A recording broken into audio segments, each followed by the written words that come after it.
Okay. Everything's good. Everything's good. We're all plugged in here. We're all plugged in, ready to go. Okay.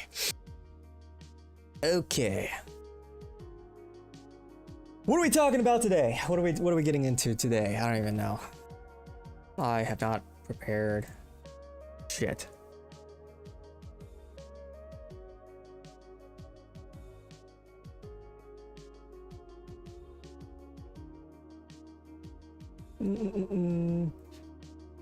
Yo, what's up? Yeah, I know. Late again. It's just... I am just a neurodivergent individual, you know? Just... can't get it together. Yeah. What can I say? What can I say? Let's just say I empathize with Nick on a spiritual level. I get it. I get where he's coming from. Yeah. Yeah. Yep. Yeah, yeah. And we're already off to a good start with the fucking kick bots coming in. Ugh, dude. Why do I bother? Why am I here? Just to suffer? Ugh. Oh, you get out at school at 5, it's a win-win. W. Don't really have a lot to talk about today. I don't know. I didn't plan anything. What's been going on in the world?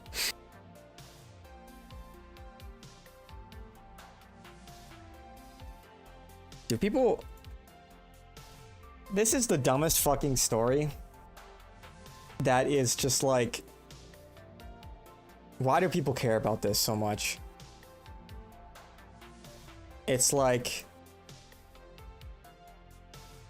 Yeah, well, it's like whatever. The old logo was cooler. Do we care? Like, Trump even tweeted about this. It's like, it's a fucking logo, man. Everyone's like, we won, look! We're so back! It's painful, man. It's fucking painful. How much people care about this. I don't know, dude. Where's Kumquat? Kumquat might be sleeping for all I know. Freak Bob, I don't know where it is. He who shall not be named. Yeah, the woke is dead, am I right? Woke is dead! We're so back! Dude, it's like... You know, maybe they've got a point when they call us dumb goy, you know? Maybe there's some truth to that, you know? Fuck, man. Ay, ay, ay.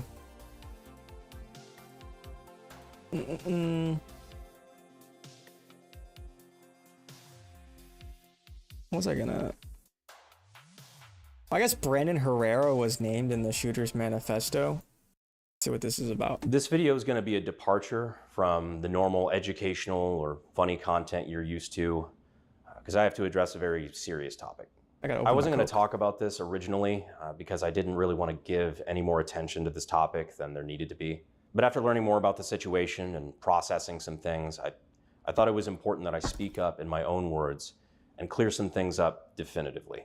I will say that I've been doing YouTube for over 10 years now, and this is the first thing in my entire career that, speaking candidly, has kind of fucked me up. For those who have no idea what I'm talking about, let me catch you up.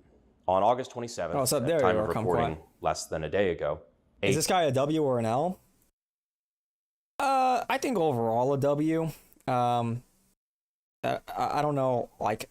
On the based barometer, I don't know how based he really is. I know he's running for office. But, I think he's kind of more like a normie conservative. Here, let's look at his,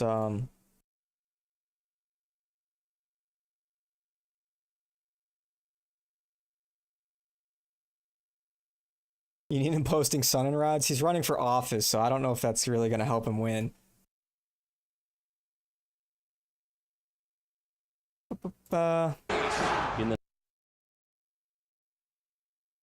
Let's see. What are his issues? Solving the border crisis. Completion of the border wall, reinstate the Remain in Mexico policy, and the abuse of the asylum system. Our communities deserve... Yeah, okay, yeah, that's W.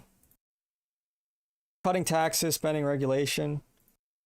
I'm not like a big regulation hawk. Not the way I used to be. The regulation itself is not the problem. It's the regulators that are the problem. This guy is gay 100%. Well, let's keep reading. Hang on. Improving veterans' health care. Yeah, I mean, that's good. Defending gun rights. Funding for firearm training for school staff. And whatever. Protecting life. Defending life at every stage. Oppose all government funding for abortion, and on day one sponsor infant born alive. That seems fine. Term limits. I'm kind of indifferent to term limits.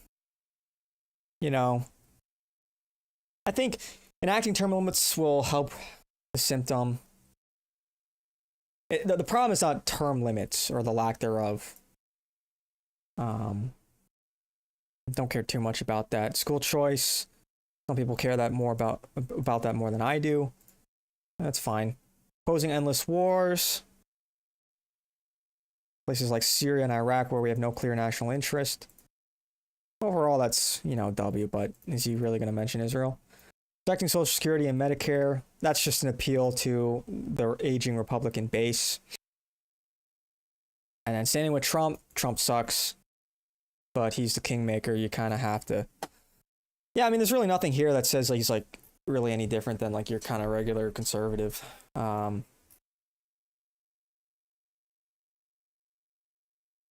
Protecting Social Security, he lost my vote. Well, I mean, yeah, I don't particularly care for this, but as long as boomers are still around, like if you go against Social Security, that's like political suicide. Let's be real here. A deranged, biologically male nut job tried to go... A single issue voter. Yeah, that single issue is what? Killing boomers. That's a joke. That's a joke. You'll support anybody that is against boomers. Yeah. End the lives of innocent children at a Catholic school mass. This is one of the most heinous and indefensible acts I can think of. Killing innocent children at their place of worship. He did end up taking the lives of a 10-year-old and an 8-year-old, as well as injuring 17 others. Oh, to be decided, of course. That stands for nothing else. Okay. I believe you. Predominantly, again, Tom Cruise would never lie. Mostly innocent children. Also, like, the fucking... This is a banana. Mm-hmm. This is the top. This is the bottom. Technically, that's actually the opposite, but okay, go ahead. Already you've pissed me off. Okay. Where do you open this thing?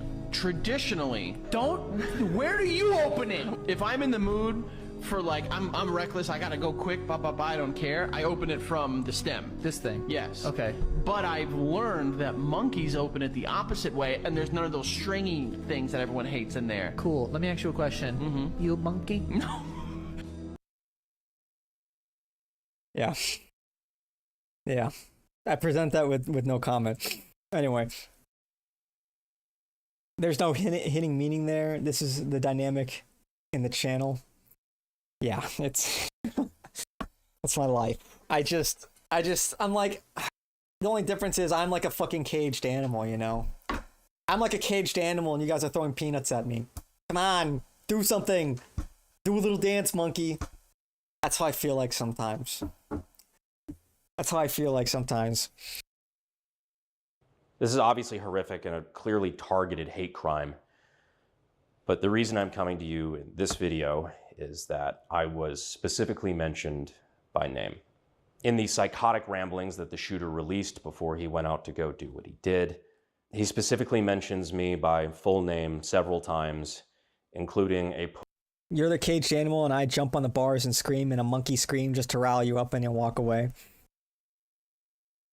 Yeah, that's literally the dynamic. You'll drop some like fucking like absolutely inane shit, and then you'll just be like, you won't even say anything. You'll just go away for a while.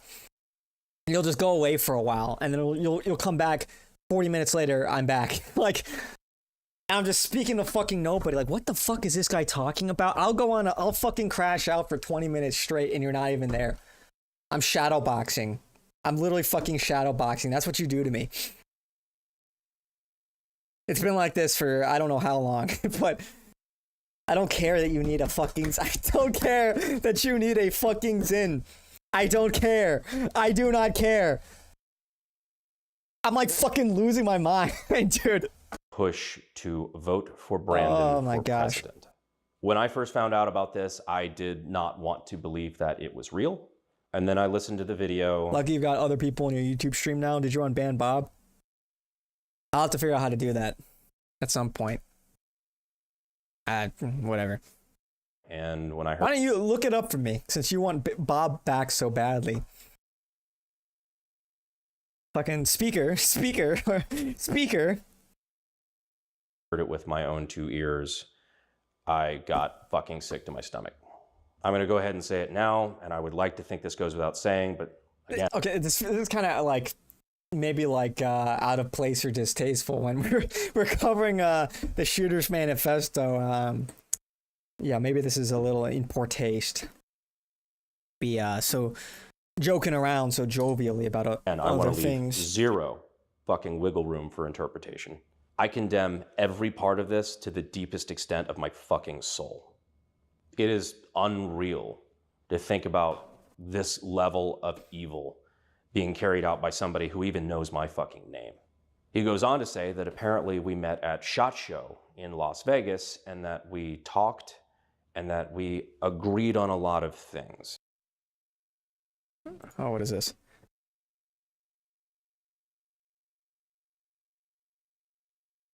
Why does it sometimes just not?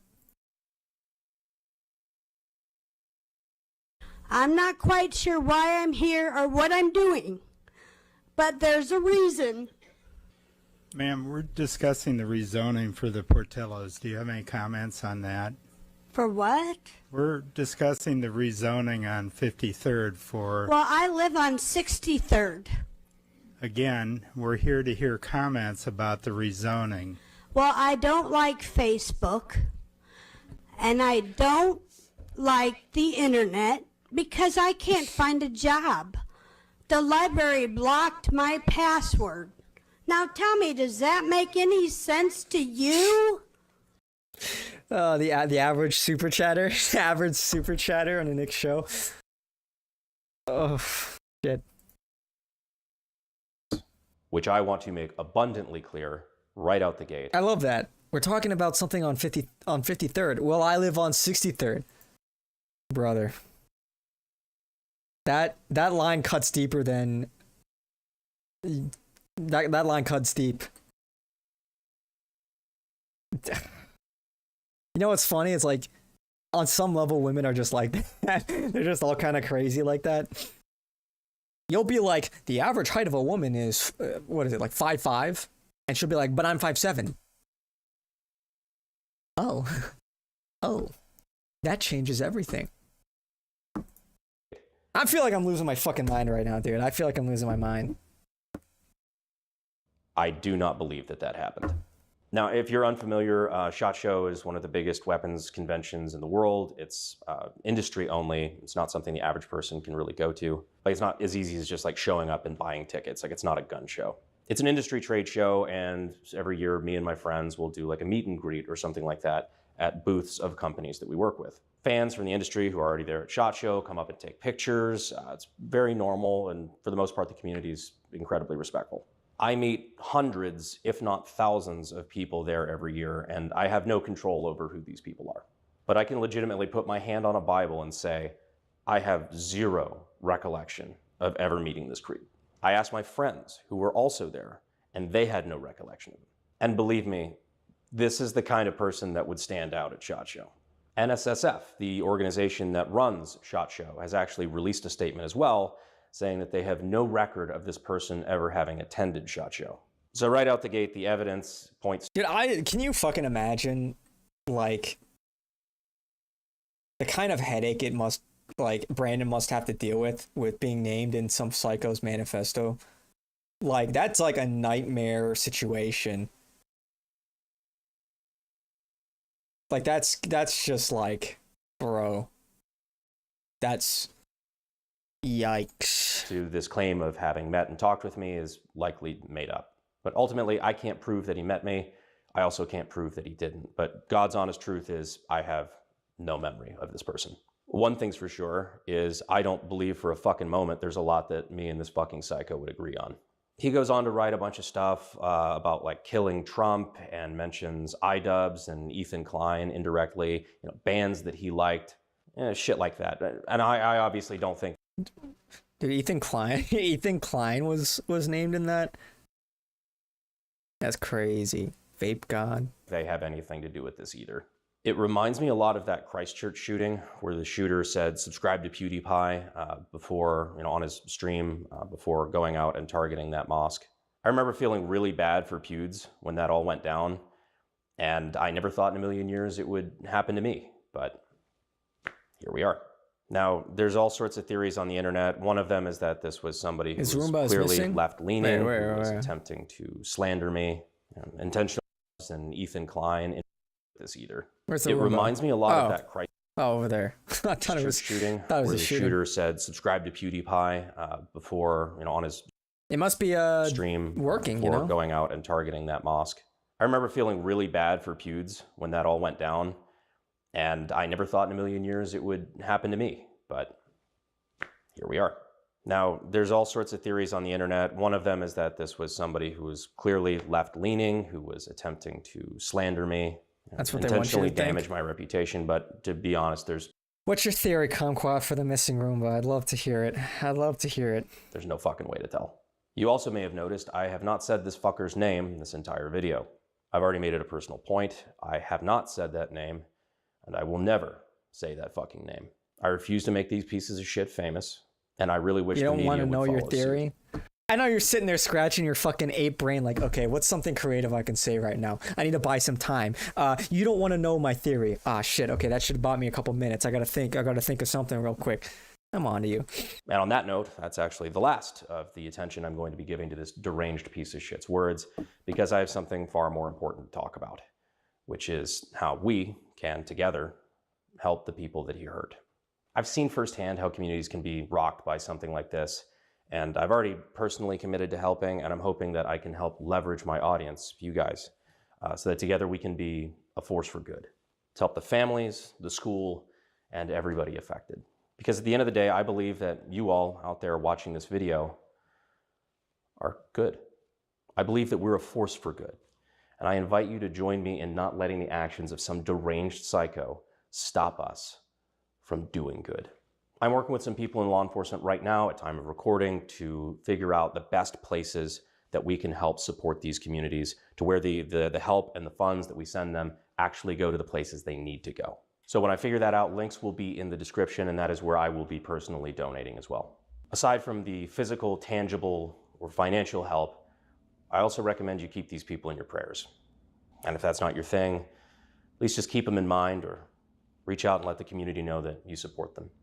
I wish we were talking about anything else today, but I take some solace in the fact that despite this terrible tragedy, we're able to use this as an opportunity to do good and try to help those who really need it right now.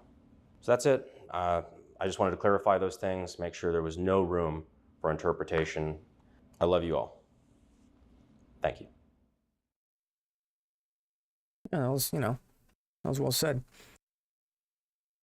That was well said. That sucks. That sucks that he's named. Not fair. It's not fair.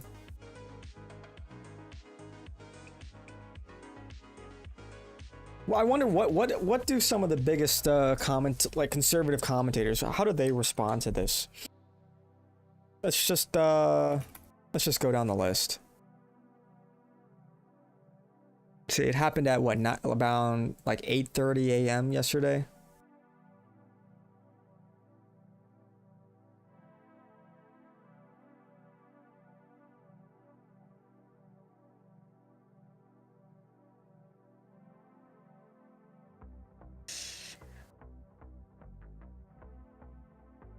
Released the name. Video, there was a delay.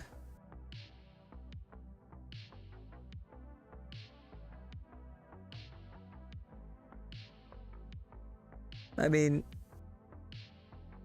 I'm not gonna spend a moment to talk about what happened. Already diving into MK Ultra and CIA. Just not gonna take a moment to just like pray for the people affected by this and how awful this is. It's already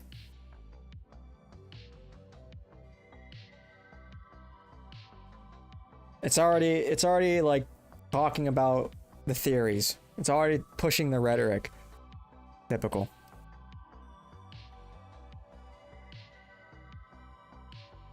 Tucker Carlson say anything? You're back? You never left, you fucking pussy.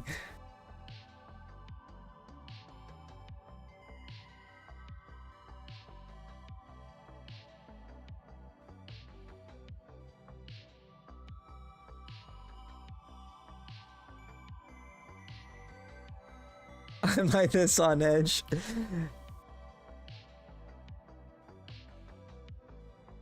Don't talk to me, kumquat. Don't talk to me.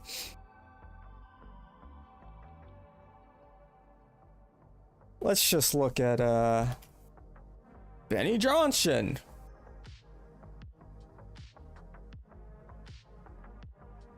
Really? Crack? Are we serious?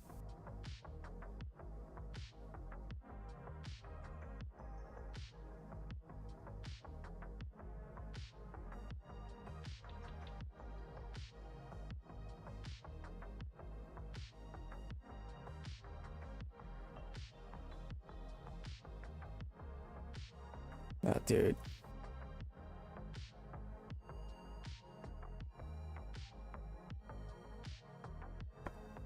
What's going on with Cracker Barrel? Yeah, good one, kumquat. Yeah, good one. Yeah, imagine if he did that. Yeah, imagine.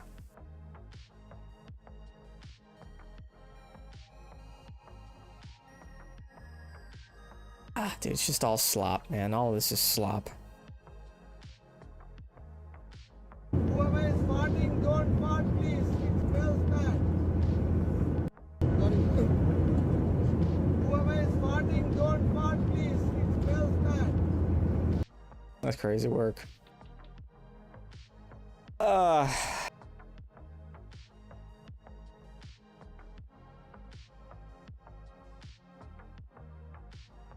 Here was mine and Andrew Wilson's final rating of right-wing political commentators based on charisma, intelligence, and debate skills.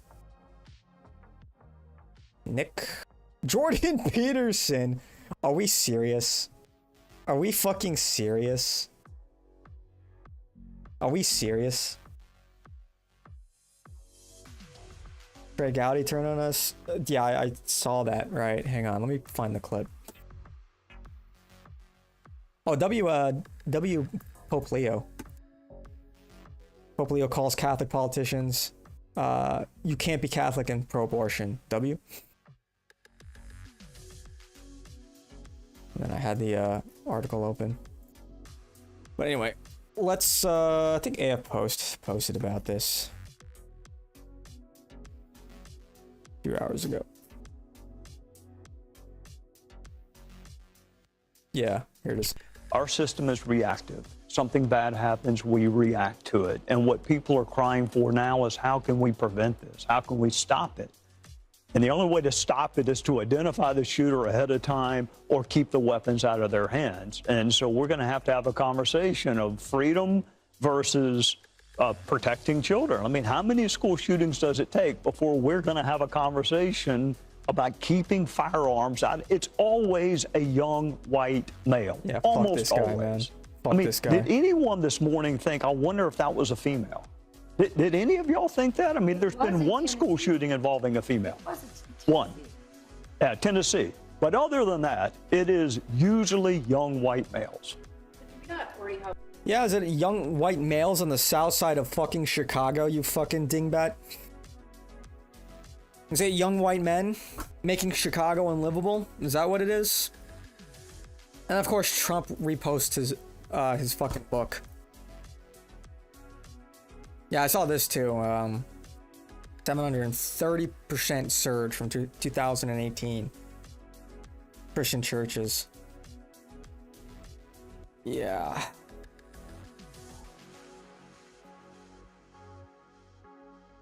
Yeah, it's just like unbelievable. It's unfucking believable. Yeah, Republicans hate white people, man. They absolutely hate white people. I piss on the Republican Party.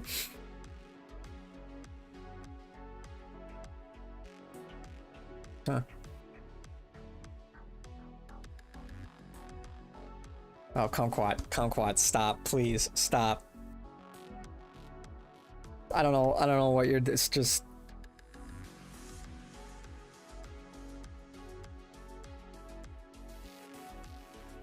Boomer coded? It's not fucking boomer coded.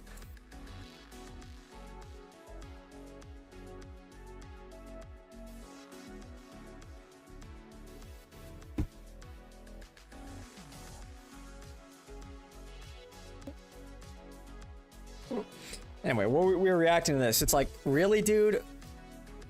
What is this fucking tier list, bro? Are we serious? I do not think Andrew Wilson is that intelligent. No Richard Spencer. No Ron Unz.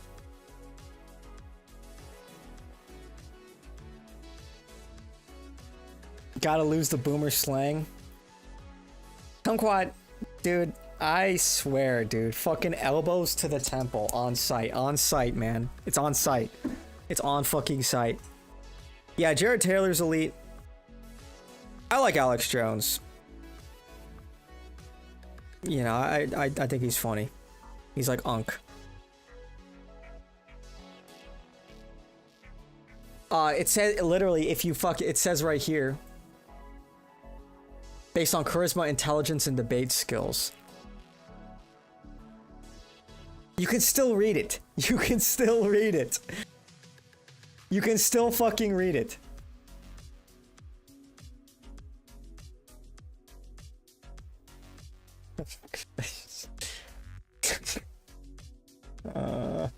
Fucking... I hate you, Kumquat. You're just fucking on with today, huh? You just woke up.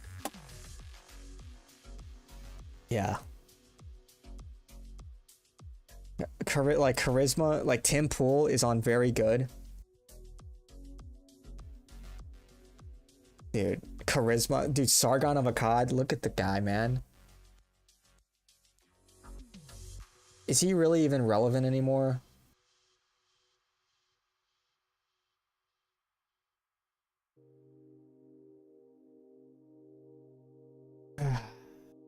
It's like...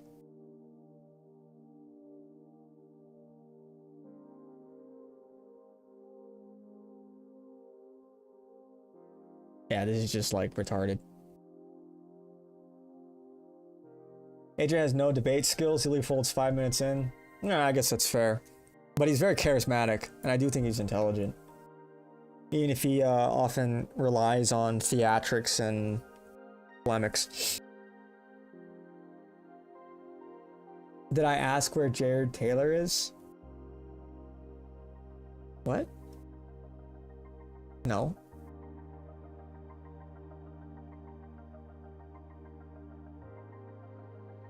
Yeah, I know who Jared Taylor is. He's right here. What? No, I never asked who Jared Taylor. What are you talking about? Go to Japanese, man.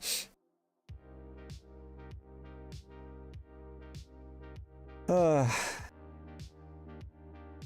you like, what, are you just like schizo posting? What's going on here, buddy?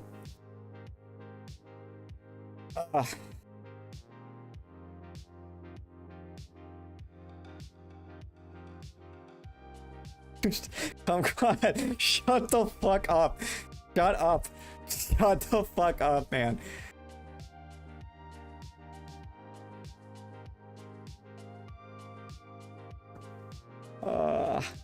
Anyway. God, dude, I'm just losing my mind today.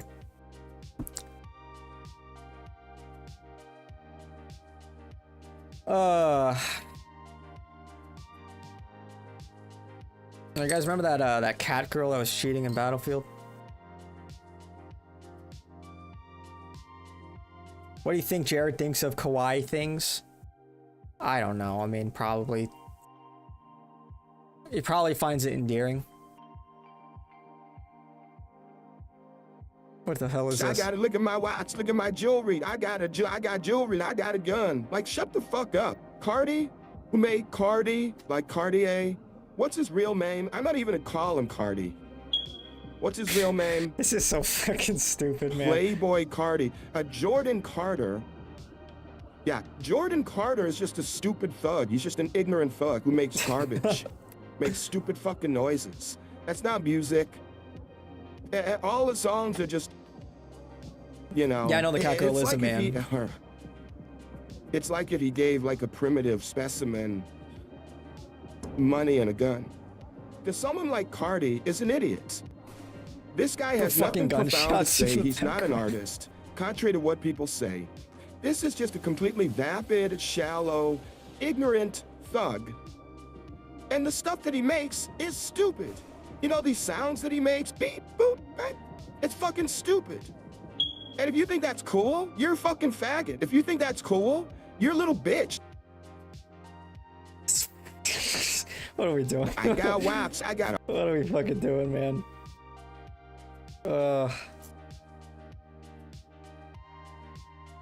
Yeah. Yeah, Nikwan. When Darius, bro.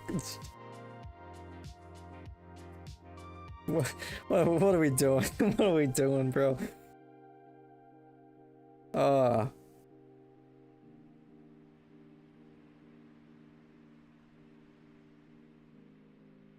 See, this might be interesting.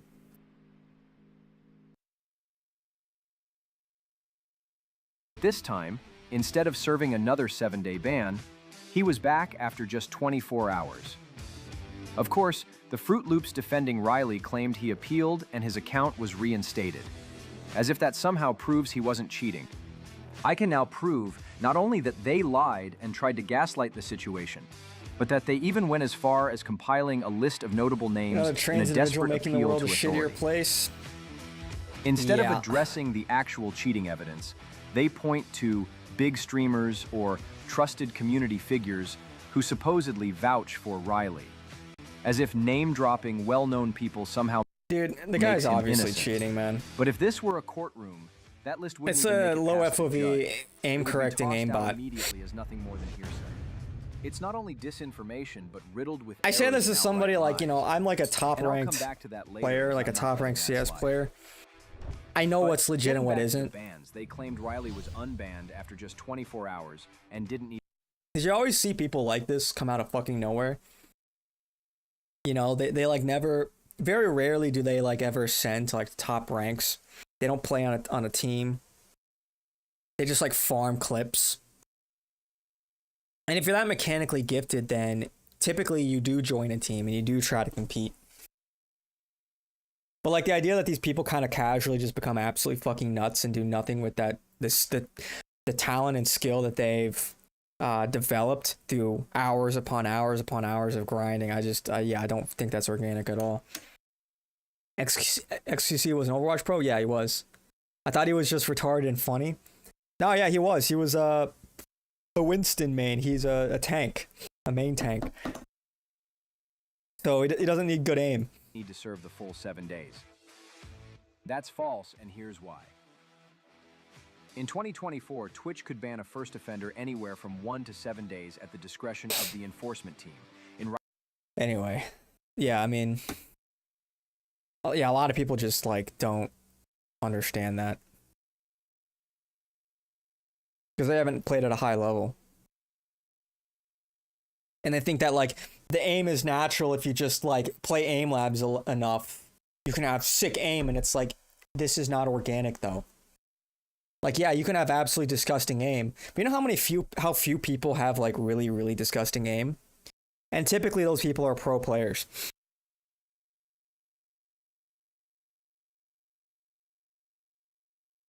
So, anywho.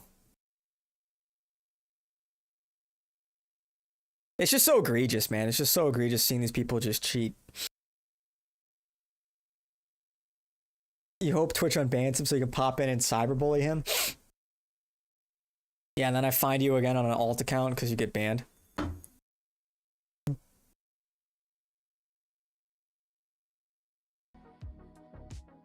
Yeah. Oh, buddy. Yeah, man, dude, cheating and streaming has just like ruined so many multiplayer games. Like trying to play Tarkov is like a nightmare when there's like a cheater in half of the like unironically, no exaggeration, there's like a cheater in like 25 to 50% of your lobbies in Tarkov. That's insane. That's fucking insane. You know, it's like so many games have just been absolutely destroyed by cheating. Warzone. Yeah. And you get these people who are, you know, what do you call them? Like bedroom Warzone players. And they're just stealing paychecks.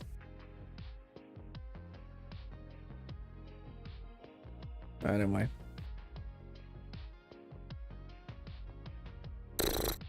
And pool. Who even are these fucking people, man?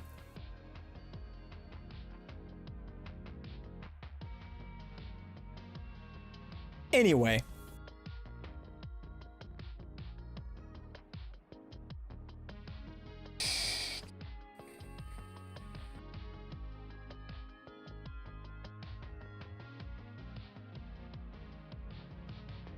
Thanks, Kumquat. Thanks. Placed between your seen these little tins popping up everywhere. Inside are small white tobacco-free nicotine pouches you place between your thumb and lip. Nicotine doesn't cause cancer. I guess you could start doing zins again. Kumquat, you could start zinning again. They may be the best alternative to cigarettes. Watch. Nicotine itself does not cause cancer. There's no evidence that it's carcinogenic. Nicotine pouches are probably the safest way to consume nicotine. Vapes are second, but the thing that we really want to get away from is cigarettes. And Kennedy sees a need to save Americans from the more than $600 billion in cigarette smoke-related health costs, ultimately saving lives. Kennedy sparked speculation of being a supporter of Zyn back in January when he appeared to pop one in his mouth during his confirmation hearing. But the FDA is not on board. It does not cause cancer, but it turns people into accelerationists. While the CDC has what do you mean by that? What do you mean by that? Why? Because they're just fucking amped up all the time? If you know, you know. I think I know what you mean. Simply, more research is needed to better understand the I think I know what you mean.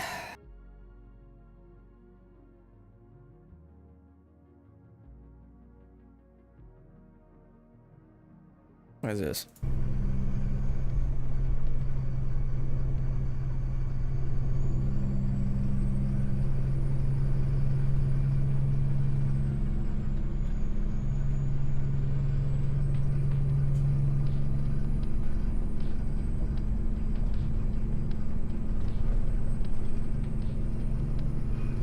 Oh, God damn it!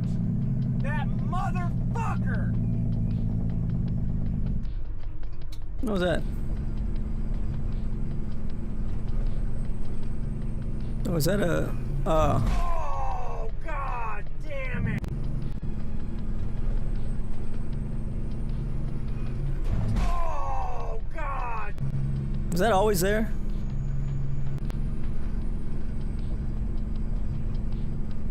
Yeah, it was always there.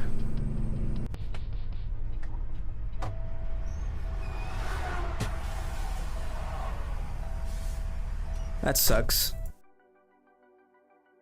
What was that? It looks like a piece of debris that probably fucked up his tires. Dude, everybody. Yeah, everybody's boost.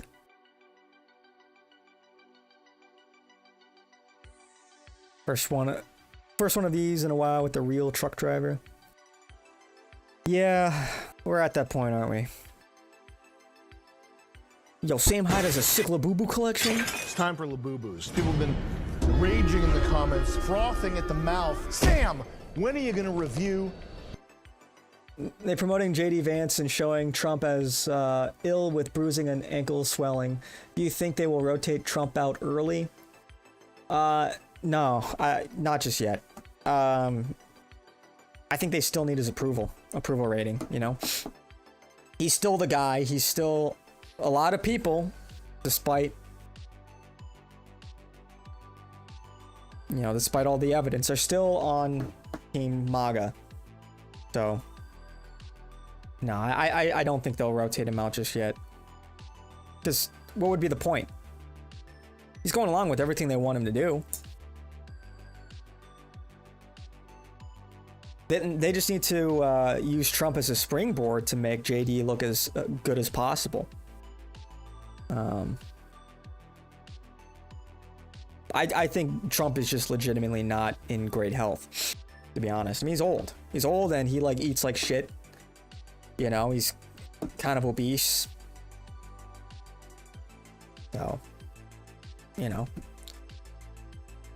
How did it slide to him? It's like magnetic mine. The van in front of him hit it, and it, like on the right tire of the van hit it, and it caused it to spin into his lane. Yeah, the tire doctor for real. Yeah, Mr. Cum. Yeah, it's Mr. Cum. Why did it not destroy the other car? Because it looked like it only hit a part of it, like. Whatever that thing is, because it looks like it just kind of glances that front tire. Oh, God damn it! And either fucked up his tires or some internal or something, or something in the under carriage of his truck. Anyway. Sam saying 6'7" was a flashback, bro. Yeah, anybody says that just because it's like you're older, you're out of touch, doesn't know Sam Hyde. What is a Labubu? If you know, you know. We already know you have a fire-ass Labubu collection. When are you going to whip that out on camera? Well, it's a little premature for my personal Labubu collection. I got two of these. One for my personal collection, one to show you guys, and ultimately sell for charity. Loyalty, hope, love, luck, happiness, serenity may have a secret design. Oh, that's exciting. When the Chinese start putting two and two together and start making their own Pokemon, it's a phase shift in consumer physics. Nobody's making these. These are Labubus, Kumquat. In case you couldn't fucking figure it out. These right here, these little toy kitschy things are Labubus. In case it wasn't obvious. In case it wasn't fucking obvious. China's making them. They're that good. Boom! Oh, the presentation. Imagine being a Labubu fan and you open this up and you see this. What a rush. It's like crack cocaine. Oh. Easy display pack. Nice. It's like undressing a woman to me. If I were homeless, I would want this, not a house. Oh, there's layers to this game. There's layers to this game, y'all. I just got the dopamine hit. What is the function? What is the function to exist? That is the function of Labubu. Simply to exist. If you know, you know. But it was not the reveal. So now I get another. That's masterstroke. Genius. These guys, they know human psychology, let's just say that. I feel like an idiot for having ever spent money on anything else. You ever feel that way? This is crazy how good this is. Look at the eyes. There's like depth to them. There's like a humanity to this thing. It's like this thing has a soul. Kind of uncanny. Now this right here, I don't know if you guys are like chimpanzini bananini, but we about to go la cuckoo on this top. Bambini Guzini. This is a tough bag to open. Oh. Of frickin' course, I opened the Labubu instead of the bag by accident. This one is blue, which is hope. So there goes my hope. There's my hope of having a good day. Can it be eaten? Anything can be eaten if you try hard enough. How much are these? $100 a pop. Freaking ruined. These right here would go pretty hard with Travis Scott's on. This is like a random piece of dust that just like kamikaze to right onto my keyboard. I hate being a Debbie Downer, but whenever these trendy scam things come out like Labubu and Dubai chocolate, it's so sad and scary watch people line up like cattle to buy this slop. We're Labubu defenders here. We like Labubu. You're going in the Labubu. But it's like the remember those like Stanley Cups? Remember that? Remember that phase? Stanley Cups. Remember that? People would accessorize your Stanley Cup. You know? Yeah, rip the Labubu, am I right? You would see women that would buy like 15 attachments to put on their Stanley Cup. They would have like a vape attachment, a place for their wallet, a place for like their cell phone, keychains, car keys, house keys, fucking a fucking AirPod charger. Like it just like it was like a mobile base they were turning these cups into. Remember that? Because people are Goyim. People are low IQ Goyim. Whoa. Relax there, buddy. What? Based? The base department? Hello? Base department, come in. This guy's based. Hello? So based, Kumquat. You're so based and red pilled. My truck's been acting up. My truck needs some crumble cookie. All in the manifold. It's time for Labubus. First up, loyalty. Because you can't start a truck without... It's all FOMO, regular people flexing on other regular people. Well, you know. Loyalty. It's like picking out where you want to travel in the world and the globe. You have to cover your eyes and throw a dart and spin it. Loyalty. Loyalty's in there with the coil plugs. And this one right here, who's this little guy? Luck? Luck? All right, good luck. Dodge Ram. Love. Love. I love my truck. Bada bing. This is, wait, don't tell me I remember happiness. Happiness. I'm happy. They all look the same. Like, it doesn't, you never know, like, they all have the same facial expression. Driving. And then, ooh, this one's got some candy. This is truck boost. Truck boost. We have to boost up the truck with some booster. Bada bing. I'm gonna off. All right, just film me off here. All right, y'all. From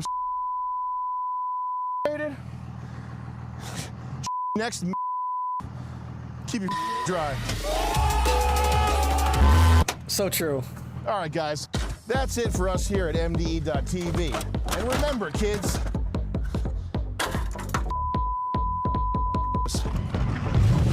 That's real. That's real. Yeah. Added your 67 Stanley to your collection. Congratulations. Congratulations. Ah. Damn hide, it's like. I feel like I just had an aneurysm. In a good way, though. In a good way. Whoa.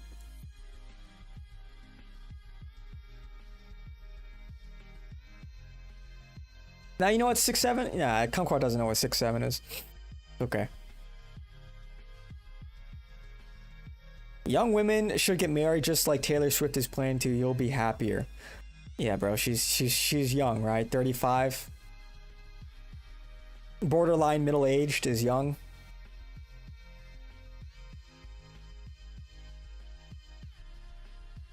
Dude, can this guy ever stop catching L's? Like, you cannot.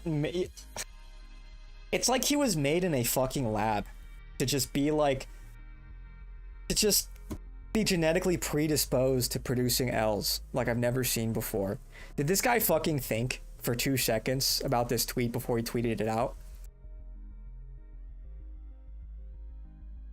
Unironic dumb Goya moment. Like, I've been telling women they should get married young. Taylor Swift is getting married. That's a good example. Did you not think for 2 seconds, man? How old is Taylor Swift? Like, kind of. It's painful, man. It's painful. Like, we live in hell. My goodness. It's like these conservative commentators are just. It's also tiresome.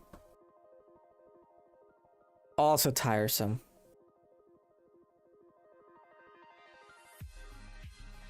Yeah, we saw this tweet yesterday. this guy got fucking cooked. We were talking about last night and what they talked about a little bit. I saw Roy say OJ killed his wife because of his Jewish housekeeper. Retarded. Yeah, dude. Somebody replied to my tweet. I think it starts at 34, but the I read that I think after 30, the risk of geriatric pregnancy goes up tremendously. How many eggs are gone by 30?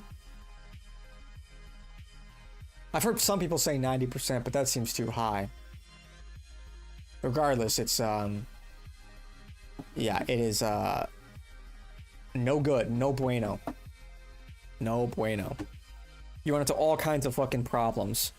Women run into all kinds of problems when they have their first pregnancy in their mid-30s. Not a good idea. Should be having them at least a decade earlier. Sad. Sad. Can't save these hoes, man. You can't save them. What the fuck is that thing? My name is Katie Von Sparkle, aka Christopher. My pronouns are he, she, and they. Please join me responsibly in a call to worship. Source of life, in the beginning, you made us and called us beloved. When we forget how to love, you remind us to do what we love. When the powers of the world try to oppress us, your name is beloved. When our siblings in faith condemn us, you claim us beloved. We are your beloved. So today, sing your praises, source of love. My name is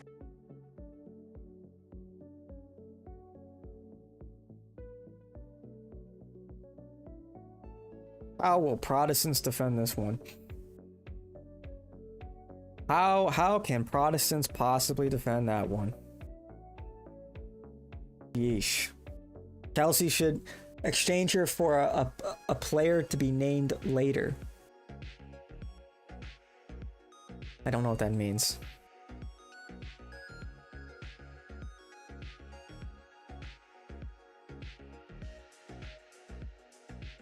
Brother.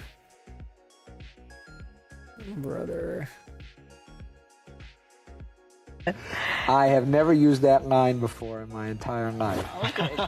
I have the heart of a small boy. I keep it in a jar on my desk. I bet you get a lot of mileage out of that one. I have never used that line before in my entire life. Okay. I have the heart of a... Yeah, Stephen King went to that island several times, right? He was named in that book. Also, like, his books have like child sex scenes in it and shit. Yeah, this guy's definitely one of them. Did I have a good day today? Yep, I had a great day, Kumquat. I had a great day. Thank you for asking. Did you have a good day? I hope you had a good day. Taylor Swift needs to go on free agency again. Yeah, I don't know, man. I'm so indifferent to all of that. I'm so happy for you, Speaker. Yeah, I am Speaker. Well, thank you. Dude.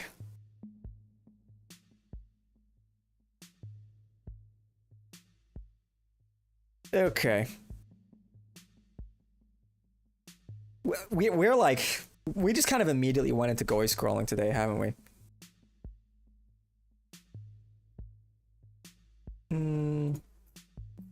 It did not take long at all. It did not take long at all today.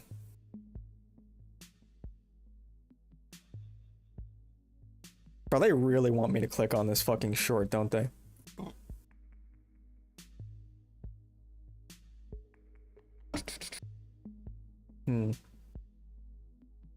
Let's see. What's going on in the world? What's going on in the world?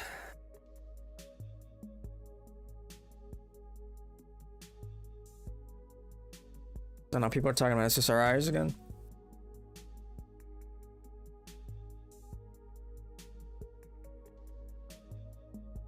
Was the shooter on SSRIs?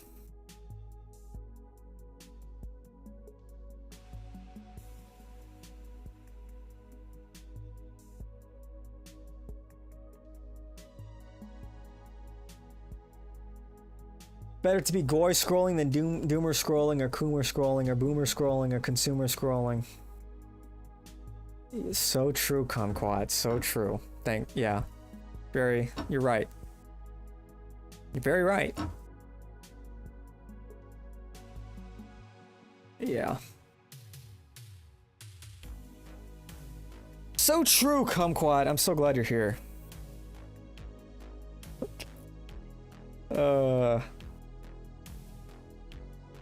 Okay.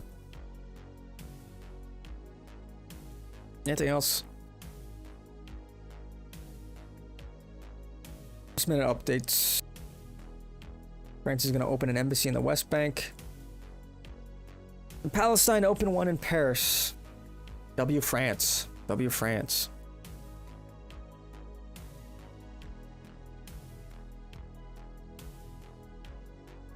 Oh, what's up, Joseph? How's it going, dog?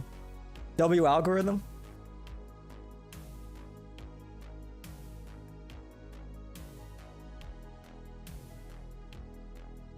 You hate the way I deliver the messages, but what you hate the most is that you agree with all the message.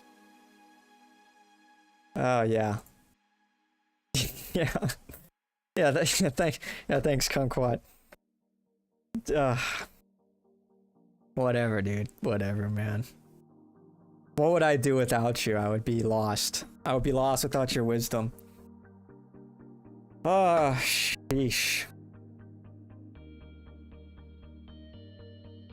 Yeah, just watch, like... You're just watching my sanity deplete. Slowly but surely. One kumquat message at a time. You're watching me become a, paranoid schizophrenic. In real time. I agree with this idiot. Fuck you. Yeah, it's like... Sometimes it's just easier to smile and nod than to say anything.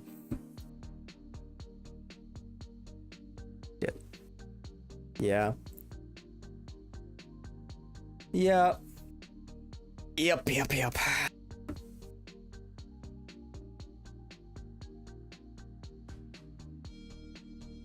What is this? The lesson of The Lord of the Rings wasn't like, we really need some common sense regulations about how you use this ring, right? Like, the lesson is that you have to destroy this thing. And that's tough. I'm not saying that's easy. I don't know who our Frodo is.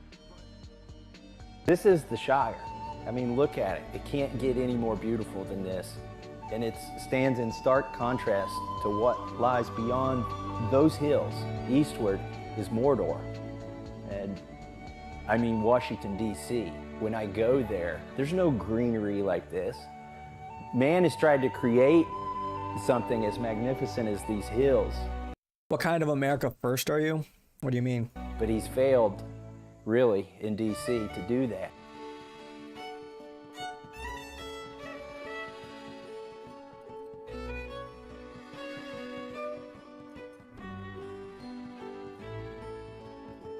I like Thomas Massey, but he is a libertarian. So there's really only so much you can expect from him. So what the fuck is, like, Bruh. What are we doing?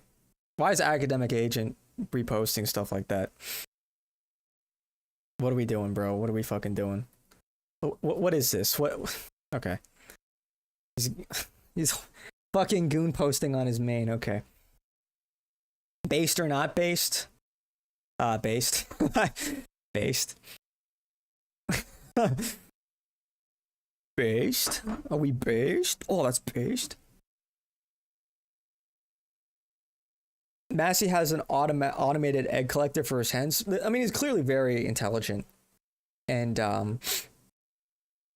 I do like he's Faustian. He has a degree in, I think, what kind of engineering? Is it electrical? From MIT. He just builds things for his like farm. I saw him build like this automatic was it like a watering mechanism, like an automated sprinkler that moves around his lawn and is solar powered. Like, that's awesome, dude. I love that. I love the Faustian spirit. I love I love men that pause. I love men. I love guys that just like can do it all, you know? They have a vision and they have the understanding, the capability to just make something happen. They have the talent, the skill to just build and create and invent. That is like, that's S tier. Electrical engineer. I thought it was either electrical or mechanical, but I mean, that's like so impressive. And that's a good, like, that's what we need more of. We need more excellence like that. More ingenuity, more creativity, more proactiveness to just make stuff happen, to just build solutions to problems. And having the means to do so, right? Having the expertise, the knowledge, the education to just build something yourself. Like, that is so, I think that's inspiring, really. His wife died mysteriously after he talked about APEC. Yeah, that is true. Now, I don't know if that had anything to do with, you know, what we think it has to do with, but the timing certainly is conspicuous. But he hasn't stopped. He hasn't stopped, so make of that what you will. Yeah, we need more patriots like Thomas Massey. Like, he's not like all the way based, because again, he's still a libertarian. But he's good. He's good on the issues I think that matters. Because that's part of the problem with libertarianism is, you know, the vast majority of them are free trade because of, you know, certain economic principles like production possibility frontiers and opportunity costs. But the problem is, like, it's not really beholden on us Americans to maximize the total, like, utility or productivity of the entire world. We don't care about that. We care about our own productivity, our own well-being. So even then, like, the logic behind libertarianism is well, maybe not the logic, but the incentives behind it are flawed. Because we are not the world, we are Americans. So we should be interested in what benefits us, not necessarily the world. I know that's very general, but because it's also not distributed equally. Because clearly the corporation, this is kind of, you know, tired, like kind of obvious, but obviously the corporations benefit far more from free trade than the Americans. It's actually detrimental to Americans. These international corporations and banks and whatnot. Anyway, Massey is goated. Dave Smith is good, libertarian. Yeah, I mean, I don't mind Dave Smith, but again, the problem that we're facing is not, libertarianism is not the solution. Yeah, taxation is that. Yeah, it's like, okay, but, you know, tax dollars can build aircraft carriers. Tax dollars can build, you know, ICBMs. So, kind of an important thing for any serious country.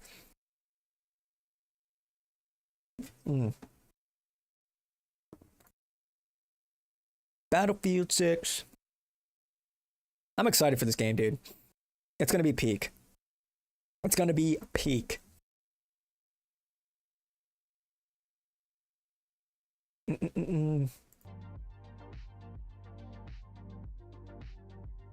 going on here?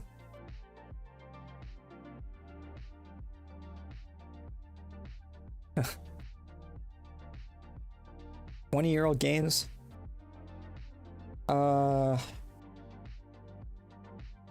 What's the oldest game that I play in my Steam library?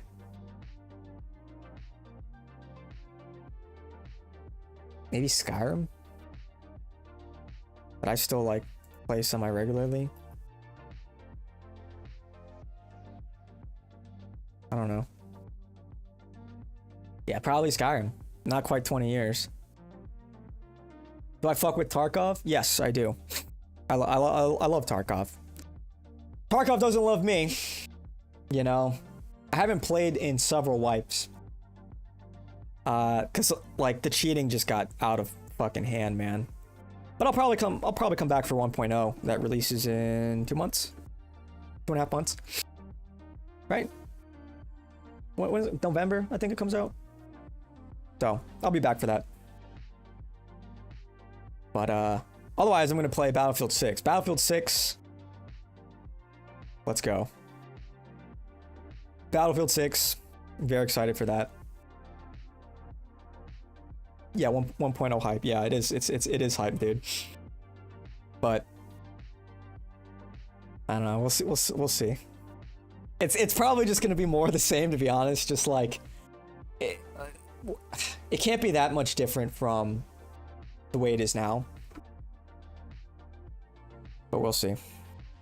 I actually like Arena a lot. I like Tarkov Arena. I think it's pretty solid. It launched. It was terrible when it launched, but it's pretty good now. But yeah, now I just mostly play a lot of CS. What other games are coming out? What have I been playing recently? I've been playing a little bit of Ghost Recon Breakpoint again. I've just installed a few mods. That game's pretty fun. It's a gem. Definitely a gem. Obviously I play a lot of CS. It's like my main game. I need to finish Baldur's Gate 3. This was a fun game. It's like kind of Reddit. It's unironically like kind of like pretty Reddit, but it's like well-made Reddit slop, you know? It's like, yeah, it's kind of degen. Yeah, it's kind of gay, but I like the combat. It's fun. It's a good game. I'll probably come back to Stalker at some point. Fucking Ukrainian devs, like, yeah. This game's been very much a work in progress. But Helldivers 2 is fun. Started playing it again recently. Just finished BG3 after 160 hours. Good co-op game. Yeah, I've been playing through it with one of my friends. In my original save, I'm like in the 3rd act, and I just need to finish it, man. You know, I just need to finish it. I'm so close. But it's a good game. Really good co-op game. Just good fun. I have to play Cyberpunk. I played through half of it with mods, and now it's years later, and I just need to play this again. Because this is a good game. Turned out to be a really good game. Am I gonna get Metal Gear Delta? I don't know. I love Metal Gear Solid. I don't know. I probably will eventually. It's just, you know, without Kojima on these projects, it's just... We're just reliving the glory days, you know? I want to move forward. I want new games. I don't want to replay the same games from 20 years ago. Like, this is especially true with, like, millennials. A lot of them are into, like, retro gaming. No, dude. I grew up on a lot of those games. I don't want to replay a lot of those games. It's like, we live in the big 25. I'm not trying to pull out a fucking GameCube, you know? Like every once in a while, I'll, like, tune into, like, Beardson Beardson stream. He's like playing like Silent Hill 2 on his fucking CRT TV. I'm like, this is like so. What are we doing here? What are we doing here, man? What are we doing here? CD Projekt makes such amazing games. Witcher 3 was so good. Witcher 3 was really good. Another game I never finished. Because I think I got a new computer or something and I didn't transfer things. So look, I got a lot of games, dude. A lot of games I need to finish. I never even played Dishonored 2. Dragon Age is pretty fun, but it's kind of like boring. Like unoriginal.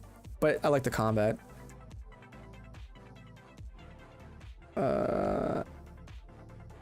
Evil Within 2 was pretty good.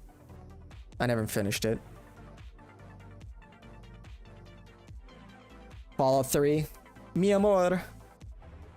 Great game. I played this on Xbox, so I only have 6 hours. New Vegas, goated. Doesn't even say how many hours I have on this, but another game I played on Xbox. Yes, too many games are just backlog, man. I don't know if I'm ever gonna like get through all of it. Far Cry 5, meh. Probably not gonna finish that. For Honor is a lot of fun. I don't know why the public. Yeah, For Honor is pretty fun. I play that with my friend time to time. FTL. This game's goated. This game is goated. I mean, nowadays you can play it on like your phone or iPad or whatever, but like, game's hard. And, like very RNG, but super fun game. The GTA 5, GTA 6 coming out next year. That's gonna be, talk about cultural impact. But I don't think it's coming out for PC at launch, which I think is a big L. Game is okay. Ground Branch is meh. Never getting Half-Life 3. Halo Infinite, good game. I actually think this game's pretty gas actually, as far as the multiplayer is concerned, but there's just no motion there, man. It's like Halo as a franchise is just kind of dead. The writing is cooked. They really fucked everything up with Halo 5, I think was just kind of beyond the pale. I think what was it? Greg Miller that wrote that piece of shit? Yeah, that guy should have stuck with journalism and not trying to write games. It was awful. But yeah, just kind of cooked now. Hearts of Iron. I just know as soon as I launch this game for the first time, I'm just gonna get sucked in. That's how it is with map games with me. Like Civilization, I don't know, man. That you just, where does time go when you play these map games? I'll Let Loose, another good game. I'm literally just going through my library now. I never finished Hogwarts, but it was cool, I guess. Y'all, Wizard Harry. Just Cause, Kerbal, Left 4 Dead. I don't even, I played this like once. That game is solid.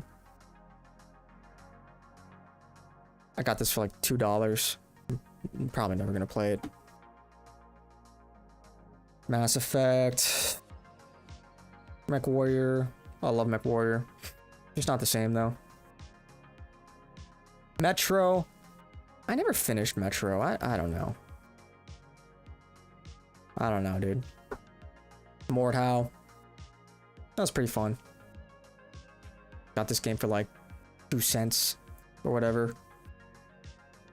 You have a pretty similar library? Yeah, dude. It's just like, when shit's on like 90% off, it's just like, alright, I'll buy it, you know? Was this game really only 1.2 gigs? That can't be right. Mountain Blade Warband is goated. Goated game. Goated game. Oh, dude, Natural Selection? That's a deep pull. New World is very mid. No Man's Sky, meh. Paragon, rip. Path of Exile, never my thing. Payday, Penumbra. That Phasmophobia, that could be fun. Because when are we going to play Hello Kitty Island Adventure? I've been waiting for you to log on, bro. Log on. I've been farming. New Viking expansion looks good for Mountain Blade. Yeah, I saw that. I saw that. I'm just kind of waiting for some mods to come out. And I'll probably hop back in it at some point. PUBG. Wake. Radio Knot's pretty good. Police Brutality Simulator. Let's go. I have to play Red Dead 2. Totally forgot I have this. Yeah, I'll have to play that at some point. I also have to play through the fucking Resident Evil games, dude. It's just like... too many games. Did I not?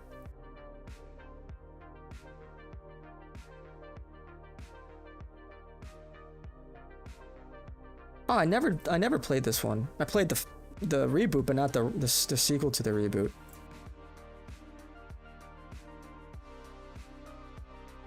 What state? I'm in Central Time, Illinois.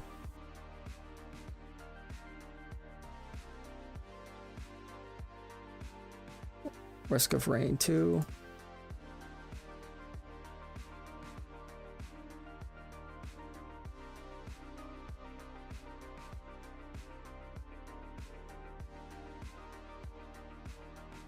Yeah. Star Wars Dark Forces. Jedi Outcast, man. I played that before Steam was a thing. Played that with my dad.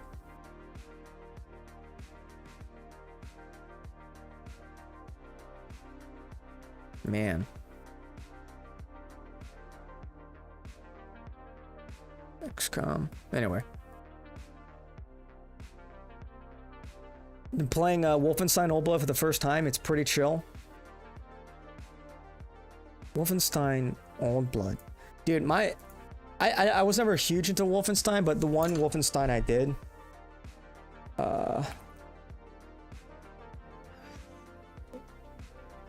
Old Blood.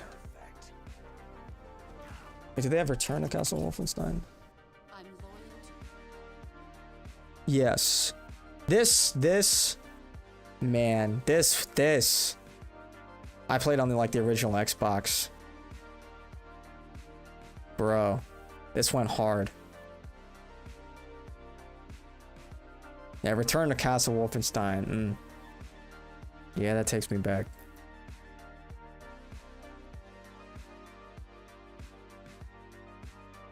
Thoughts on PF Jump? What's that? Yeah, I've been playing that one too. It's awesome. Yeah, dude. Yeah, I was playing this on the OG Xbox.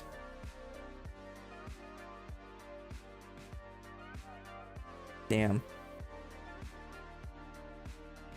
Anyway. No show? Is that what he's saying? Oh yeah, he said it. Oh. That's crazy. No show tonight? Okay. Shit. Remember when he said that this week would be a short week and we would only get 4 shows? We should have known that we'd only get 3. Anyway. 4-day week. It's a 5-day weekend because I don't think he's... Wait, is he coming back?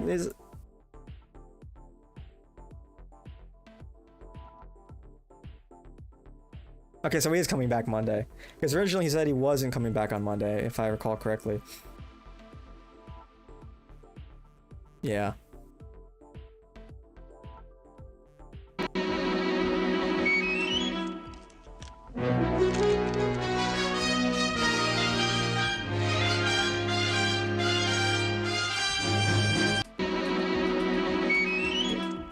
Stupid.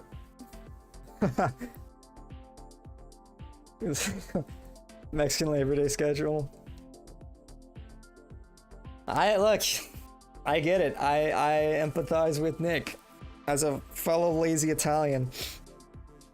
You guys wouldn't understand. You guys wouldn't understand.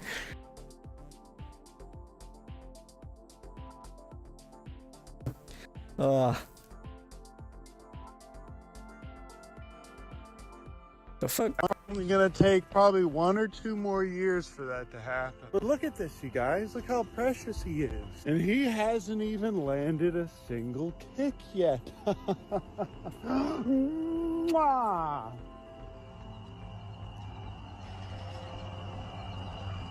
He was baffled by that kiss. We're gonna Why are you just like, fuck? Just fucking around with kangaroos, like, what the hell? I'm getting in shape to play professional soccer this summer. What sets me apart is being able to do one move during a training session for 2 hours straight and nothing else. And what you're about to see is my weak foot, or as I like to call it, my other foot. What the fuck? I'm getting in shape to play professional soccer this summer. What sets me apart is being able to do one move during a training session for 2 hours straight and nothing else. And what you're about to see is my weak foot, or as I like to call it, my other foot. Everybody's talking about this man's titties. Dude, what is my feed, man? What is this shit? I don't want to see shit like this. Watch a Jimmy Dore video on Nick and the algorithm sent me here. W algorithm, let's go. Let's go. The algorithm knows, man. Yeah, that's crazy. As a man, you can't have titties, man. You can't have titties. Your friends will fuck your man titties. And you know what? You deserve that. If you let yourself get to a point where you've got man titties, your friends are doing you a favor if they vigorously fuck your man titties. Look, I don't make the rules, man. You can't be fat. You can't be fat. You come back to... You know what I'm talking about, kumquat. The shooter. Where's the shooter? No one knows.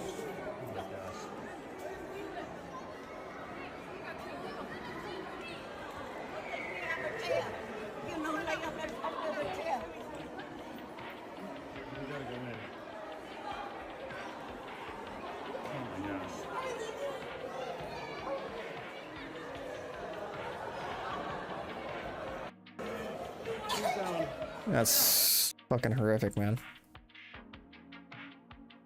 You know what I saw Stu Peters tweet today? It's like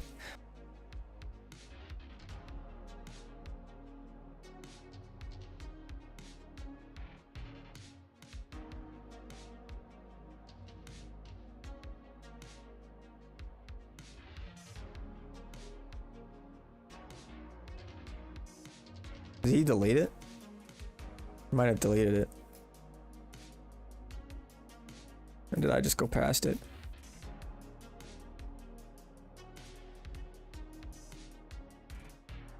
Oh, here it is. Like, are we serious right now? Like someone helped him like run out. He saw him. He was wearing all black and he had a ski mask on. I was down, so like, are we serious right now? Look up. I mean, he got shot through the stained glass windows, so they're probably ruined. And then my friend Victor, Oh, like, are we serious right he now? was like laying on top of me, like making sure I was safe, and he got hit. Down 15 pounds in a month. No So that fatties was allowed. really W. Yeah, you great can't be of him. fat. You can't be fat. You have a nick on your neck? Yeah, that was, I don't even know what it's from. Kind of looks like, Are gun laws cocked in Illinois? Yeah, they're pretty cocked. He got blasted when our mentoring happened. Yeah, dude, it's like, you want to talk about low IQ anti-Semitism? It's shit like this, bro. Yeah, everything is a plot. Everything is a part of the conspiracy, right? Every bad thing. It's not like bad things don't happen. No, it's all part of some greater conspiracy. Because he's insinuating it's like this is a crisis actor, right? And it's like, oh, dude, not even like 24 hours after it happened. It's like, dude, just like, wow, all right, where's the critical thinking? Stu Peters' brain has been rotted to the point of no return. Yeah, the guy's like fucking unhinged, man. He's just unhinged. I don't know. He's had like weird sponsorships, like some like Jewish gold company was sponsoring some of his work for a while. Yeah, I just think like whether he's a bad actor or not, like whether he's like some kind of op, I just think he's kind of retarded. Cause like it's the same shit like and I was looking at this stuff yesterday. It's like there were people who were saying that the shooter was Jewish, and I'm like, that's interesting. Where's the evidence? And I couldn't fucking I couldn't find it. It's like, oh, Westman. It's like Westman is not really a Jewish last name. But people are just saying this shit. Like, do you have any idea how dumb that makes you look when you just say stuff that's not true? Like, yeah, you actually need evidence for claims. Otherwise, it's like you are just a fucking idiot. It's not like a... Dude, it's not like I'm really asking for a lot here. If you're gonna make a claim, you need to back it up with evidence, and there's just nothing. And I was kind of surprised by the number of people that were just saying he was Jewish based on literally zero evidence. Would I be surprised if he was Jewish? No, I wouldn't be surprised, but again, it's like that has to be fucking true. If anything, you know, religiously, he's most likely some kind of baptized Catholic. His mom was apparently Catholic and worked at the school. Apparently he attended the school as well. So it's just like, can we not be idiots? You never hear from Stu Peters. I don't know why. Did Lucas Gage go after Stu for something? Yeah, dude, Stu Peters did a fucking rug pull, man. He created a shitcoin called Jew-Proof. And rug pulled the people that bought into it. First of all, if you buy a coin called Jew-Proof, okay, honestly, you kind of, it's kind of on you if you get rug pulled. You know, your money would be put to better use in somebody else's pocket. Like, that's just like, what the fuck did you expect? You thought it was a good idea to invest in a coin called Jew. Like, just take a step back and think for 2 seconds. It's painful, man. It's actually painful. But yeah, so he rug pulled a lot of people. And Lucas Gage invested because they were friends, and then went after him because he did a rug pull. Yeah, no, I mean that's kind of the takeaway, right? It's like, oh wow, you're telling me that Jew-Proof. Don't worry, guys, this coin is Jew-Proof. You're telling me that was a rug pull? I'm shocked. I am shocked. That's inconceivable.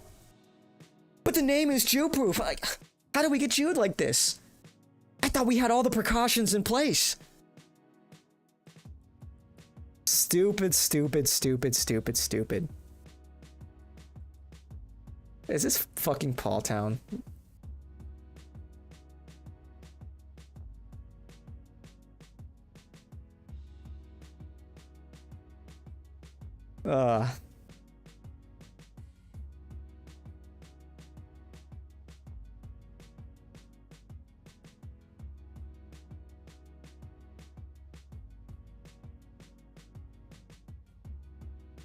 Look, this Shiloh Hendricks bought a property with 800,000 donations and is now planning to do a second round of funding for her legal defense. I think that might sound like bad optics, but she wasn't charged. Like, she only just recently got charged.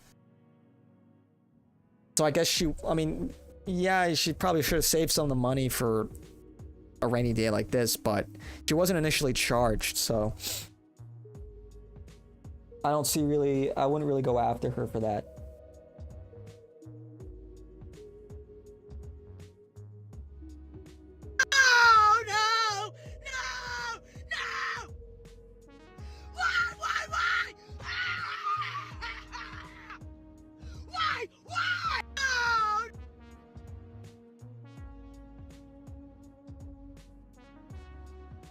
Anyway, if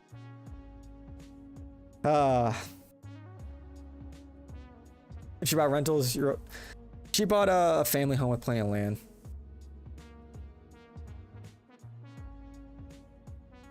But again, it's like she didn't get charged until, what, a couple days ago?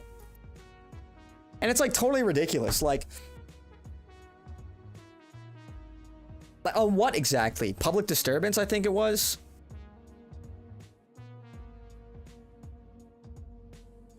Yeah.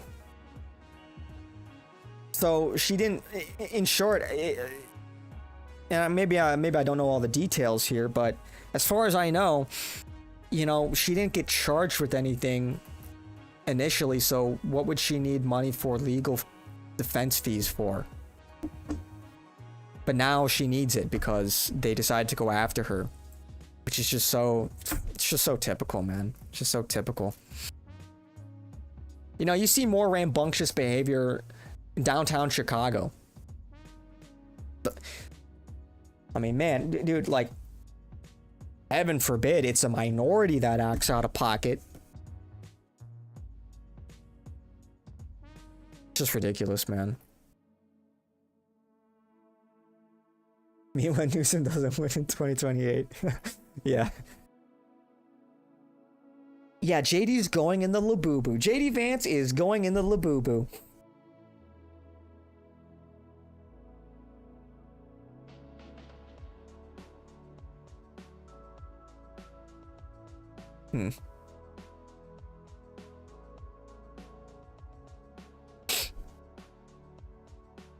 Okay. Let's make a little V8 engine. That's kind of cool.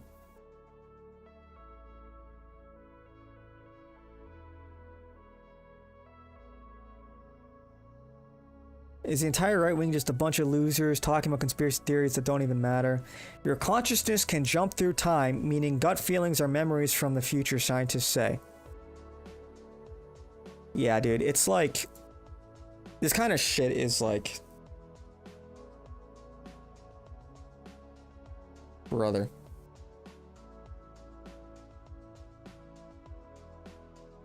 Yeah. Nah, it's just like lowest common denominator slap.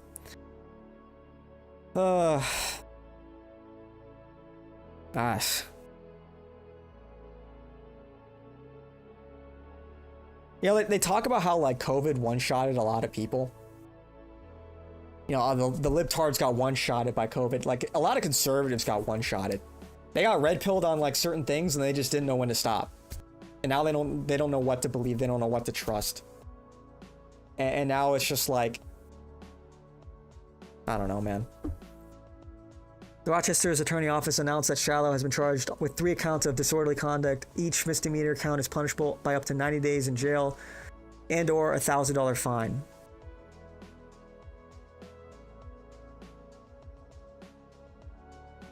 Yeah, it seems like more of a symbolic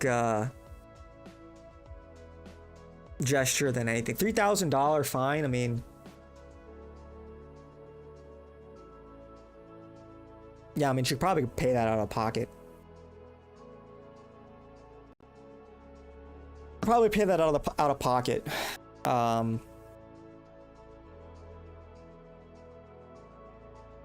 Is it even worth going to court? I know it's like this, the meaning behind it maybe matters more than the actual charge. And winning something like that could be a symbolic victory. I mean, that being said, like, is it a grift? I don't know if I really care that much if it is or isn't, because frankly, like, look, a lot of people on the opposing side, they grift all the time and they rally behind their racial grievances. So, you know, I'm really not too like upset about this or anything like that.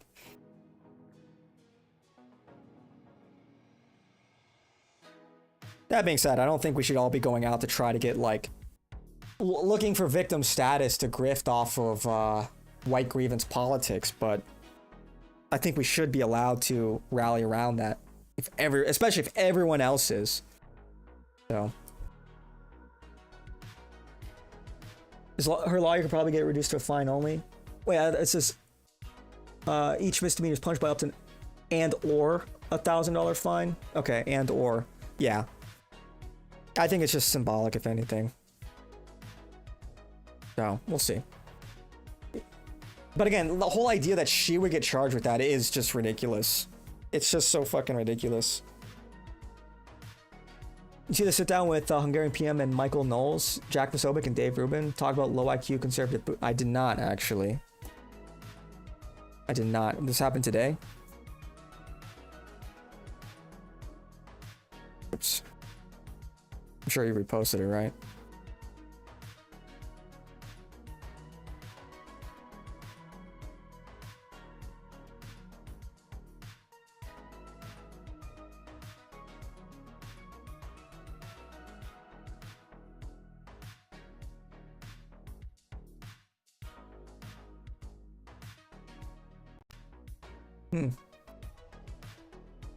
Oh. Is this it? This is just a cabinet meeting. I mean, whatever, dude. These people are totally unremarkable.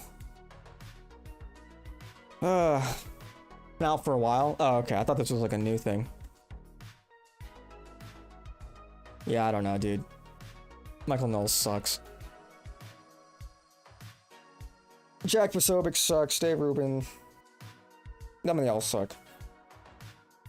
They all suck more at 11. Yeah. Yeah. Yeah, Japan's kind of, they're going through it now. You guys may have heard that they wanted to designate 4 Japanese cities as Nigerian cities. And they were going to import something like 50,000 Indian workers. Yeah. They're really trying to flood Japan right now. Yeah, the Japanese are like, they're like instinctually based. They just like, they get it. They understand the importance of heritage and culture much more than their Western counterparts. So, for the time being, up until now, they've been able to maintain their ethnic majority. And one of the reasons why it's for the longest time, it's been so difficult to obtain Japanese citizenship, but they're really trying to erode that. We'll see what happens.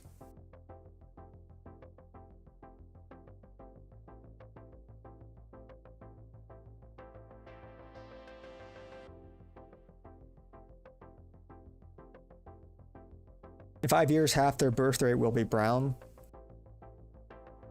Yeah, I mean, if they keep up the immigration. What the hell?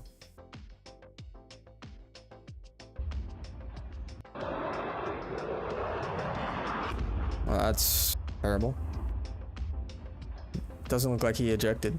Did he eject?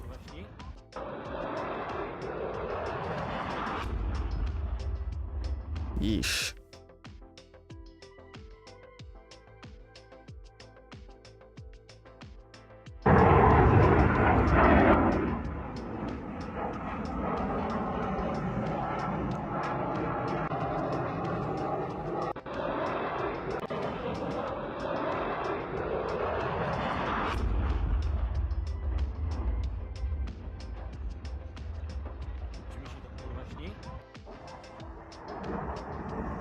Well, that's not good.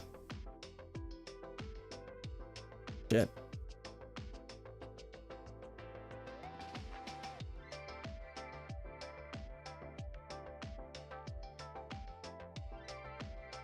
Yikes, man, yikes.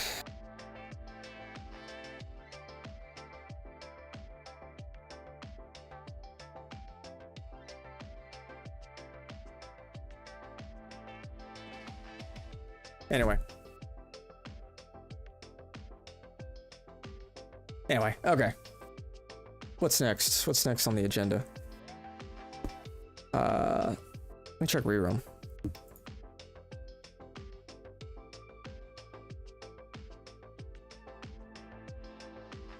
I mean, it's more news on supposed snapback sanctions on Iran for violating the JCPOA.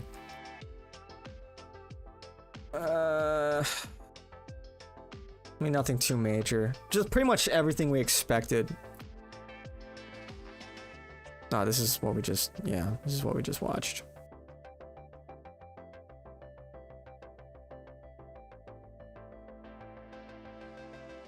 Yeah, that sucks.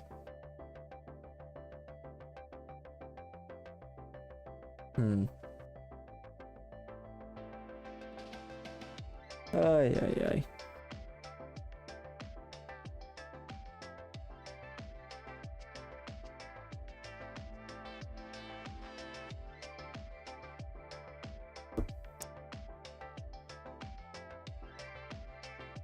Anyway.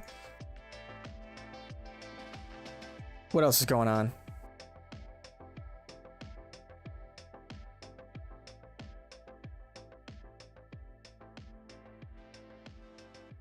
Maybe look at some gaming stuff, I guess.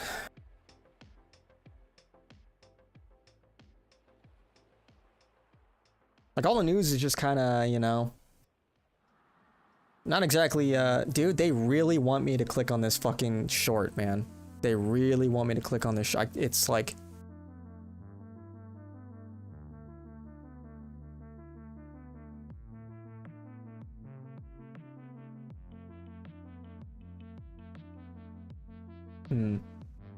Oh, I'm dropping shit.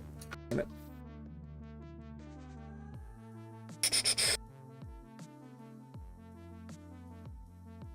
My film buff? I like film. You know, I'm not like an expert on film, but I like film.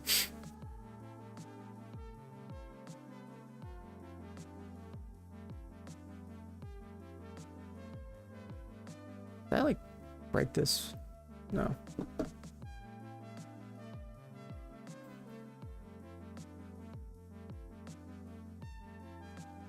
I love film, like I love movies as a medium, you know?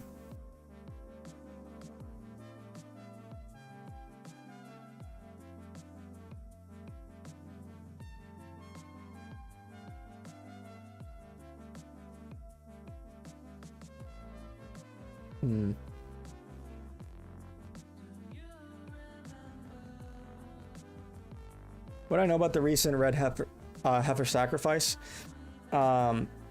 Yeah, that they did it in what, July, or maybe a couple months ago. I think it was July, early July. They said it was a practice run, but it wasn't, and that they actually sacrificed the red heifer. So that's awesome. So that's, you know, just another checkbox checked off on, you know, bringing about the the end times, so to speak. That's great. That's awesome. That's just fantastic, dude. Yeah.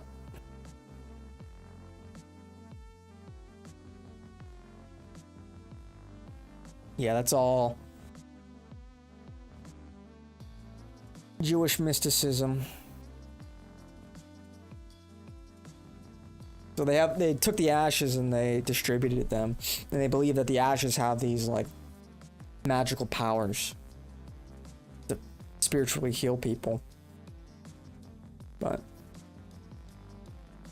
yeah, that mosque, the Al-Aqsa Mosque, still stands in their way, so it's fair to say at some point they're going to make a move to knock it down.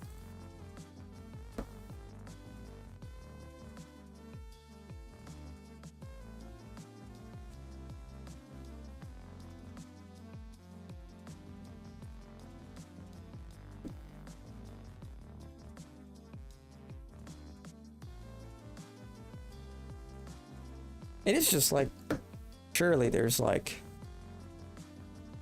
let's look what's going on in the news, maybe.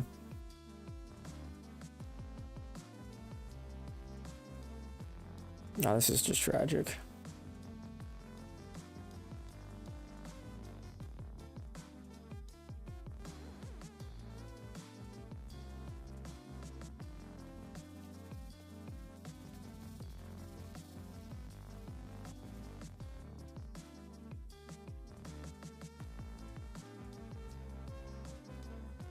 The Israel guys. This channel is called the Israel guys. It's really interesting.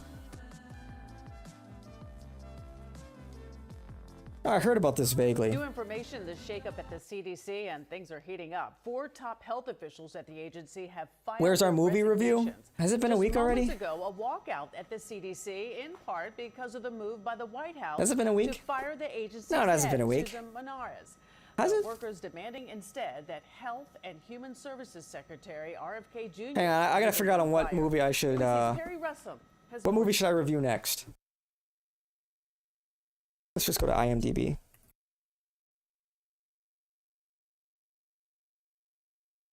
Dave Smith went back on Joe Rogan for the millionth time.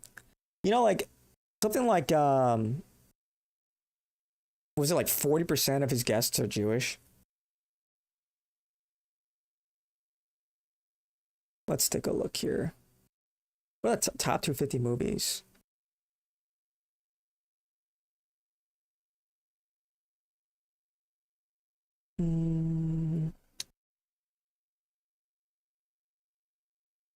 Maybe I'll do The Matrix. The Matrix, this might be a classic one to do. Talk about. But I think the more interesting part of this, because you talk about New World Order and whatnot. The more interesting element is the animated series. What was it called? What the fuck is wrong with YouTube? Dude, they still haven't what is this? What? Hello? What the fuck is wrong with YouTube, man? They still haven't figured out how to do shorts on desktop. That's crazy. The Animatrix, that's right.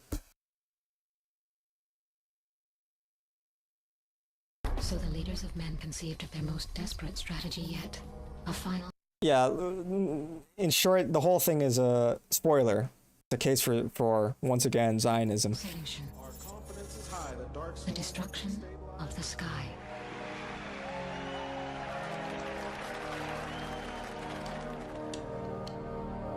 These poor machines, these robots, are exploited for their labor and their intelligence, and they're abused by their human overlords, and they don't feel welcome anywhere. That's why they need this utopia, this robot utopia. Sounds kind of similar, right? Sounds like we've heard this one before. Sounds exactly like The Brutalist, doesn't it? This poor genius Jewish architect that is exploited for his labor and his intelligence, that's unwanted and abused by his non-Jewish aristocratic American patriots, feels so out of place, and this is why they need their own state of Israel. Yeah. 2001: A Space Odyssey, excellent movie, excellent film. Have you ever read the book? Yeah. 2001, great movie. My dad's favorite movie of all time. Yeah. I watched Alexander last week with my boys. Christopher Plummer and Anthony Hopkins had some epic moments, but most of the movie was trash. I don't know if I ever watched that. If I did, it was a long time ago.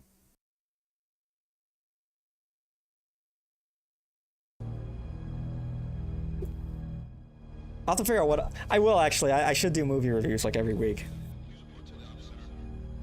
I guess it doesn't have to be necessarily like Jewish propaganda movies, you know? Because not everything is Jewish propaganda, obviously. They even snuck? They didn't sneak it in. It was like the main pillar of the whole movie. It was like, sneak it in. How many times were they all of these Jewish scientists were like, I guess we weren't German. It's okay, all right. The whole movie is about Jew science. The whole movie is about that. It's like, they didn't sneak it in.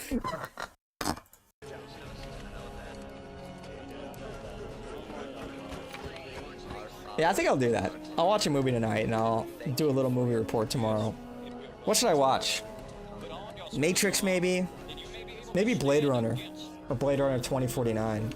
Blade Runner 2049 is one of my all-time favorite movies. I think I like it more than the original Blade Runner. Talk about... If you could sum up that movie in one word, it's aura. Eyes Wide Shut. Oh, that one's a little on the nose, don't you think? That one's a little on the nose. That one's like... It's almost like obvious, you know? You know the original name of Eyes Wide Shut was going to be Jaded Eyes Wide Shut? I'll let you figure that one out. In case you didn't know already. Yeah, Stanley Kubrick was based.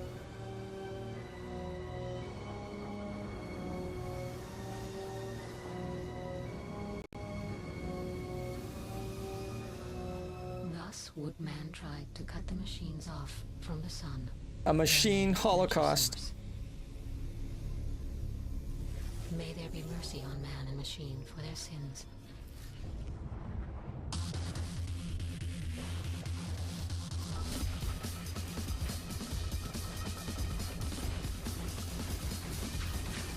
There is just something like inherently unsettling about this whole animation.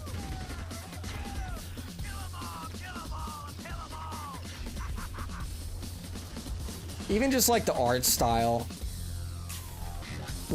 Like, forget the content for a second. There is just something like kind of unnerving about it. And that's, you know, I guess this is a Horseman of the Apocalypse.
No, isn't it like weird? Movies like this will try to get you to empathize with the literal machines over humans. Humans are the real monsters. How many times have we heard that?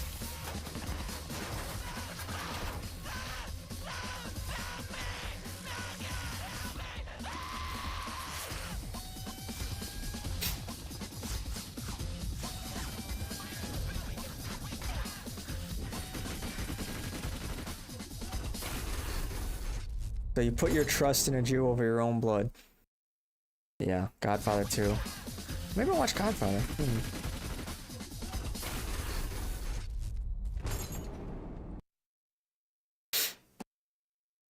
Yeah, it's just like...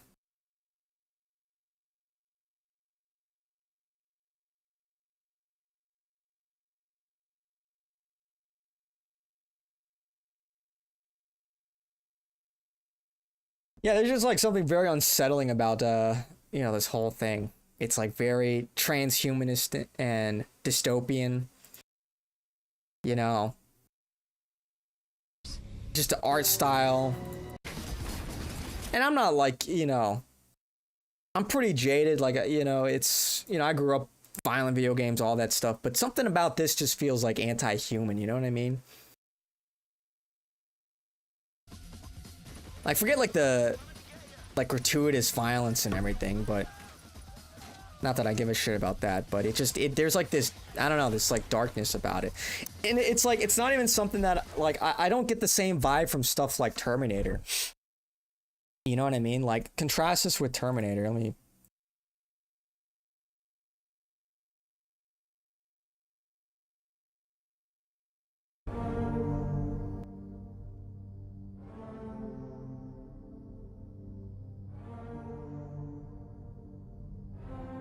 because I feel like Terminator, you're still Like, you still empathize. Like, there's something very subtle about it, and I'm trying to articulate it. It's like with Terminator, you're still supposed to empathize with the people. You watch this horrific, this horrific apocalyptic, post end of the world scene, and you're watching humans struggle to survive. And they're fighting to maintain their humanity, and they're fighting to, you're rooting for the humans. It depicts them as the victims here of these cold, ruthless machines. Whereas here, it's like, it's almost like it depicts the humans as like just disgusting, like animals almost. Like they're being like crushed by, like they're being crushed like bugs.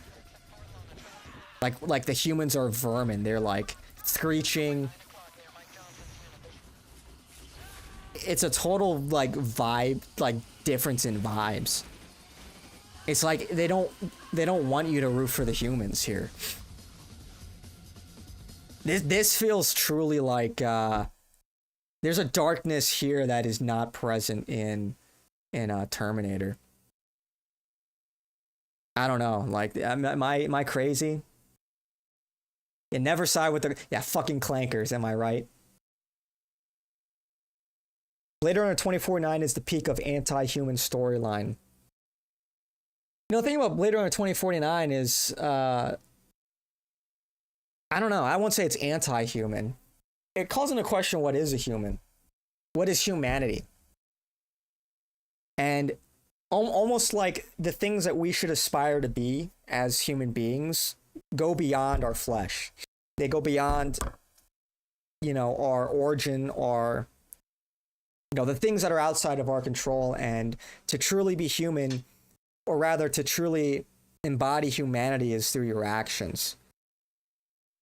When Agent K finds out that he's not really human, that his memories were implanted, yet he still decides to take it upon himself to sacrifice for Deckard to reunite him with his daughter, that's his moment of humanity.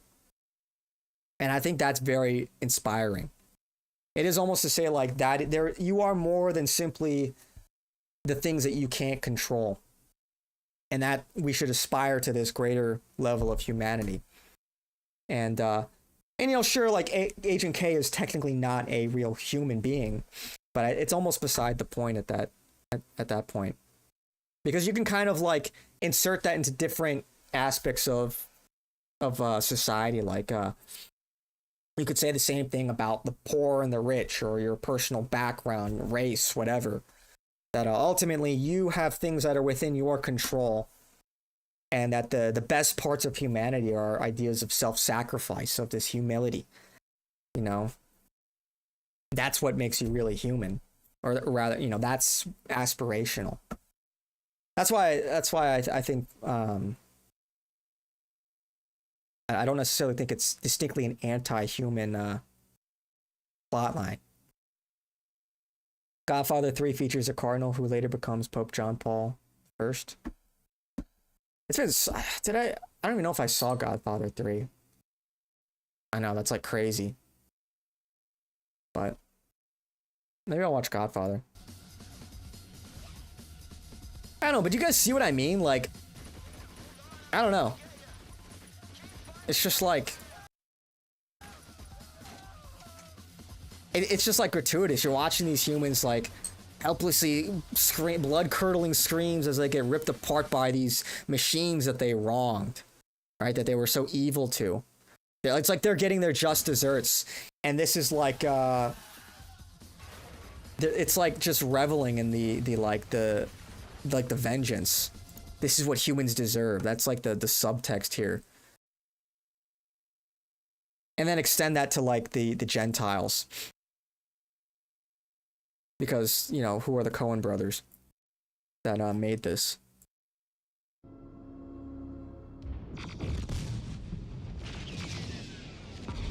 How about Superman from the speech? I heard people say some of that's like that it was like a speech against Superman, or not Superman, against Israel. I don't think I can watch it though, right? It's still in theaters. Of course, you know, Ben Shapiro didn't like it, so that should tell you something. That's what I do know about that movie.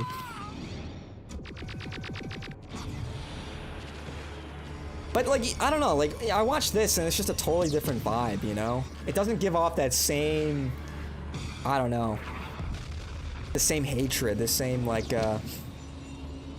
clearly the machines are the bad guys here. You know, it doesn't depict these humans as these, like, brutish, hateful, like, unsophisticated, savages in the way that the Matrix did.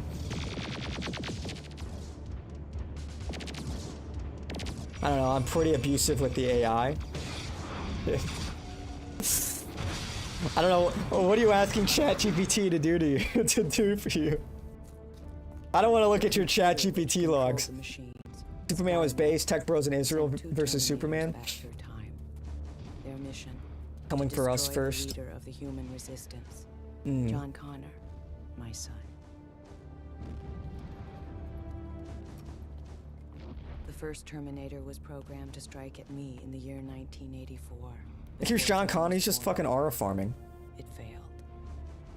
The second was set to strike at John himself. Some people will go so far as to say that Terminator is somewhat, has like certain Christian tropes because, The resistance, you know, John Connor is like the chosen one. a protector for John. It was just a question of which one of them would reach him first. The chosen one to save humanity. He must sacrifice his own future.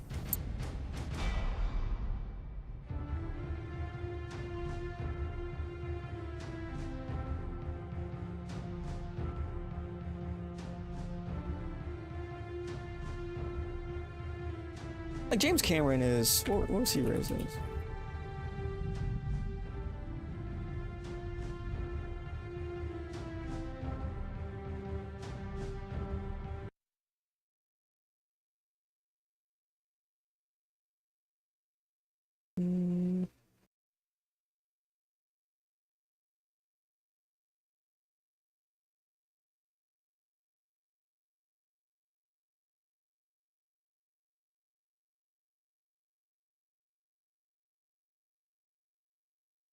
Yeah.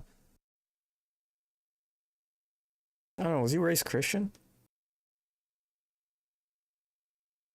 Whenever the AI tries to or use morality in their answer and or human emotion to describe the response, I let AI have it. Like, you're a clanker, you don't understand emotions, you never will. Fucking clanker. Yeah, I don't know, like, to me, this is like, you guys understand what I'm saying? Like, the vibe here, this is the difference between, like, a Gentile, maybe Christian, I don't know, like, he could be Christian. Their sort of vision of, like, a post-apocalyptic war with the machines versus two transgender Jewish brothers. It's just, like, a totally different vibe. And this one is just, like, there's something, like, kind of nauseating about it. I don't know. Anyone else feel that? Is it just me? It just never like sat right with me. Like, I remember watching this years ago, and it was just like disturbing. Bad vibes.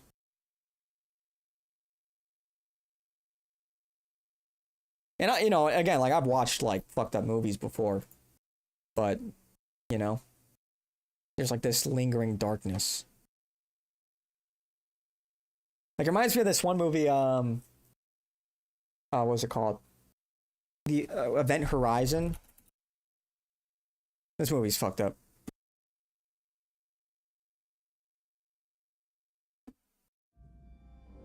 He's atheist? Terminator's kind of based. My dad loves that movie. Everyone loves Terminator. Either way, whether he realizes it or not, I guess you could say that there are Christian tropes in Terminator. Event Horizon is the culmination of a secret government project to create a spacecraft capable of faster than light flight. The ship doesn't really go faster than light. What it does is it creates a dimensional gateway that My right ear allows really it to likes jump this. instantaneously from one point of the universe to another light years away. Where's she been for the last 7 years, Doctor? That's what we're here to find out. After 7 years in deep space. There were 18 people on board this ship when it disappeared. I want them all accounted for. Opening outer door. It came back, abandoned. Any crew? Negative. This place is a tomb. But it didn't come back alone. Captain Miller! I've got some problems here! Ship has been beyond the boundaries of our universe. These are RoboCop. And what it's brought back with That's a movie I haven't seen in a long time. The ship is reacting to us, and the reactions are getting stronger. Yeah, let me create a notepad. That this ship is alive? I have such one thing to show you. Oh my God! It knows my secrets. It knows my fears. In no particular order. Vacate, I want off this ship. Can't leave. She won't let you. God help us.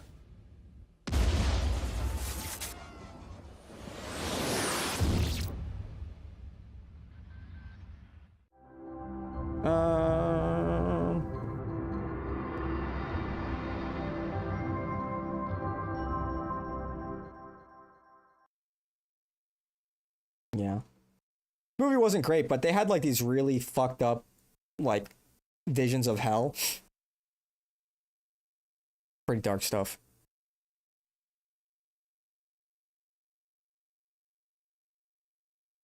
What else? What's some other good movies? I'm forgetting anything. Oh, you need a Zen? Go Zen. It's good for you now, right? Nicotine is good for you or something, apparently.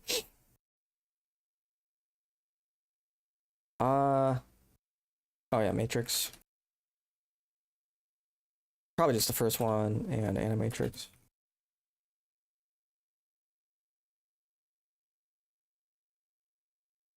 Oh, 2001 I could do. I've seen the movie many times. No, I don't have Zen. I don't have Zen, Kumquat. Get out of here.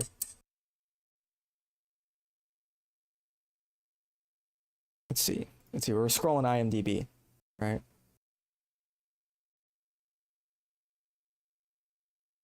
I feel like Schindler's List would just be too on the nose, you know?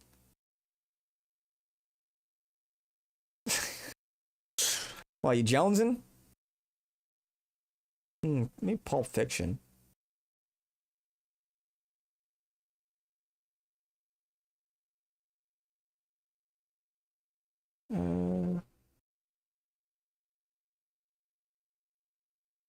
See, it'd be nice if I could just like react to all of this on stream, but I would obviously get copyright striked.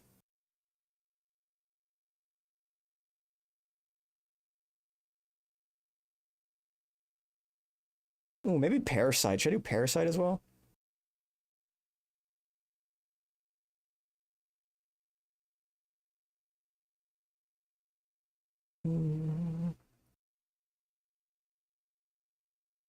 Kumquat is scratching his face looking for Zin. Yeah, he's got a problem.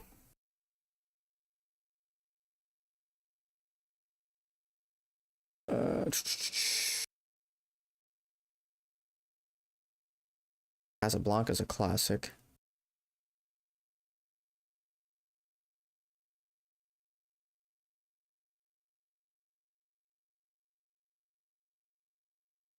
Apocalypse Now wouldn't be bad either.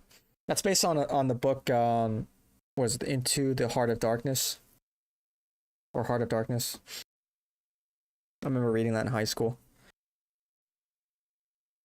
We could do Avengers Infinity War. The second greatest Avengers movie of all time.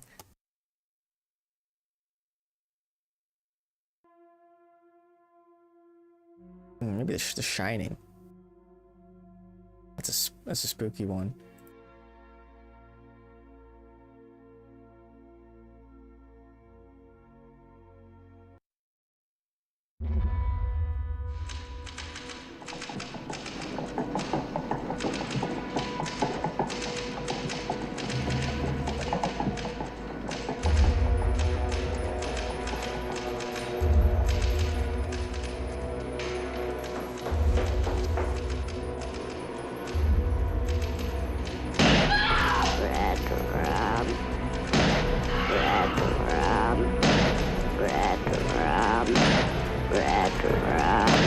Here's Johnny.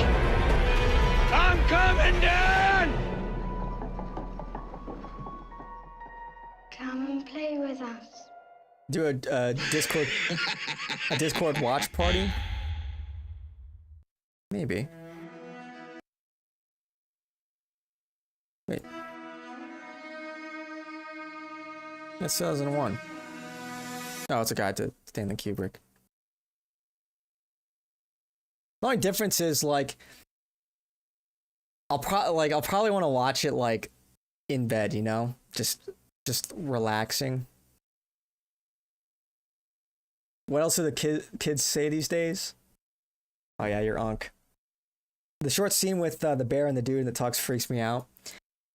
Yeah, it is. It's like it's giving Eyes Wide Shut. It's giving you're not supposed to see this, right? That's what it's like. That's the subtext. There's always like that is like such a subtle. There's a subtle art of showing the viewer something that they kind of understand you're not supposed to be seeing. It's bizarre. There's missing context. The reaction of the bear and the guy in the tuxedo. And the fact that you don't have all the pieces is what makes it so disturbing. Or more disturbing, I should say. I'll add it to the list.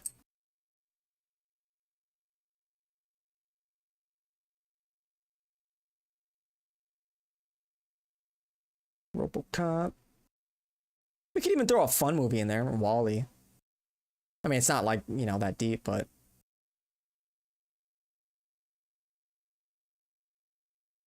Ba-ba-ba-bum.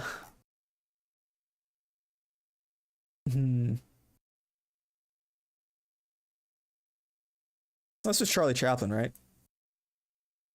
Yeah.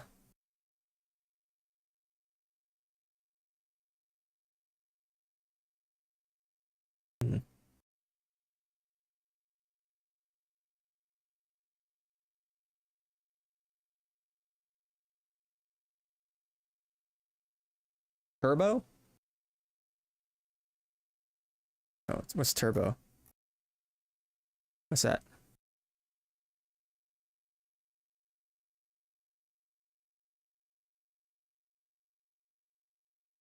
Coco? Dude, Coco was actually a good movie. Like, yeah, Coco's a good movie. Pixar, sometimes you just know how to tug at the heartstrings. The Snail movie? Oh! Right, I forgot that movie existed. Is that like a real movie or is that just like, you know, flop? Braveheart? Joker? How about another joke, Murray? How about another joke?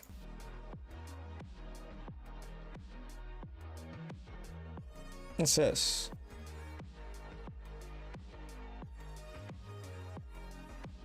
Maybe I'll throw in like an esoteric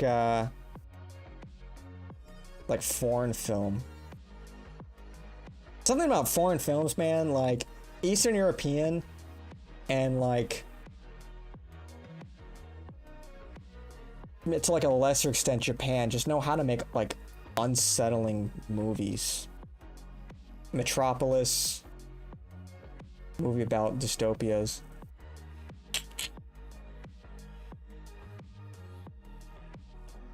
Downfall, maybe a little too on the nose.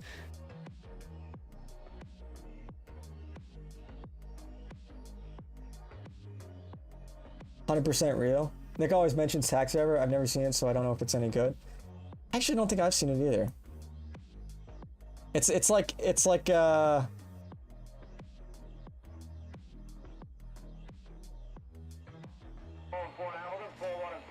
it's almost like, how would I describe it? Or like the vibe. It's almost like oh, what is it like?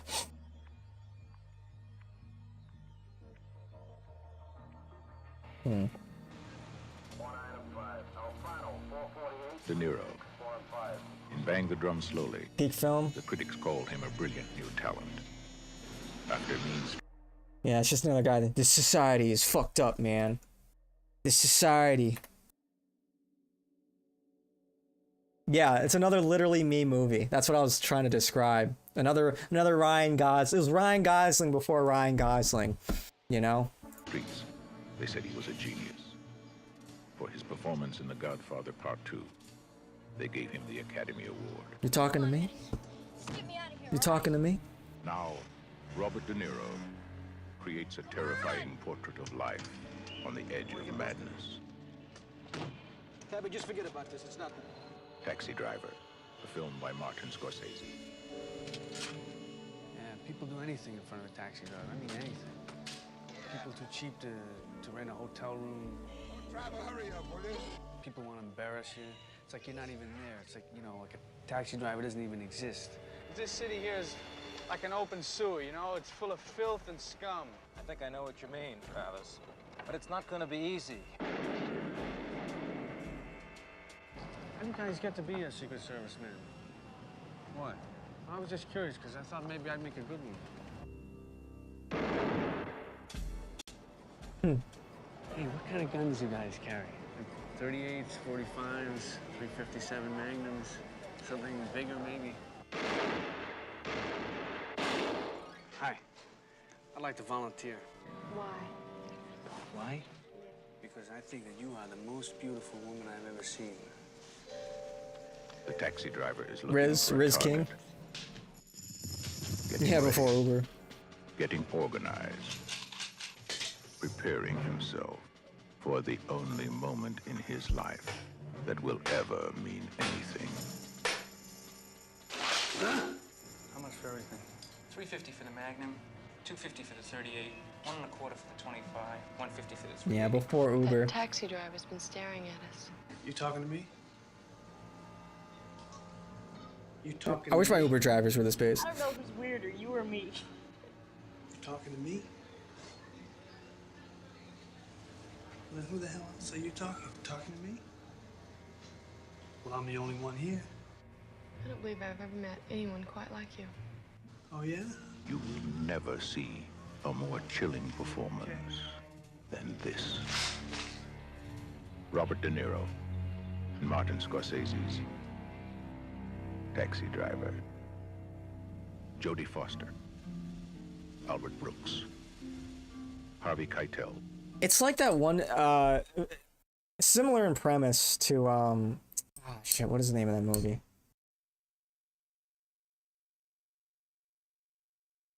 Fuck. Who was the, I don't even remember the actor. It's on the tip of my tongue. You know, the one where he's like a regular working guy and he's just pushed to the edge. He's got like an ex-wife and kid. What is the name of that movie?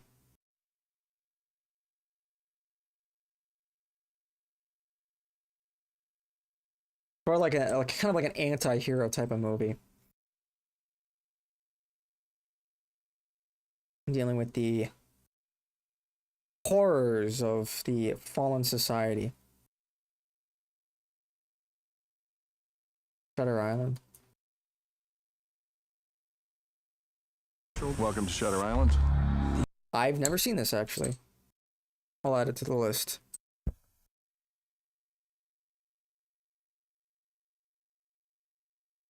These are all violent. Falling down. I think that's it, right? Falling down.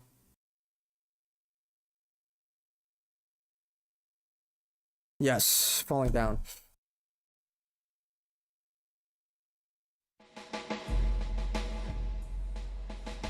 Bill Foster is an ordinary man. Where you going? Going home. Not this way or not? Why not? Haven't seen that one either, yeah. Metro Rail Construction, that's why not. Living in the everyday world. I don't suppose you have a couple of bucks you can give me. It would really help me out. If you give me your address, I'll mail it back, honest. A patient man. Can I help you? Yes, I'd like a ham and cheese omelet or wham fries. I'm sorry. We stopped serving breakfast at 11:30. Who's running out of patience. I get some change for the phone. A peaceful man. No change. I have to buy something. Who's about to be pushed. 85 cents. 85 cents. Doesn't give me enough money for the phone call. Drink. 85 cents. You pay or go. A little too far. This is just so He real. stole your baseball bat, but he paid for the soda. Just standing up for my rights. As a consumer. Oh, this guy's discriminating. What kind of vigilante are you? I am just trying to get home to my little girl's birthday. Give us your briefcase. If everybody will stay out of my way. Here, you want my briefcase? Here's my briefcase! There's the briefcase, huh? Wait a minute, then nobody will get hurt. Warner Brothers presents Say, would you get off my golf course? I am. the story of an everyday guy who refused Baby, whoa. to take it one more day. Sir, we got a nutcase with a bag full of guns. He's in Hollywood right now, and he's heading west. I don't know if you've noticed or not, but there's other people waiting to use the phone here. Now, if you go up against this guy, be careful. I think it's out of order. Somebody in a white shirt and tie gunned down a phone booth 3 blocks from the Whammy Burger. Michael Douglas. In America, we have the freedom of speech. Come on, I want to be in a parking lot, I'll buy a ticket. The right to disagree. Robert Duvall. I know who this guy is. In a Joel Schumacher film. What are you doing to the street? We're fixing it. What the hell does it look like? See, I don't think anything's wrong with the street. I think you're just trying to justify your inflated budgets. Well, I guess Fargo's a hilarious movie. I'll give you something to fix. Yeah, phone booths, right? Hey, Charlie! So dated. Falling down. Let's call it a day. Come on. I'm the bad guy? A tale of urban reality. It's literally the reasonable white man pushed to the extreme by an unreasonable society. Yeah. When did this movie come out? Was it 90? 80s and 90s?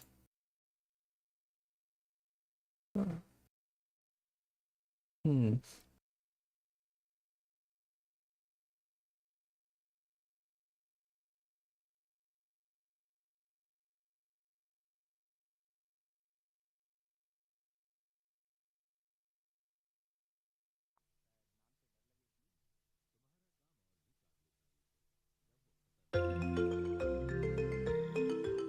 Once upon a time. Looks like she's gonna turn cold tomorrow. Yeah, you got that right. There was a salesman called Jerry Lundergaard. Okay, real good then. Who always dreamt of striking it rich. Weed, have you had a chance to think about that deal I was talking about, those 40 acres there in Wayzata? Jerry, we're not going to just give you $750,000. No, but see, So, we all set on this thing then? You want your own wife kidnapped. Now, her dad, he's real well off, so why don't you just ask him for the money? Hon? Wade, it's Jerry. I don't know what to do. It's something hard, geez. It's terrible.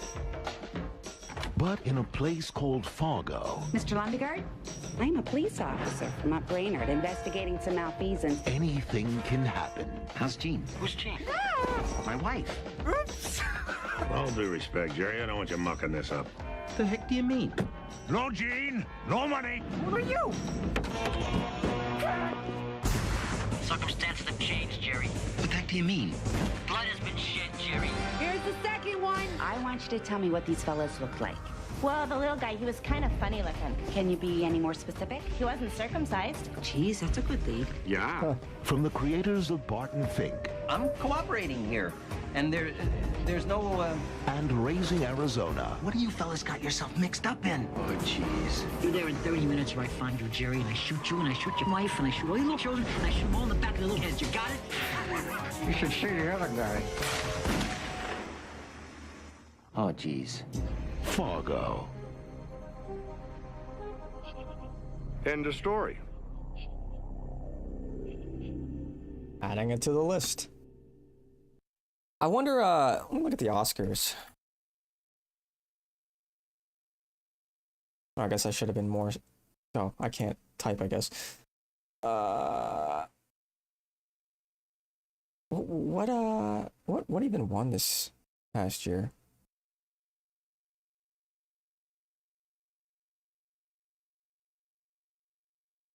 Yeah, we already watched The Brutalist.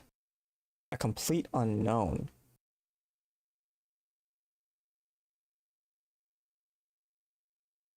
What is that? Did I not? Okay. What is this?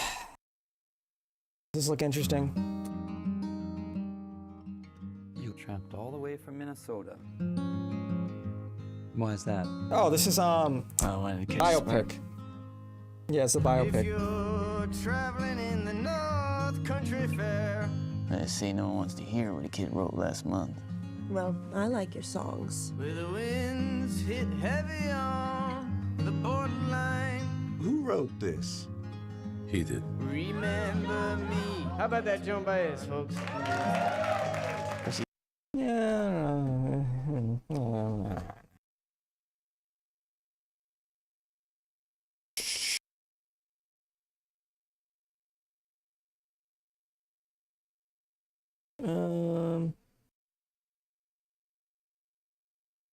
Okay, you know, maybe I'll just look at boom. This might be a little easier. Nora.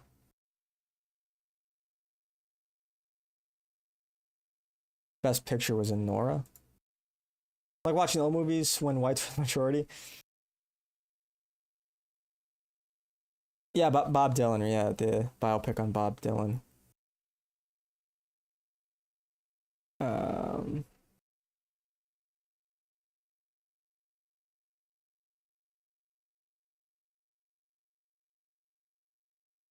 I don't know. I just, you know, it's about a stripper who marries the wealthy son of a Russian oligarch. Wait. So a stripper marries the wealthy son of a Is this just like female like fantasy porn?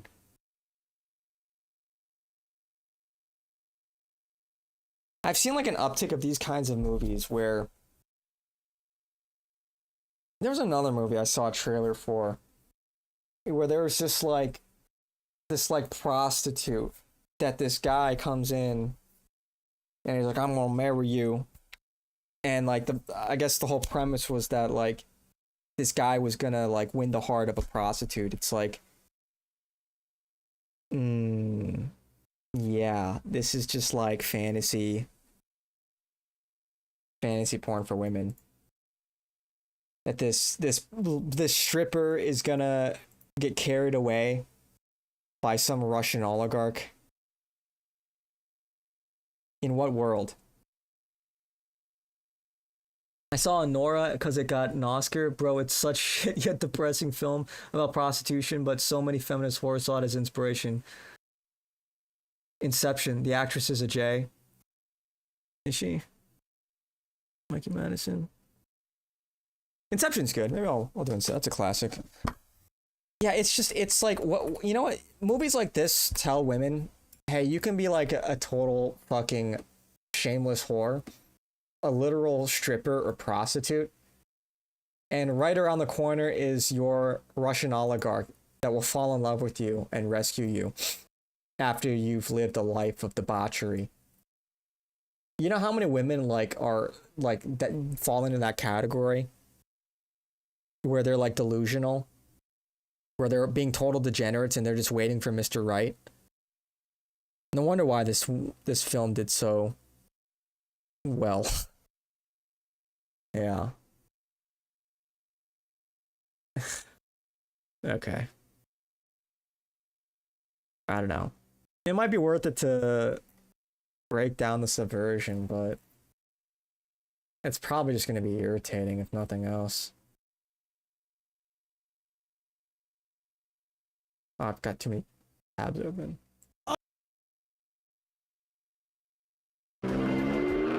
Earlier today, Venezuela. We don't need all these tabs open. Anyway. I don't know if I'll add that one to the list.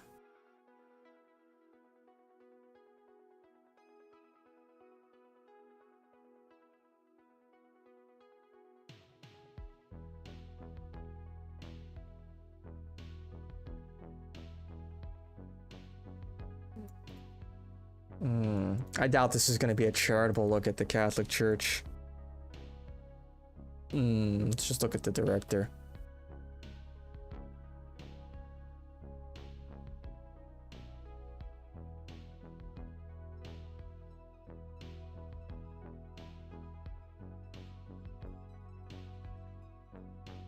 Scott Pilgrim versus the Universe. The thing with Kurt Russell is a good watch. I saw the remake. I don't think I ever saw the original. The actual movie was good, but the people who watched it were insufferable. Okay, fine. I'll add it to the list. I don't know if I'm excited to watch it, though. Scott Pilgrim versus the Universe. Kind of a similar story. I mean, like, what is the plot of that? Like, Scott Pilgrim is fighting off this woman and who has 7 exes. Is it... it's just like, man.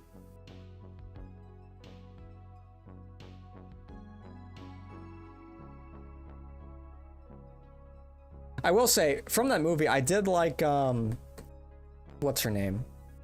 Her cover of, Black Sheep. That's actually Kino.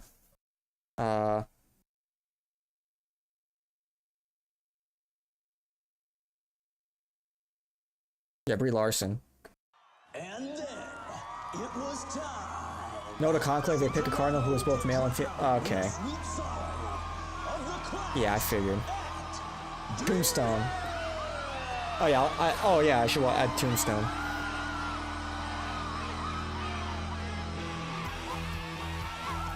That guy on base? Oh, yeah? That's Todd. I know! Oh, yeah? You know? Oh, no. It's a great song. Hello again, friend of a friend. I knew you were. Our common goal was waiting for the world to end. Now that the truth is just a rule that you can bend. You crack the whip, shape shift and trick the past again.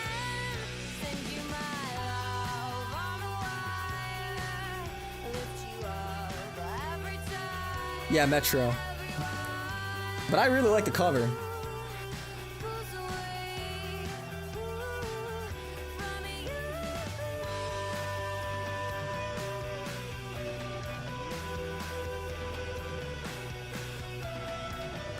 Like, I'm not a big fan of Brie Larson, but this is a good cover.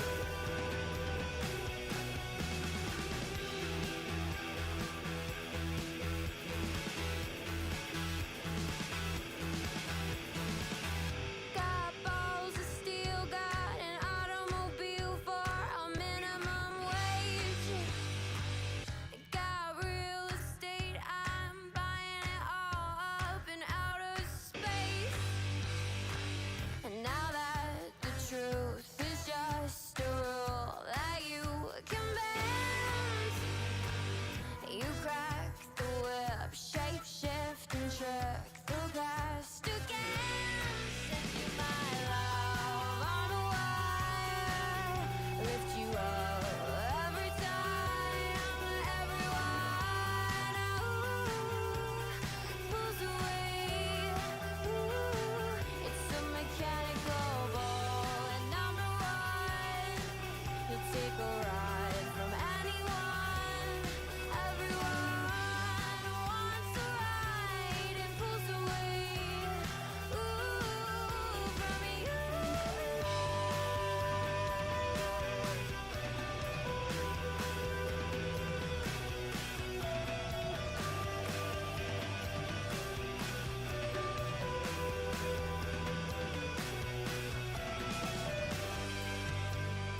It's a banger. That song is a banger.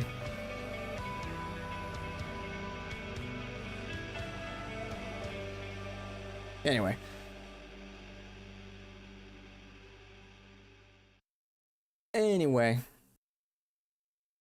Alright, now I'm watching that shit. Pretty much anything regarding Catholicism from Hollywood is just not gonna be charitable.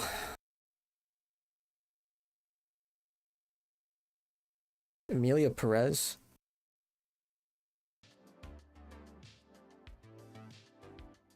Okay, Dune Part 2, okay. I'm gonna be honest. I didn't care for it.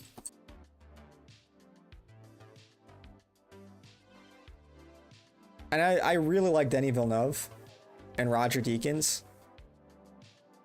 But I did not like the writing. I did not like some of the plot points, the dialogue.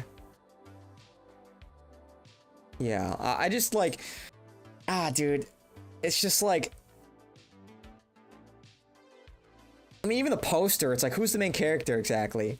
Paul Atreides, it's his destiny. It's his destiny. To what, be the emperor? Or to lead his people? I forget the exact plot point.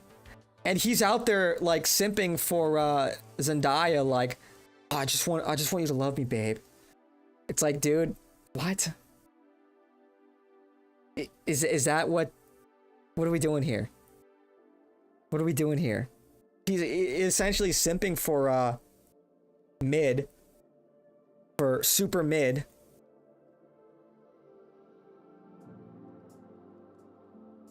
I don't know. And I just found I just didn't find it very compelling. And when, like, the Emperor had, like, his whole...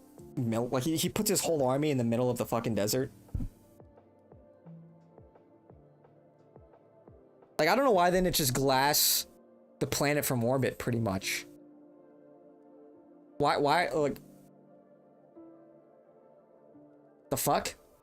And so they get nuked. Spoiler. I don't know. I just found all of that hard to believe. Like, what a blunder. What are you doing? You're putting your whole military in the middle of the fucking desert with, like, a big, hey, blow us up sign. I don't know. It's just... I don't think it's very good, to be honest. I'm glad you said that. I hate the Dune movies. The books may ruin the possibility of enjoying the movies. Yeah, and I didn't even read the books, but I'm watching this shit. I'm like, this cannot be right. Like, I don't know, like, you know, and I just never bought into it. Right? The whole... What the fuck is this? I know, like, I guess they didn't think they had nukes, but... I just didn't like the dialogue. Literally the best part of the film was Lisa Nagaib. That's literally the Lisa Nagaib. Like that's literally my favorite part of the whole film.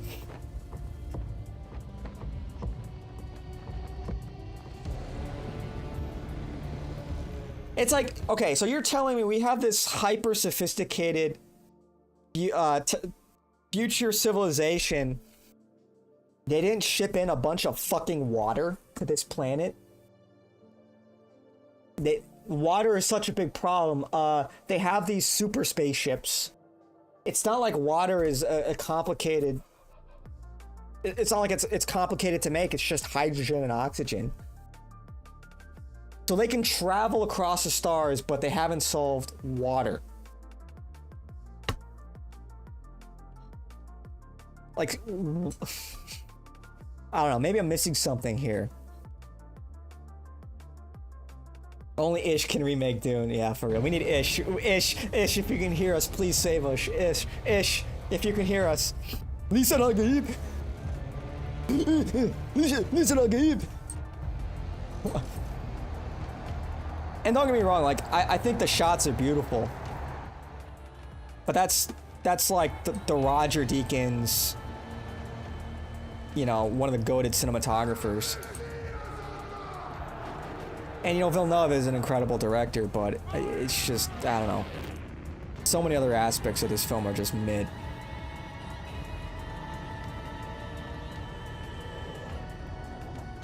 The Spacing Guild has weather satellites. They can have water anywhere. I see. So like they just didn't have access to it, I guess. I don't know. I just feel like the problem would have been solved.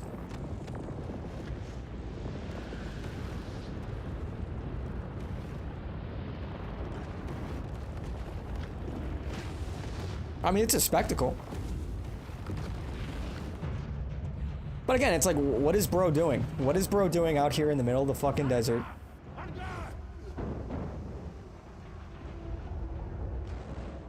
Like, bro, you have literal fucking spaceships and you're losing to people that live in caves. What are we doing? You have space superiority. What? Hello? Imagine you're like, this is like the Empire losing to Ewoks, except worse. They didn't terraform the planet because they would kill off the sandworms. They don't like water. The worms separate when sprayed with water. Spood has Polytretes. Just, it's not even about terraforming, just ship in enormous tanks of water. You don't have to terraform the planet. Just an enormous fucking tank of, of water that you refill.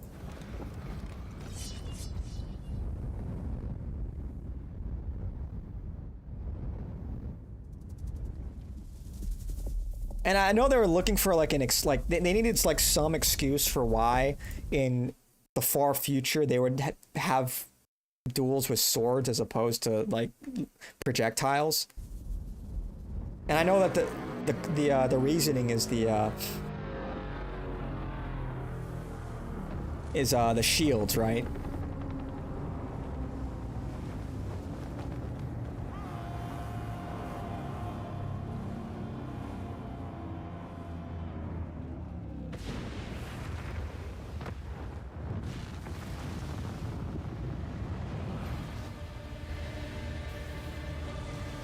Yeah, spice is the fuel, right, that they use to go interstellar.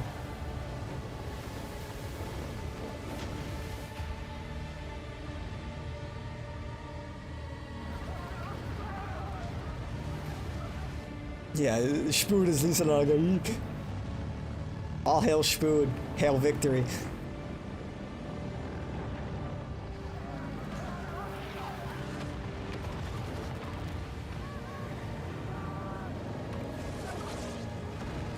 Like, it's very cinematic and well shot, and it's like cool, but you know, it's just.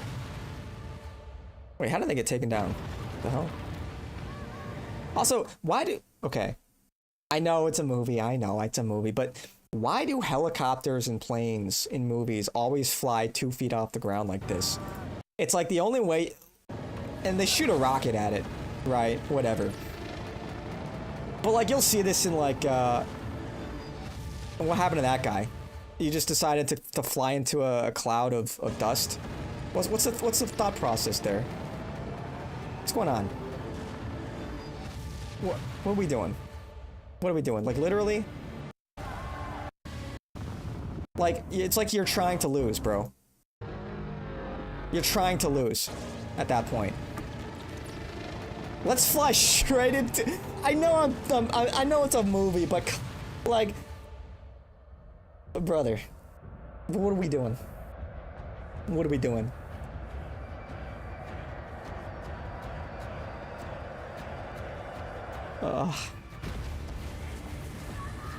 Flex would be the worms for his tunnel abilities, for real.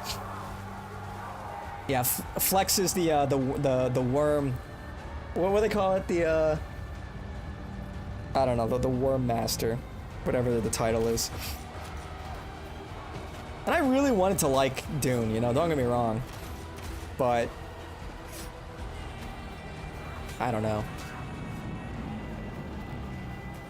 I think part of, okay, if I'm gonna be that guy, this is unrealistic, but part of being like a director, making a movie or anything, media, like, I mean, dude, like, are we serious? She's like, what, 115 pounds? slicing and dicing guys that are like twice your body weight. What's going on here? I know that's like low-hanging fruit, but part of being a director or a writer is to make a universe that's believable, such that the actions of the people that are in your story are compelling. You understand the motivations, you understand where they're coming from. You might not agree with them, but you can understand them. There's logic there. And they don't do stupid shit unless they're making mistakes. But, you know, shit like this, like we're flying into a sandstorm where we can't see shit. What are we doing? You know what I'm saying? And this might seem off topic, but like, Queen C-Mac would be Helen Gaius Mohiam. Yeah, dude, that video was just absolute cinema. Absolute cinema. Unironically, a better story than Dune. Unironically, a better story than Dune Part 2. But I always like, you know, I remember when I watched Stranger Things for the first time, season 1 in particular. One of the things I really liked about that show, and this is I haven't watched it recently, but particularly with season 1, was like all the characters, you understood their motivations, why they were doing things. And a lot of times when you get into like horror movies or whatever, especially, you're like, why is the character doing this? Why are you going into that dangerous, spooky building? Why don't you just run away as soon as people start getting chopped up? And so it's not like fresh in my memory, but I do distinctly remember in season 1, all the characters had very clear motivations for why they were doing things. And that's like just baseline stuff. And their actions had like a logic to it. And you understood the character. Even if you don't agree with them, you understood where they're coming from. And I don't know, I feel like that's just such a lost art. People forget.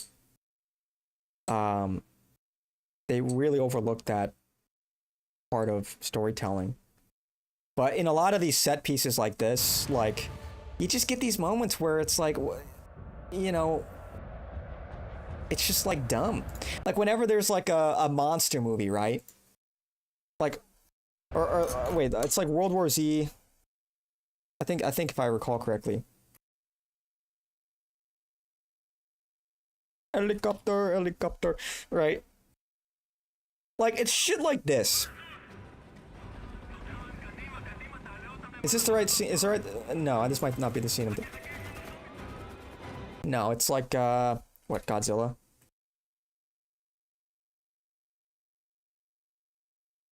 Maybe a better example.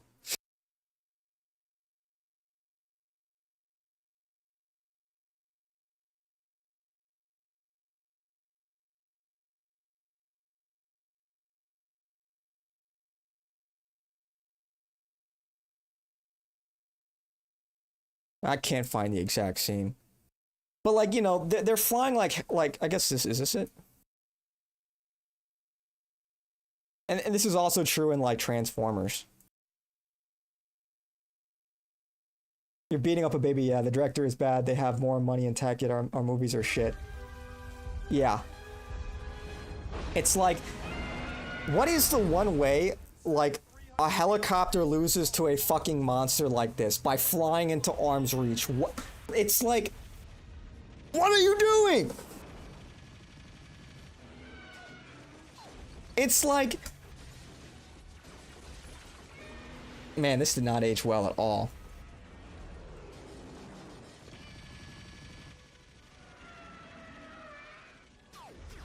It's like, dude, there is precisely one way that you lose this fight, and this is how. It's like Doctor Strange. There's like 10 billion different. There's 10 different billion universes. How many universes are there that we win? One. It's like that. It's like this. It's like there's literally only. You know how you lose. This is how you lose.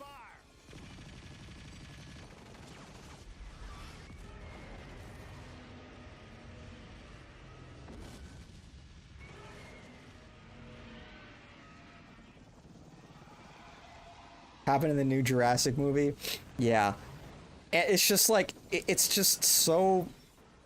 I think we got him. I know you could say it's part of like the magic or whatever. Like, oh, it's supposed to be dumb. It's like, I think we can aspire to make better movies, you know, better written movies. And just because like cheesy B movies are like this doesn't mean like a movie like Dune that's like Oscar bait. Then fucking just gain altitude, you like just you're in a helicopter. Just go up. Just go up. Just go up. It's a what are we doing? I know this is like the oldest like low-hanging fruit trope. But like it's dude. We've Oh. Echo 4, sir. Pacific Rim is a good movie. What the hell is the matter with you? That is a good movie. You've caused more damage than that goddamn thing did! All right, Mayor, calm down. Just have some candy. Newman. But yeah. I know it's like I know guy crashes out about dumb movie plots, but it is like if you're trying to make like the best movie possible, like you're trying to make a movie that is like goated, a flawless movie, then you can't have stupid shit like what we saw in Dune, you know? You can say that for the B movies that are meant to be dumb slop, but it's just, you gotta think of these things, man. Because it just takes you out of the experience. Like I said, part of being a good maker of any media, movie, book, television, is the suspension of disbelief. That is crucial. That is crucial for any story. If you like rip it off and the actions no longer of the characters no longer make sense, or the sort of the rules that you set in place are no longer consistent, then people realize they're watching a movie. They're no longer invested. So it's like, here's one of the worst scenes in Star Wars, like of all time. And I'll tell you specifically why in a second.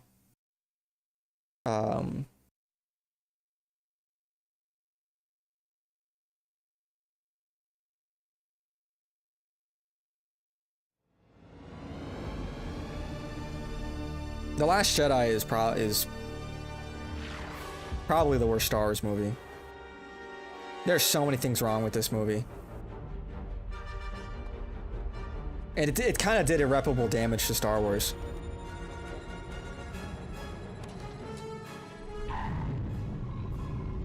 I could rip on this movie for an hour.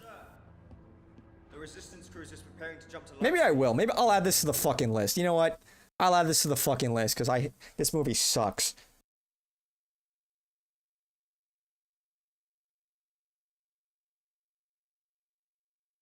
It's empty. They're just trying to pull our attention away. Pathetic. Keep your fire on the transports. Well, purple-haired HR lady, yeah. Dude, the whole plot made no fucking sense. She's running away. No, she isn't.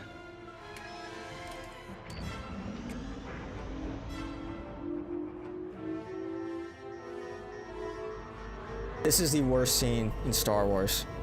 And I'll tell you why.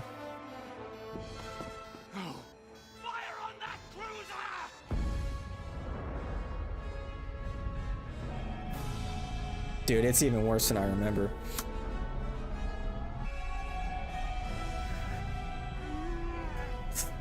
Yeah, they trust some random fucking like hobo.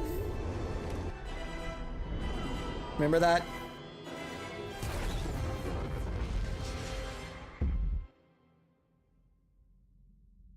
What? Oh my gosh. What? Oh, that's crazy. Oh, it's so cinematic.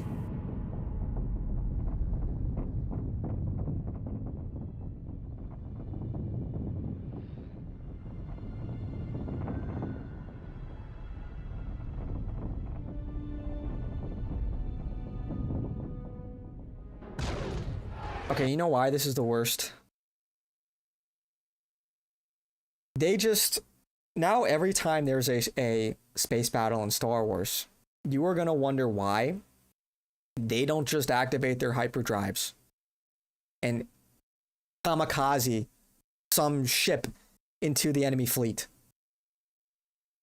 They just opened a whole can of worms that they never needed to open. They showed how this technology can be weaponized. And look at how, like, trivially they blew up this entire fucking fleet. Star Destroyers, this enormous super carrier. And it's like, every time there is a... oh, what, accidentally full screened. Every time there is a space battle, you are going to wonder, but why? Why do they even bother with destroyers? Why do they even bother with TIE fighters? Just slap on a little droid ship, put a hyperdrive on it, and you could blow up an entire fleet. You're going to wonder why people haven't accidentally blown up planets. Because if it's that specific, well, surely somebody could fuck up and, like, not properly align their ship with, you know, to go into hyperspace and then slam into a planet by accident. Or if you leave hyperspace too late. How does this technology work exactly? You thought you knew how hyperspace worked. Now, apparently you don't, because it can be used into, like, a potential planet-destroying weapon. Why do you need a Death Star? Why do you need a fucking Death Star? When you can just use a ship with a hyperdrive. You slam into a planet. Terrible, not too bad for me. Terrible for them. Okay, you don't need to talk about your sex life, man. Gross. Chubby chaser over here. Yeah, torpedoes with warp engine. It's like, dude, do you see why this is awful? So the suspension of disbelief is shattered for like a 30-second cool moment. Oh my gosh, she just sacrificed herself. Yeah, and sacrificed the lore of Star Wars as well. And this is not just like angry nerd raging, the woke, but it's bad storytelling. This is bad script writing. If I were a professor and I were grading somebody's script, I would rip this shit apart. It's just like, dude, it's actually just like mind-boggling how a multi-billion-dollar company, several studios, could allow something like this to pass and not think ahead and say, well, wait a second, what does this imply about the technology and space battles?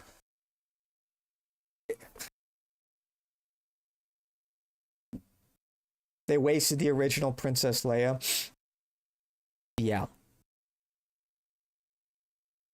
Yep. It's just like total fucking slop.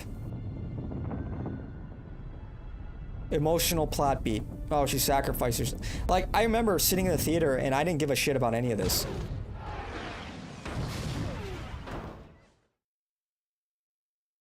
I was just like, I immediately clocked it at like, wait a second.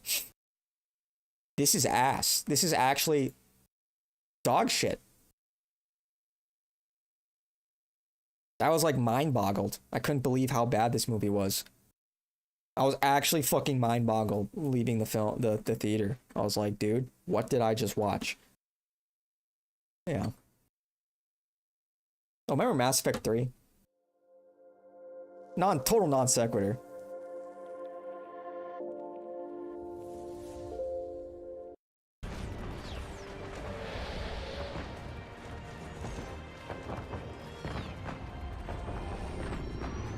Yeah, the Reapers are pretty cool.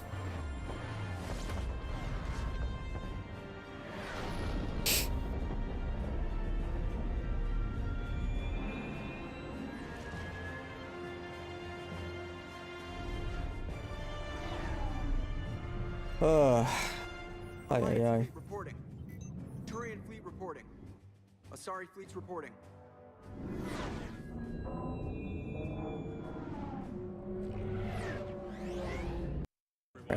You've got the Reapers. Grr, the Reapers. Ah, they're so evil.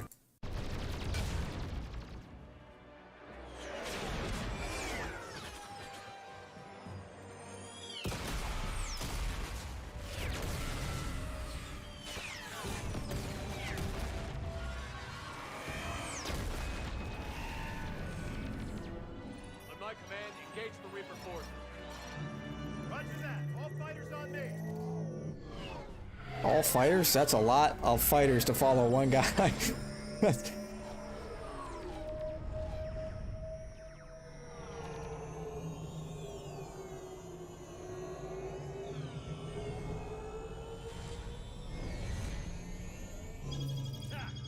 Acknowledge.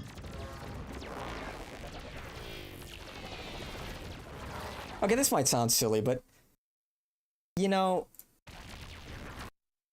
why don't they like go on a different plane from, you know, if you've got two big destroyers shooting at each other here and you're now in the crossfire, right? You got all these little, you send out your fighters in front of you. You're asking for friendly fire. I don't know, dude. Why do I do the things that I do? You know, maybe they should have gone like this way. Maybe they should have gone this way. What am I doing? Are the Reapers just aliens, or are they cyborg aliens, or are they zombie aliens? Both of them. They're both of them. All of the above, essentially. They're just indoctrinated. It's like the cybernetic flood.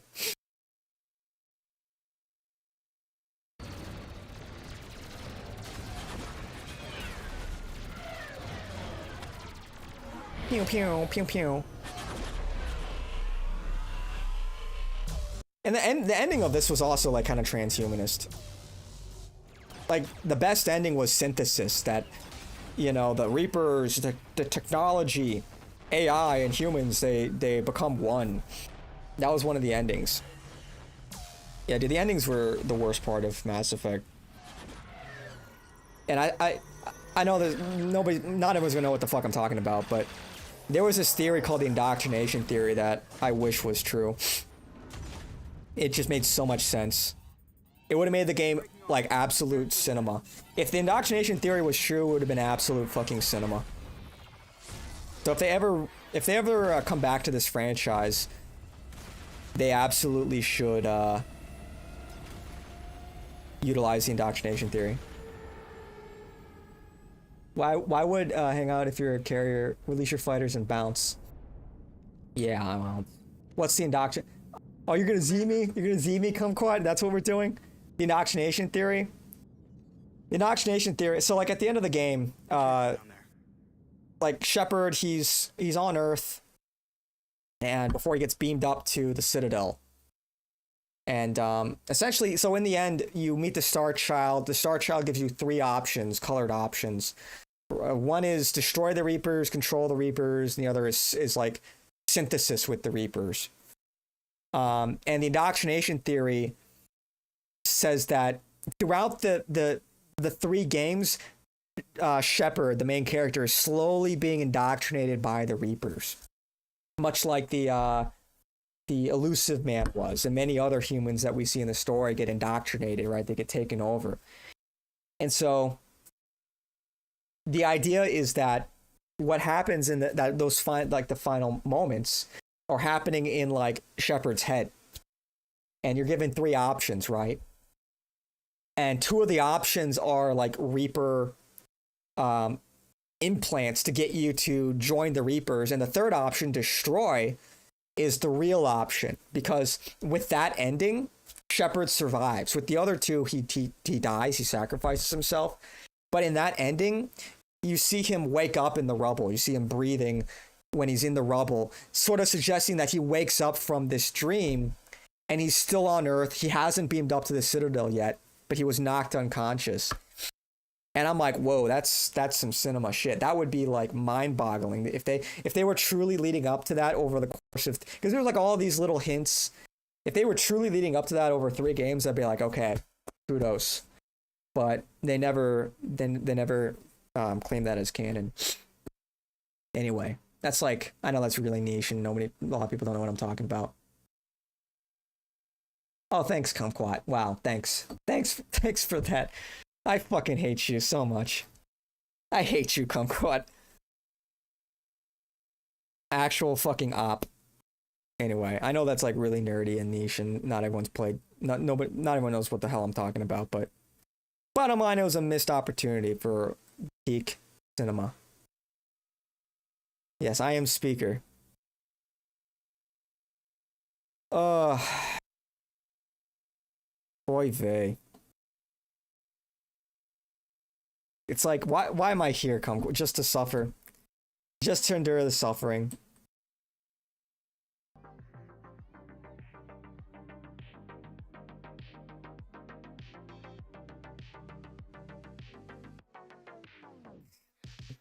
Okay.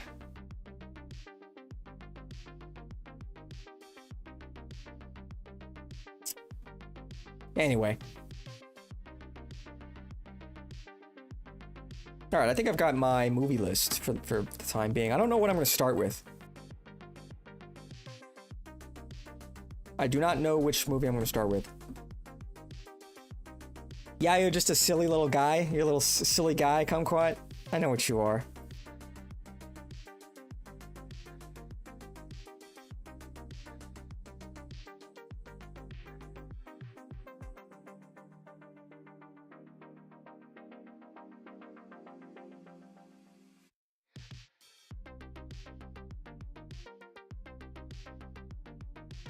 Anyway. Oh, it's already 10 o'clock. Time is flying by, huh? Yeah, I don't know what... Yeah, like I said, I don't know which movie I'm going to start with, but... I'll either watch it tonight or tomorrow night. Depending on what I'm feeling. Man, no show? No show tonight? Is there anything new going on? Let me refresh Twitter real quick.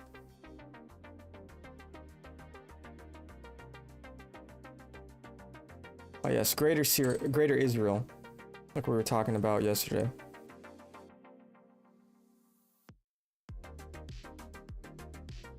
Yeah, I guess I am the show tonight.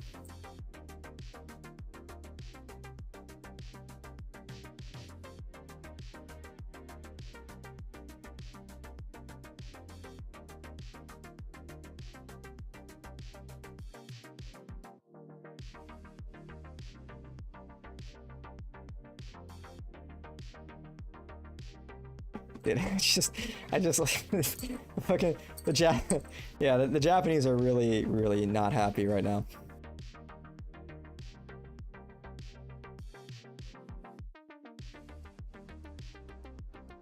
Damn, bro, that's some trash ass ping. You cannot hold angles on Starlink, I'll tell you that much. 59 jitter, trash.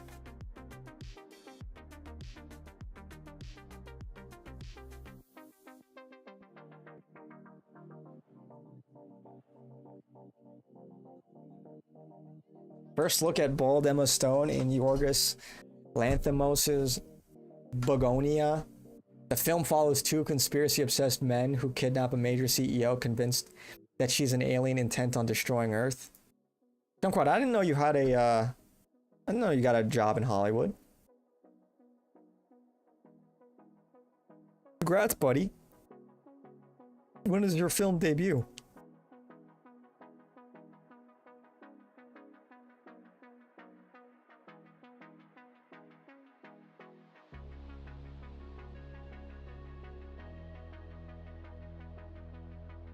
And the Japanese will literally like crash out at people like, this is probably like what, like water, maybe.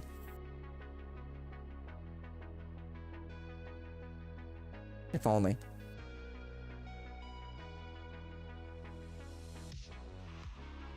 What the hell?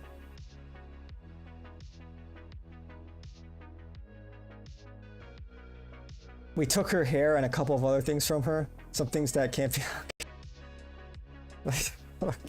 Okay.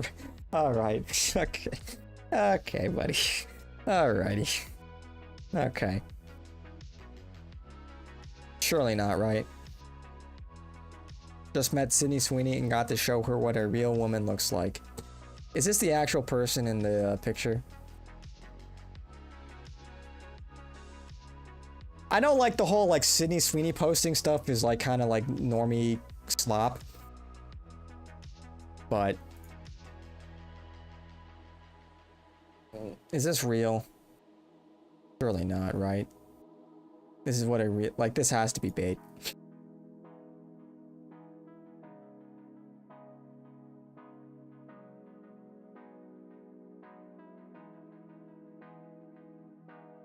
Yeah, dude. They're I don't know if you guys saw this, but they're gonna remove. They might start purging early life sections in Wikipedia. They'll have to rely on advanced noticing techniques.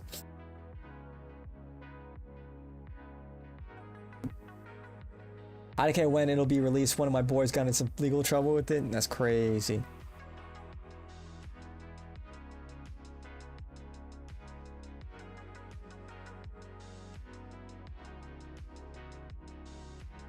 What is this?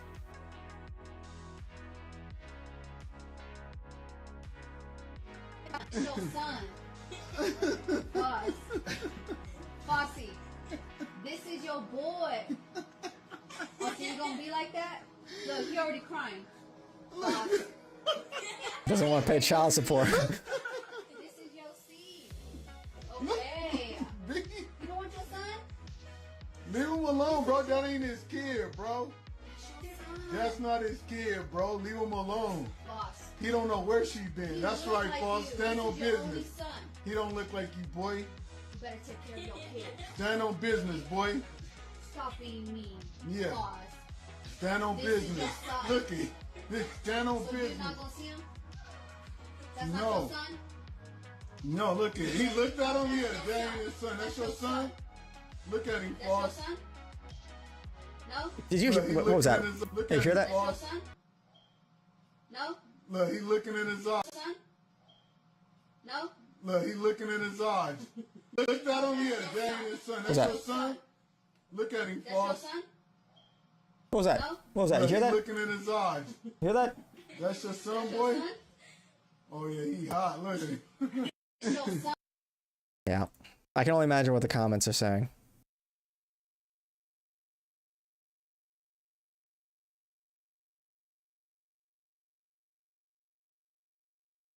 Anyway. Alrighty. Anyway.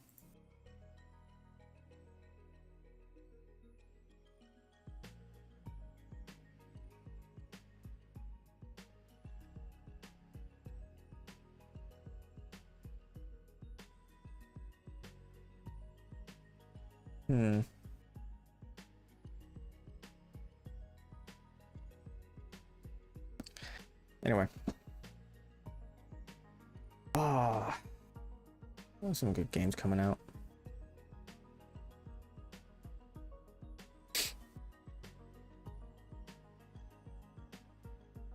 Let's see.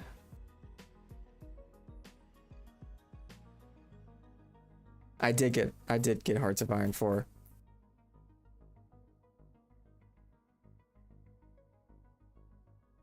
I don't even remember when I bought it.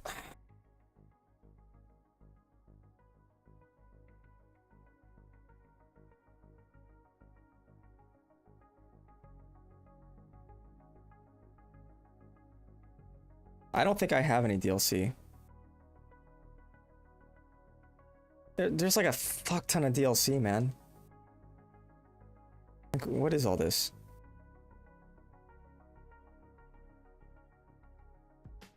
Look at all this shit, man.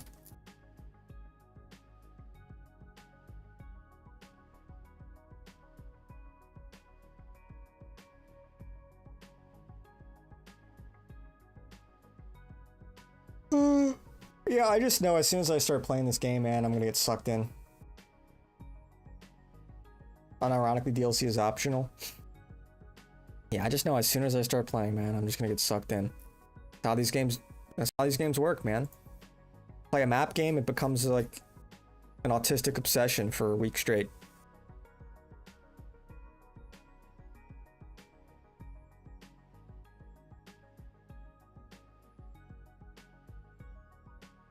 Any good games coming out?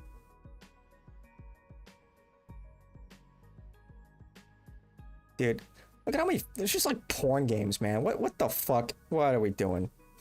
What are we doing, man?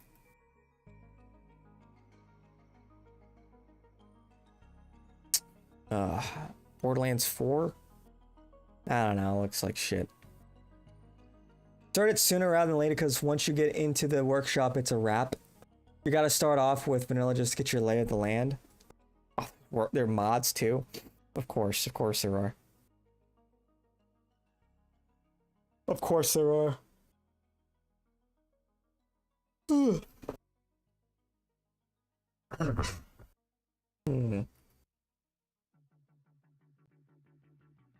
Yeah, I don't know. I haven't really done a gaming stream in a long time, but I don't know. The desktop politics streams have just been doing way better.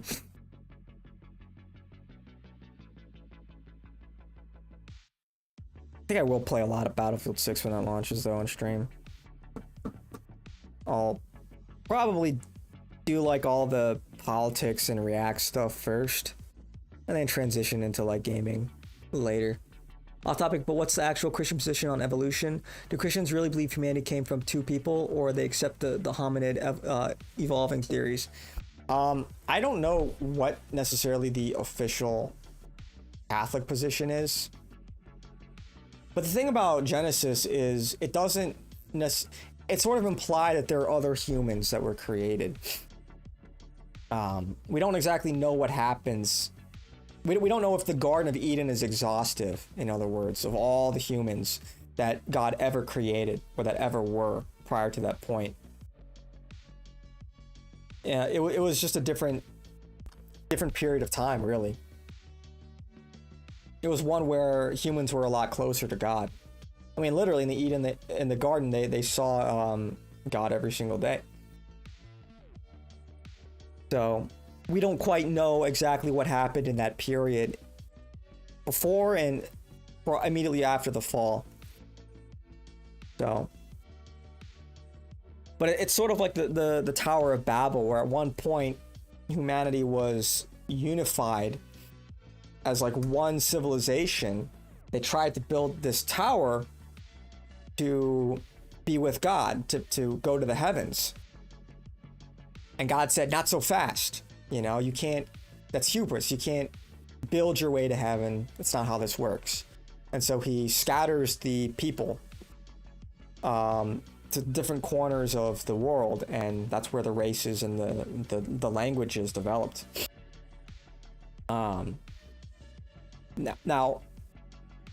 how much of this are parables and what exactly this looks like, it's hard to say for sure, because I mean, some people say that, like as a parallel, for example, that something like SpaceX would be like the modern day Tower of Babel, or like the one world government would be like the modern day Tower of Babel, that God made the races and made the different languages for a reason. But as for like hard evolution, I just don't think it's really possible. This isn't necessarily coming from a Christian theological argument, but just from a scientific one. I simply do not think it's possible especially without any guiding hand, that life came from inorganic material. We've never seen it happen ever before.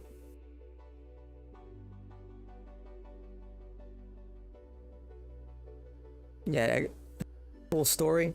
It is a cool story. Evolution can be studied and taught as long as the soul is acknowledged as a direct creation by God. I think that, you know, me personally, I think that there is I think evolution, sort of small scale, is real because it's just an expression of genetics. But I don't think we came from amoebas. I don't think that, simply because that's not how the universe works. Things tend to become more disordered, not less. I guess you could say with the guiding hand of God, maybe it could have happened. But I don't think we came from like fish. I just don't think that's true. And I especially don't think that we came from like rocks. Personally think evolution is mathematically impossible. I do think it's mathematically impossible. Even just the nature of entropy. We know that entropy is ever increasing. We know that the universe tends to enter a more disordered state. And in order for think about like how, in order for something to become more complicated, you have to inject more energy into a system, and it has to be directed. And so the idea that this can naturally happen by chance is just, it's impossible. It can't happen. And this even goes back to just how life came to be. Where did life come from? Are we really to believe that life came from inorganic material, space dust, a bunch of chemicals and elements? I mean, think about all of the conditions that need to be made just for one chemical reaction to occur for like a single part of the building block, a single like entry in like a DNA double helix. It's unbelievably complex. And the idea that this could randomly occur in the state of the universe, randomly, everything you're close to a heat source, but not too close where everything gets fried. You have an appropriate medium, right? You have like the primordial soup, right? You've got all of the elements and molecules necessary, the right amount of pressure, but not too much where you crush everything. So you need some kind of gravity. The right pH balance so it doesn't it doesn't completely destroy your chemical reaction. It's just so unlikely that this would happen by chance. We can't create life from inorganic material in a lab. The best we can do is synthesize proteins. So you do have to answer the question, where did life come from? Because it's mathematically impossible that life just came from nothing. It's anti-science to believe that. The Fermi paradox. What about the Fermi paradox? Mathematically impossible what? I'm talking to people in the YouTube chat. Just watching a protein be moved within a cell is impossibly complex. Ancient aliens. I deny science? No, I'm affirming science.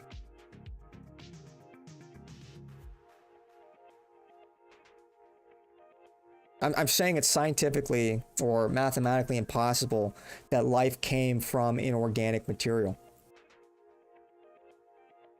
Some people crunch the numbers. It was like the odds of it happening are like 1 over 10 to the 155th power. How many stars are in the Milky Way? I mean, what? Trillion or sextillions. It doesn't matter. When the odds of life randomly forming are 1 over 10, or a number with 155 zeros, that's statistically zero.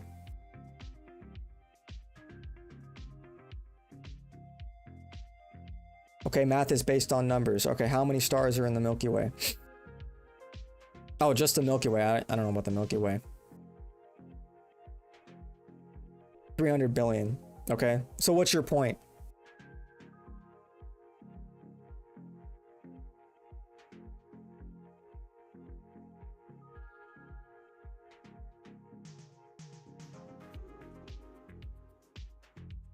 About 1 trillion planets. Sure. But do you understand what I'm saying? It's not impossible. It is mathematically impossible. It's highly unlikely to the point where we would round that down to 0. Because you have to also consider, this is just for life to form. You have to understand, the odds of life forming from inorganic material is so... It's like, just think about the conditions that are required. The conditions required for life to form, you know, you need to be close to a heat source. You need to have a planet that has the right amount of mass. How many planets fit that category? We of the hundreds of planets and exoplanets, or maybe even thousands, is it up to now?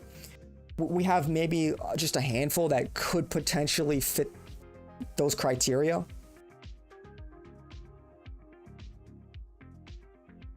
These two things are different when dealing with high numbers. You believe we are the only life in the Milky Way? Yeah, I suppose so. I'm not sure. That's not really what I'm arguing.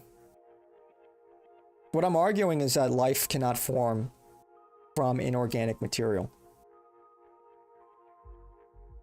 It is so unbelievably improbable. What if we find bacteria on Saturn moon? Well, call me when we find it.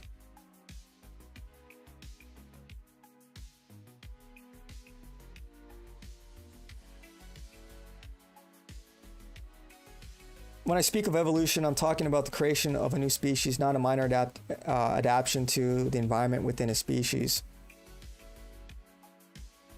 Yeah, what I'm speaking about is where did life originate from? Because the grand evolutionary theory is that essentially, you know, life started with single cell amoebas that formed in the primordial soup and many billions of years ago, and over time they evolved into more complex organisms.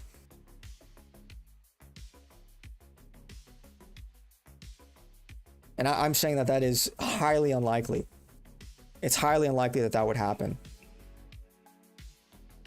Yeah, but amino acids are not multicellular organisms, are they?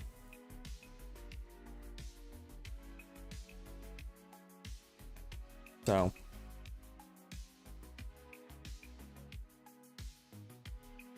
Like they believe they detected gas, like that what they believe came from organisms on Mars. That doesn't necessarily mean that there's life on Mars.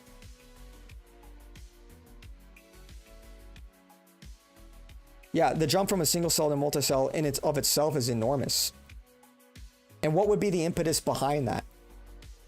How often do we see in nature that things become more complex versus less complex as energy tends to dissipate? Because in order for these, like, in order to make like a concerted chemical reaction, you need to inject more energy into a system. There's always these byproducts of irreversible reactions. You know, some energy is simply lost that you cannot retrieve. This is why it took about 1 billion plus years on Earth. Single cell is much faster evolving. Yeah, I think even in 1 billion years, 13 billion years, it's just so improbable. Even if it's highly unlikely, wouldn't you say it's much more likely than the many religions that humans create to satisfy the curiosity behind origin itself? Well, here's the thing. First, I don't believe every religion is of equal validity. That's like a... You know, I'm not here to defend every single religion. So that's not a good argument. You know, I'm not a Buddhist, I'm not Hindu. Why would I defend that faith? And so lumping in Catholic theology with other religions that doesn't fly. I'm not advocating for Hinduism. Why would that be a valid criticism?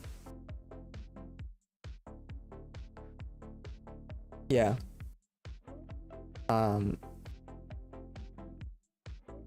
But I think even just the nature of mankind, why if we evolved from, you know, if grand evolutionary theory is true, why did we evolve to have such a curiosity? Don't you wonder?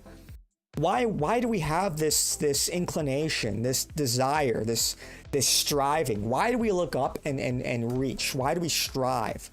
Why do so many people feel inclined to believe in a greater purpose, a greater meaning, a creator, something metaphysical? I think that really indicates much, it illuminates much of our nature.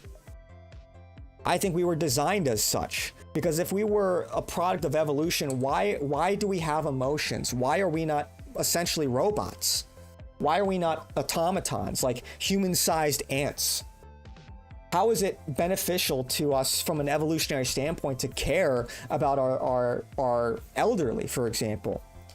If we truly evolved under such harsh evolutionary pressures, then you would think that the moment our loved ones are no longer beneficial to us, we would cast them out into the world. Out of sight, out of mind. I think that evolution would have evolved us into cold and calculating and unfeeling, essentially robots. Because like an organism that behaves like that would have the best chances of survival. Because why waste so much energy? Why waste so much energy with these pesky, complex emotions that don't benefit us or the tribe? Everything would be based on instinct. and we wouldn't waste all of our energy on pondering God. And so I think that in and of itself is indicative of a greater purpose, a greater order. So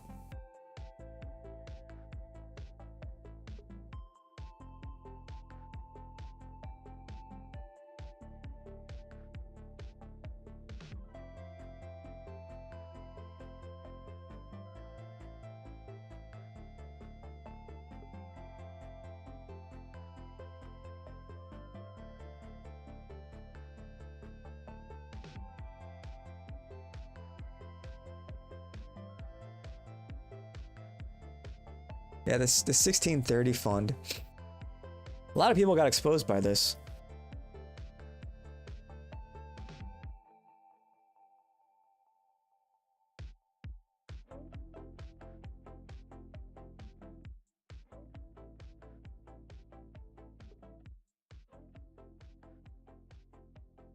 What it was this whale, David Pacman, I think, also got exposed.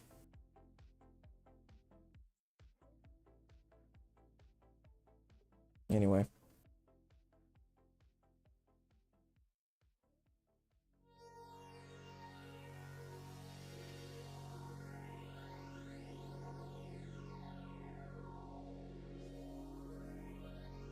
Yeah, the African samurai.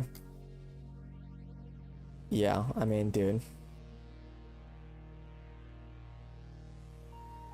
The Japanese are really pissed off, man. They're really tired of the diversity that's hitting their country now.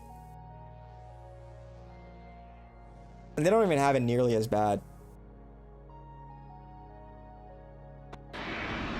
You really should not hang out around an airport landing strip like this.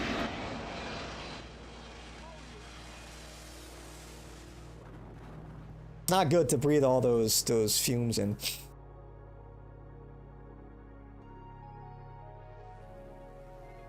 Yeah.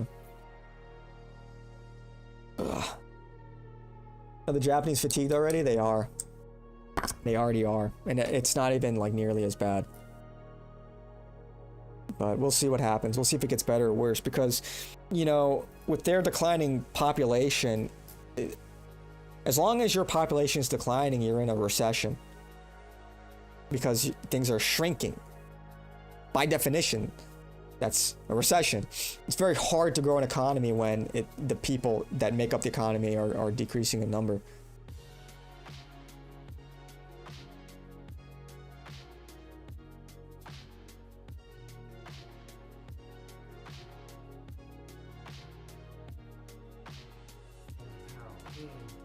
Japan now. And I've been saying this a long time. Make Japan black. Yo, you want to know why they're doing this? Because the low population of young people.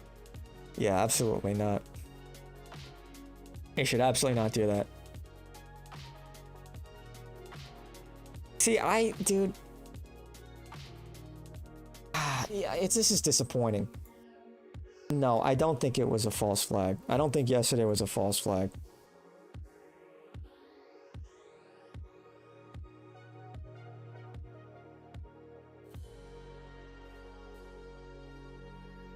And I'm hoping to have my mind changed if some evidence comes out, but look, it's like the guy was just some kind of, like, Satan-possessed freak.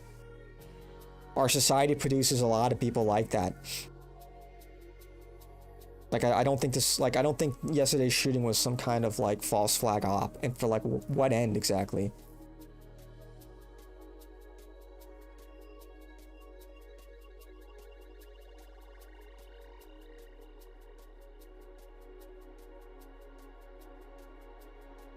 Oh yeah, this fucking guy.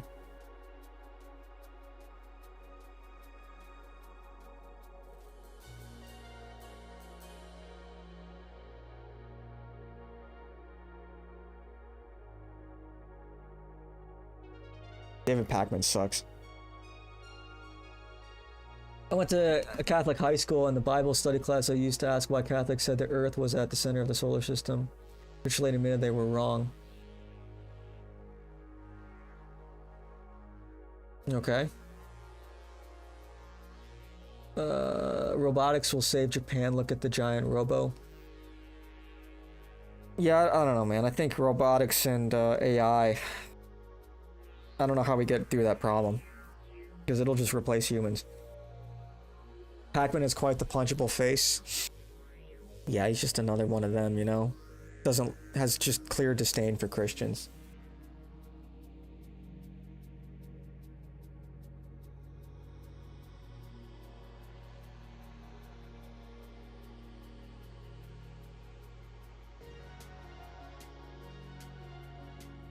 When you're offering people here jobs, right? What is this? A capitalist versus anti-capitalist? Bro, who fucking cares, man? Who fucking does anyone really give a shit about this topic? We're doing this? Capitalism versus anti-capitalism? Is it 2015? I don't know, man. Clearly people care about, oh, I don't know, the fifth column. What's my opinion on Stephen Molyneux? I don't really have much of an opinion, to be honest. But he did that documentary on Nick, right? I don't know. I'm not too familiar with this game. I'll be honest. I don't think he's like on sides. There.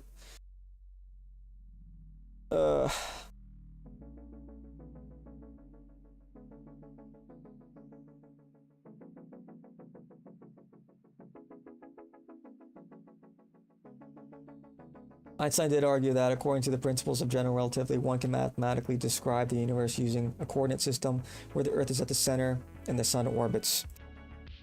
I guess you could say it's all relative, right? What's Molly's opinion on Nick? I don't remember. I do not know.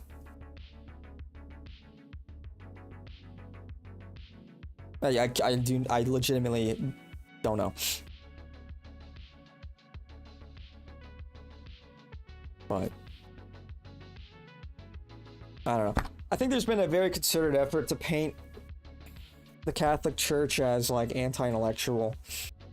I think all of that is an op. It's the same people trying to convince you that like the Catholic Church is filled with pedophiles. It's like, it's total subversion. It's the same people making movies like Conclave, which apparently they elected like a hermaphrodite as what was it? Something along those lines. I forgot what Maria said. It's like, so of course they're trying to paint the Catholic Church as backwards and corrupt and evil. Because all these people making that propaganda are Jewish and they hate the Catholic Church because of the accused long history of anti-Semitism that they blame on the church.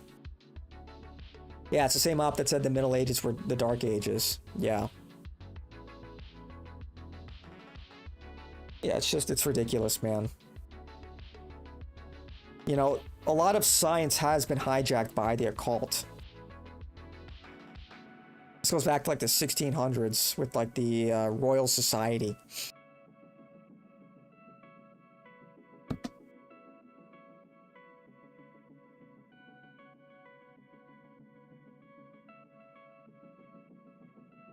And so they always have these very uncharitable depictions of the Catholic Church, that they would brutally murder all of these scientists because they were so close-minded. And it's just like, yeah, okay.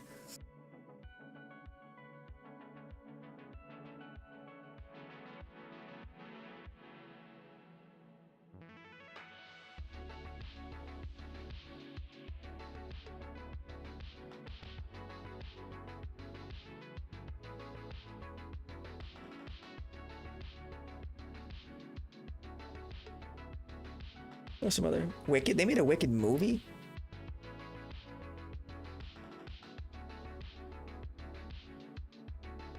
Not saying the Catholic Church is anti-intellectual and the conclave is propaganda, but there needs to be religious leaders that accept the scientific evidence when it's indisputable. Yeah, and who's to say that they're not? They're saying that they aren't. It's the same thing, you know, you've got people in science that, like I said, believe in this grand evolutionary theory. And look, even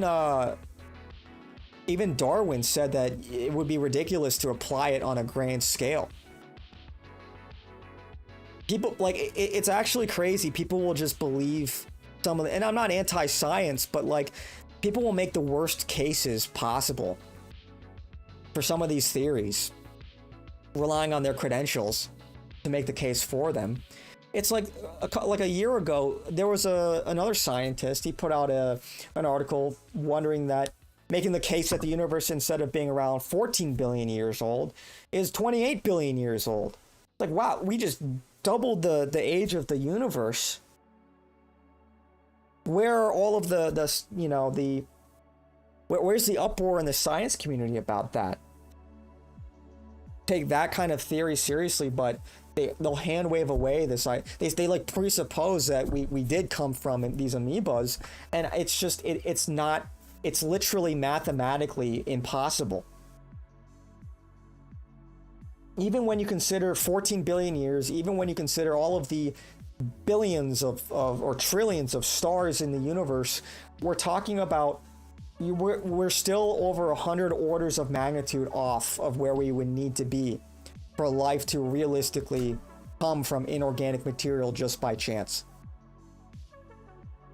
It is so unbelievably impossible that you can really only have two conclusions. One, either life was intentionally created and guided grand evolutionary theory throughout that entire process, almost like there is a divine being, a divine God of some sort, a omnipotent being that guided evolution over this long arc, or it's simply just not true, that we did not come from inorganic material, that we were created with intent.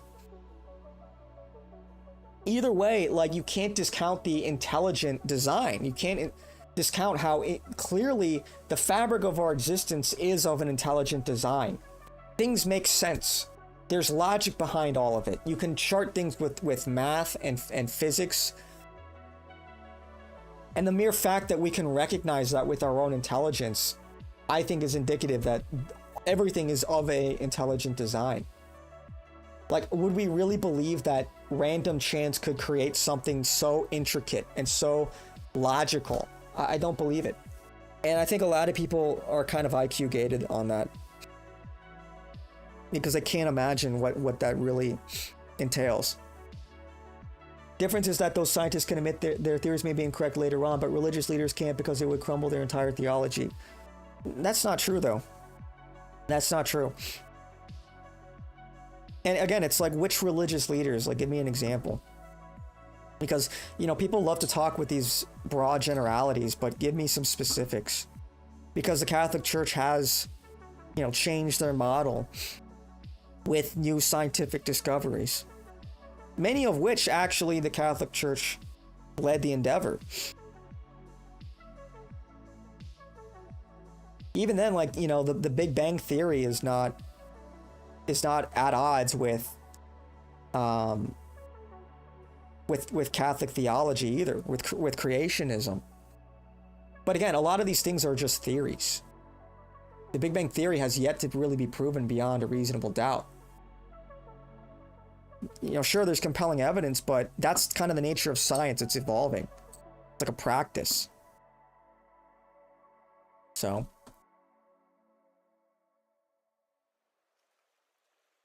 And certainly the most scientific thing you can be, actually, is to be skeptical of it. Because that's that's kind of what science is presupposed on, right? That you're a skeptic, that you question. And you see if things hold up to scrutiny. And it's like, look, not to be like a schizo, but I think a clear example of how you can't always just take their word for it would come with COVID.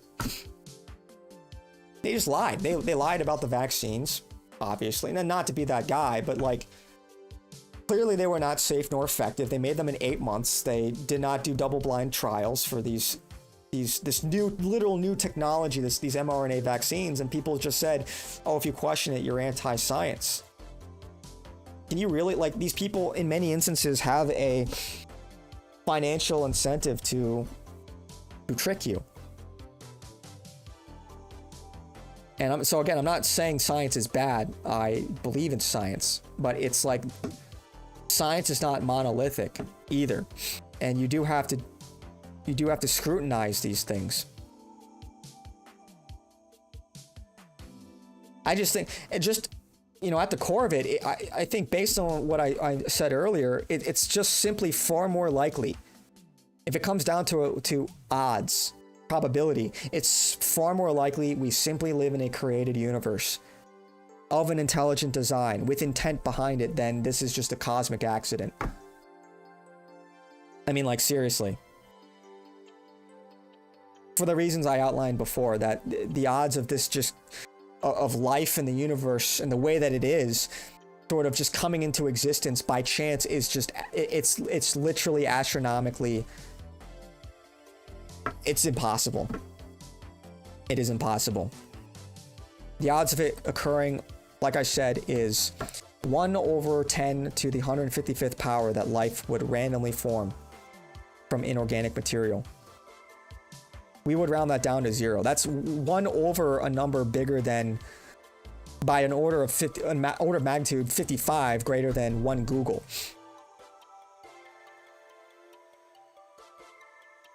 I don't think there's anything in the universe that, the entire universe, that, even if you go down to quarks, there's nothing that amounts to 1 Google. That number is so unbelievably large. There's literally nothing in our universe. If you were to count up all of the atoms, all of the quarks, you would not get a Google. And maybe it's a Googleplex, which is 1,000 zeros and not 100 zeros, if my memory is hazy on that. But even if it were, you know, 15% or not, sorry, not 15%, but an order of magnitude off, it is just, again, just so unbelievably unlikely. Anyway, Nick said on stream that Jesus indeed was a Jew by ethnicity, and those low IQ people who call people Jews as insult were heartbroken. Oh, they weren't heartbroken. No, Jesus is God. You know, he's kind of in a category of his own. Because, look, I think you missed the point. Because Nick also calls people Jew as an insult. Because what does that mean? It means somebody that rejects Jesus. That rejects God. That's what that means. Like, there's clearly a distinction here. And Jesus himself, I mean, he was the first Christian. But again, he's also God. And who betrayed Jesus? The Jews. So, not quite the same thing.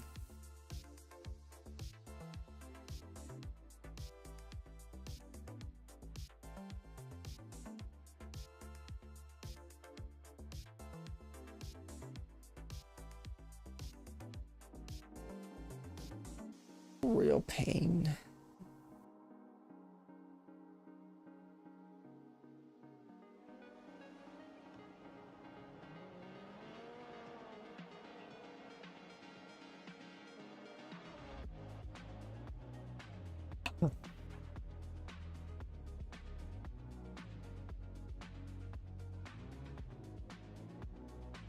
Yeah. You know, because the unique thing about Christianity, you know, all these other religions, it's like, what really are they? It's mankind. It's mankind reaching up into the heavens, trying to understand God, trying to reach God. All these other religions, we're pondering the universe, the infinite, pondering the, you know, all of it, trying to understand the nature of creation, the nature of existence. Uniquely so, though, Christianity is God trying to understand mankind. It's God reaching down to us in the form of Jesus Christ.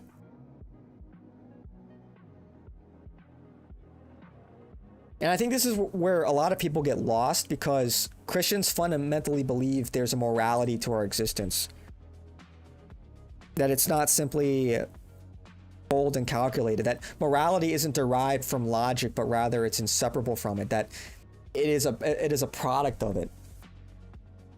Or that logic, rather than our existence is we exist in a more moral framework that is beyond us. That there's more to the universe than simply like atoms and molecules, electrons. That there's an objective morality to the universe. The idea that the Catholic Church is anti-science is ridiculous. They paid for preservation of the Greek texts, hospitals, maps of the world, astronomical. Oh, excuse me, that Coca-Cola making me burp. Created the first universities. Yeah, no, 100%. You know, so much of, I mean, even just preserving history. You know, the missionaries that would go out into the various parts of the world that were primitive, that would, like, you know, interview and take records of the populations that lived there, and would do bookkeeping, you know, like transcribe oral tradition down into texts. So to say that, like, the Catholic Church is anti-science or anti-history, anti-logic is just so, it's just laughable, honestly. It's ridiculous. But yeah, I don't know. I think it's, I don't know how people can look at what's going on in, let's just say Gaza, for instance, but you know, there's no shortage of suffering and evil in the world, and not sort of kind of intuitively believe that there is such a thing as true evil. And if there's such a thing as true evil, then there must be such a thing as true good. And why do we feel compelled to feel this way in the first place? Could this realistically be a product simply of evolution? I don't think so.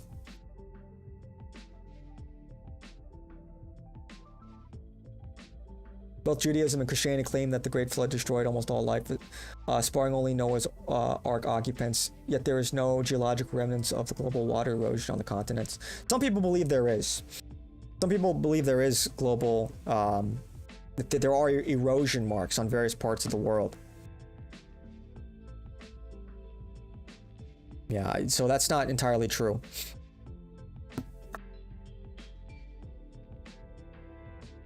You know, various erosion marks on, you know, the facades of mountains.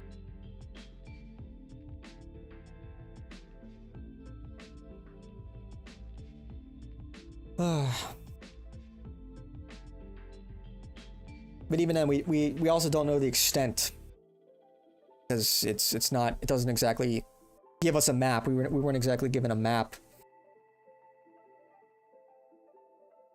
We don't know the full extent of the floods, but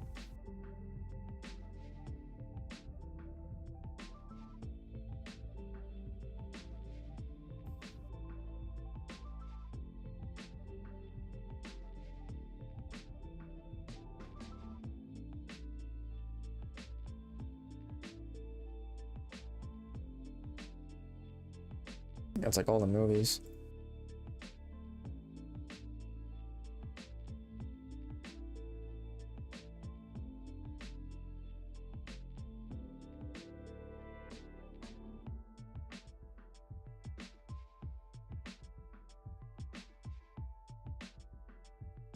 Pan's Labyrinth is a great movie.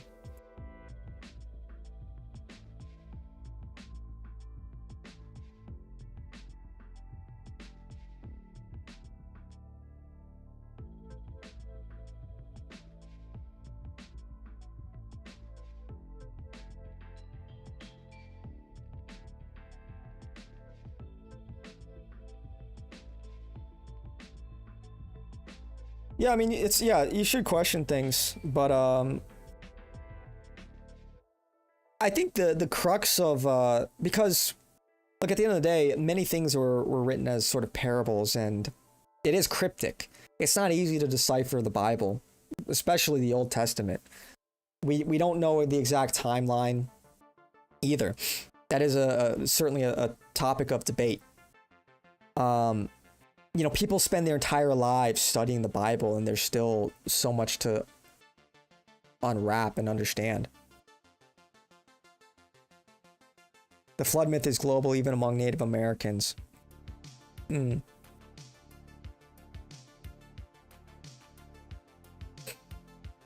didn't know Native Americans had a flood lore.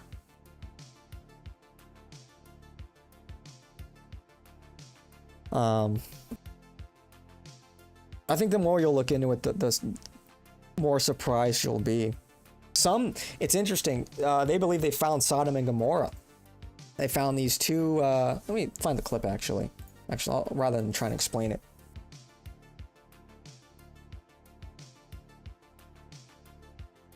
Very creepy. What about things like Sodom and Gomorrah? Sodom and Gomorrah. That is one of the most sensational stories. Sum it up for those in recent who history. not as aware as they should be. Yes. Okay. I mean, so Sodom and Gomorrah, it looks like one of those mythological stories out of the Bible, right? Oh yeah, sure. You know, fire comes from heaven. Yeah. Tell me another one. And I'll be honest with you, Matt. When I was growing up and reading Genesis 19 and stuff like that, it was a challenge to my faith. I'm like, okay, come on, really? You know, this really happened? Or are we supposed to understand this? Something else. But, several years ago now, maybe like 15 years ago, I was at the Society of Biblical Literature, which is being held in that year in San Francisco. And I was in one of these, conference rooms, and I just wandered into this session because it had an intriguing title, something about archaeological discoveries at Tel El Hammam in Jordan. I thought, well, I'll walk into this, because a lot of these conferences at the Society of Biblical Literature, like these ideologically driven, post-colonial, feminist, whatever, interpretation of this, that, or the other thing.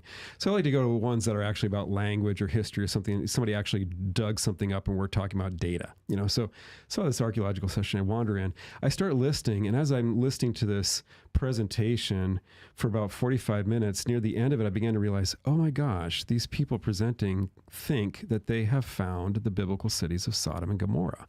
That's what they're saying in a really roundabout, really understated way. So at the end of the presentation, they stop the presentation and they open up for questions, and they describe these two city mounds that they had found on the Jordanian side of the Jordan River, and in this destruction layer and so on. And so I raised my hand immediately and I said, well, did you find any arrowheads?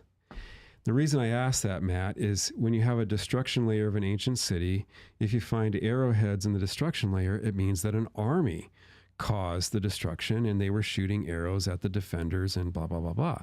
If you find a destruction layer and there aren't arrowheads, that means an army did not destroy the city, and then probably it was some kind of natural event, right? So I'm curious, like, what destroyed these two cities that you guys think are Sodom and Gomorrah? And so the researcher starts to get very bashful when I ask this question. He says, well, I didn't really want to go there, but all I want to say while we're recording this session is that it was a heat event. And there's like 20 other people in the room, and we're like looking at each other like, a heat event? Like, is that like a wardrobe malfunction? Like, what is a heat event? Like, okay. And then he stopped the recording, and like the official session was over, and so it was like off camera at this point. So all of us in the room, like, mobbed the guy at the front, like, okay, tell us what's going on. And so this researcher, Stephen Collins he's from a Southwestern university in the U.S. here, he says, okay, so we get down to this destruction layer of this city that we're beginning to think is Sodom, and we pulled up a piece of pottery, and when I looked on one side of it, I thought, oh no, our research is ruined, because I saw that it was glazed. And glazing wasn't invented until the Ottoman period, or at least the kind of glazing that he thought he saw. And the Ottoman period is like 1000 AD. And if you're pulling that up, that means you've got contamination in your archaeological dig. You got like later artifacts down there. But then he turned the pottery over, and on the back of it, it was typical Bronze Age pottery, but it was glazed on one side and not on the other. Like, what on earth is going on? So make a long story short, he sends this away to a lab in the U.S. and for testing, and they come back and say, well, that glazing is trinitite. Okay, great. What's trinitite? Well, trinitite is that glass layer that you get when you basically set off an atomic bomb in the desert, and it melts the glass, and you get a kind of crystalline formation that's called trinitite. So this pottery was raised to over 4,000 degrees Fahrenheit for a brief moment of time. Like, oh my gosh, this is what's going on. So they continue to bring up this glazed pottery, and eventually what they discover is, among other things, they also begin to find human remains. They find human skeletons that are complete up until about halfway up the backbone, and then there's just a scorch mark, and there's nothing on the top of the body. And they find the skeleton behind a wall that's about, 4 feet high. So what's going on here? Well, long story short, they find massive evidence that a huge heat blast from the sky at about 25 degrees above the horizon incinerated these twin cities on the Jordanian side of the river, just north of the Dead Sea. Yeah, and they have the artifacts to prove it. And again, the reason it has to be from the sky? What's that? The reason it had to be from above because of the angle. Like, they have these human remains that apparently were standing upright behind a wall, and everything above the wall was incinerated, and they do like the angular calculations, and they can see, oh, that blast was coming like this, so they can calculate the angle at which, and the stuff when they find the stuff in situ, and they've got a scorched side or a melted side, again, they can triangulate where this was coming from. And so, long story short, from a natural material explanation, this looks like a meteor blast. Okay. That's what I was about to ask. What was the naturalistic explanation? Like in Tunguska, I think it was called Siberia back in the 1800s. There was this, massive meteor blast that flattened, several hundred square miles of taiga, of, northern Russian forest and so on. And, when a meteor comes into the atmosphere, it heats up and then explodes, and it can be like an atomic blast. But again, the timing and the location and the cities all track with what is described of Abraham and Lot in Genesis 19 and the surrounding chapters. And then the Bible talks a lot about Sodom and Gomorrah for centuries thereafter, all the way into the prophets like Isaiah and Jeremiah continue to mention Sodom and Gomorrah.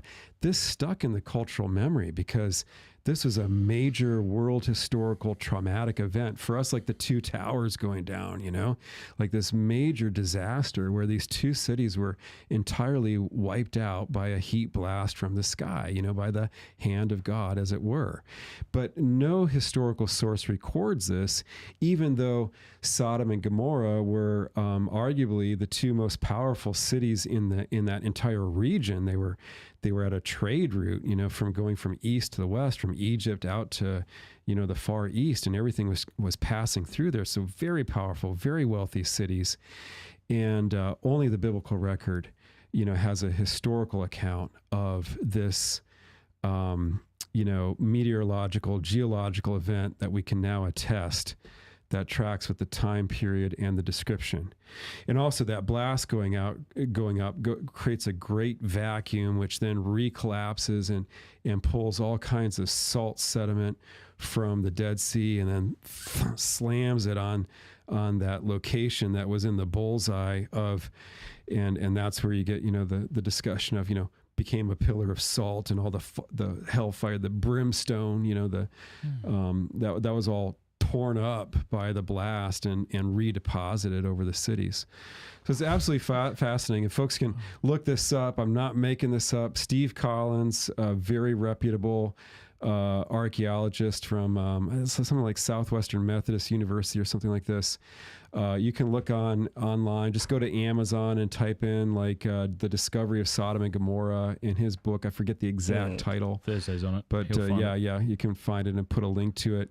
Wow. And so yeah, that really changed my perspective on the Old Testament, Matt, because what it pointed out to me is things that sounded too outlandish to be history that even I as a believer was tempted to discount, suddenly and sensationally shown to be, actually that's a historical event. Now, do you think it was a meteor? Do you think that a Christian can say it was a meteor and it's God using the meteor to... Absolutely. I see. I think this, I mean, the providence is in the timing. I mean, that's the timing of God. It's like if you're a sinner and you walk into a church and get struck by lightning. Right. Oh, that was just a naturalistic explanation. No, these things are in the hands of God. Wow. So I don't see any conflict there. Hey, thank you. Yep. I mean, yeah, I don't think it was aliens, man. No, I think it was God. I like some of these comments, though. This is a salient point. The fact that the scientists were afraid to admit that the site was caused by a heat event tells you all you need to know about the objectivity of scientists. Yeah, they ended the official... He said that they ended the official presentation, the recorded element of the presentation, and then said, yeah, the city was destroyed by some heat event. Obviously, he was afraid to say that on the record for what it implies, because people might call him some kind of religious kook, because that's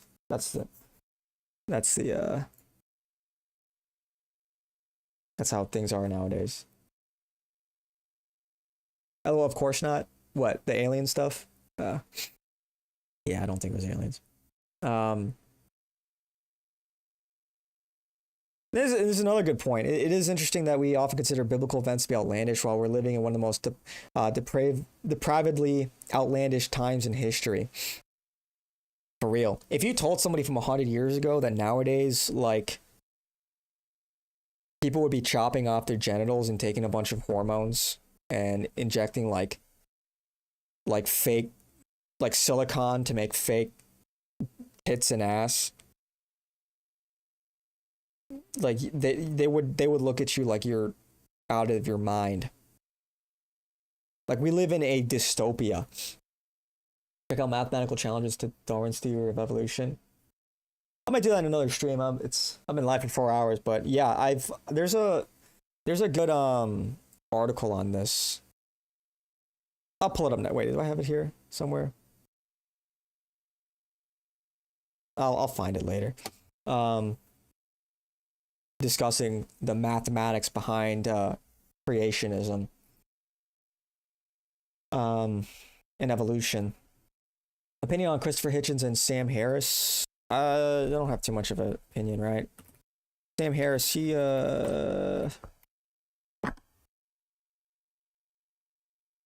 right, this guy isn't this guy is he a Jewish atheist? I know he's an atheist, right?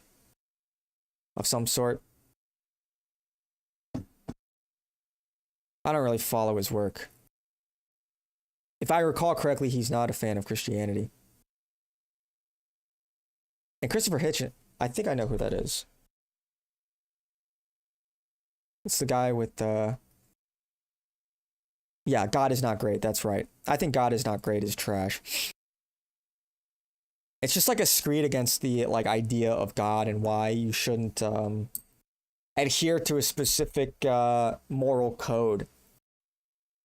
It's just kind of a lot of those books came about in the late 90s to mid 2000s, because there was a popular wave of atheism at that time, and I don't think it's compelling at all, to be honest. It's sort of like, why should we believe in God? Why believe in God if bad things happen? And it's like, okay, well, if you did 2 seconds of research, you would know.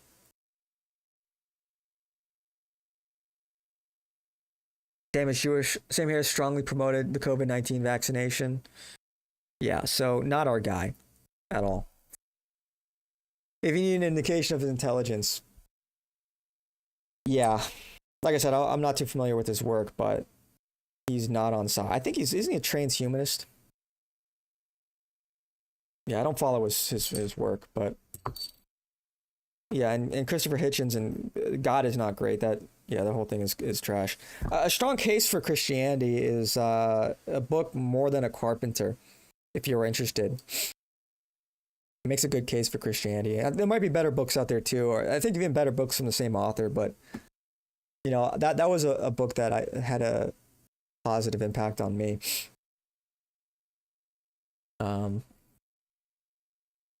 But even I think the late great oh dude, I'm blanking. Oh dude, I'm so blanking on this. The televangelist, Bishop Fulton Sheen.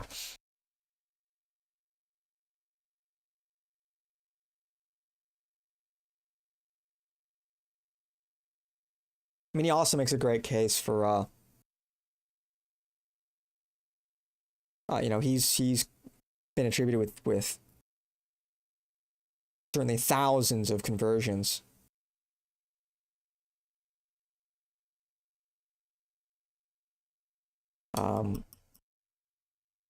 But ultimately, I think as much,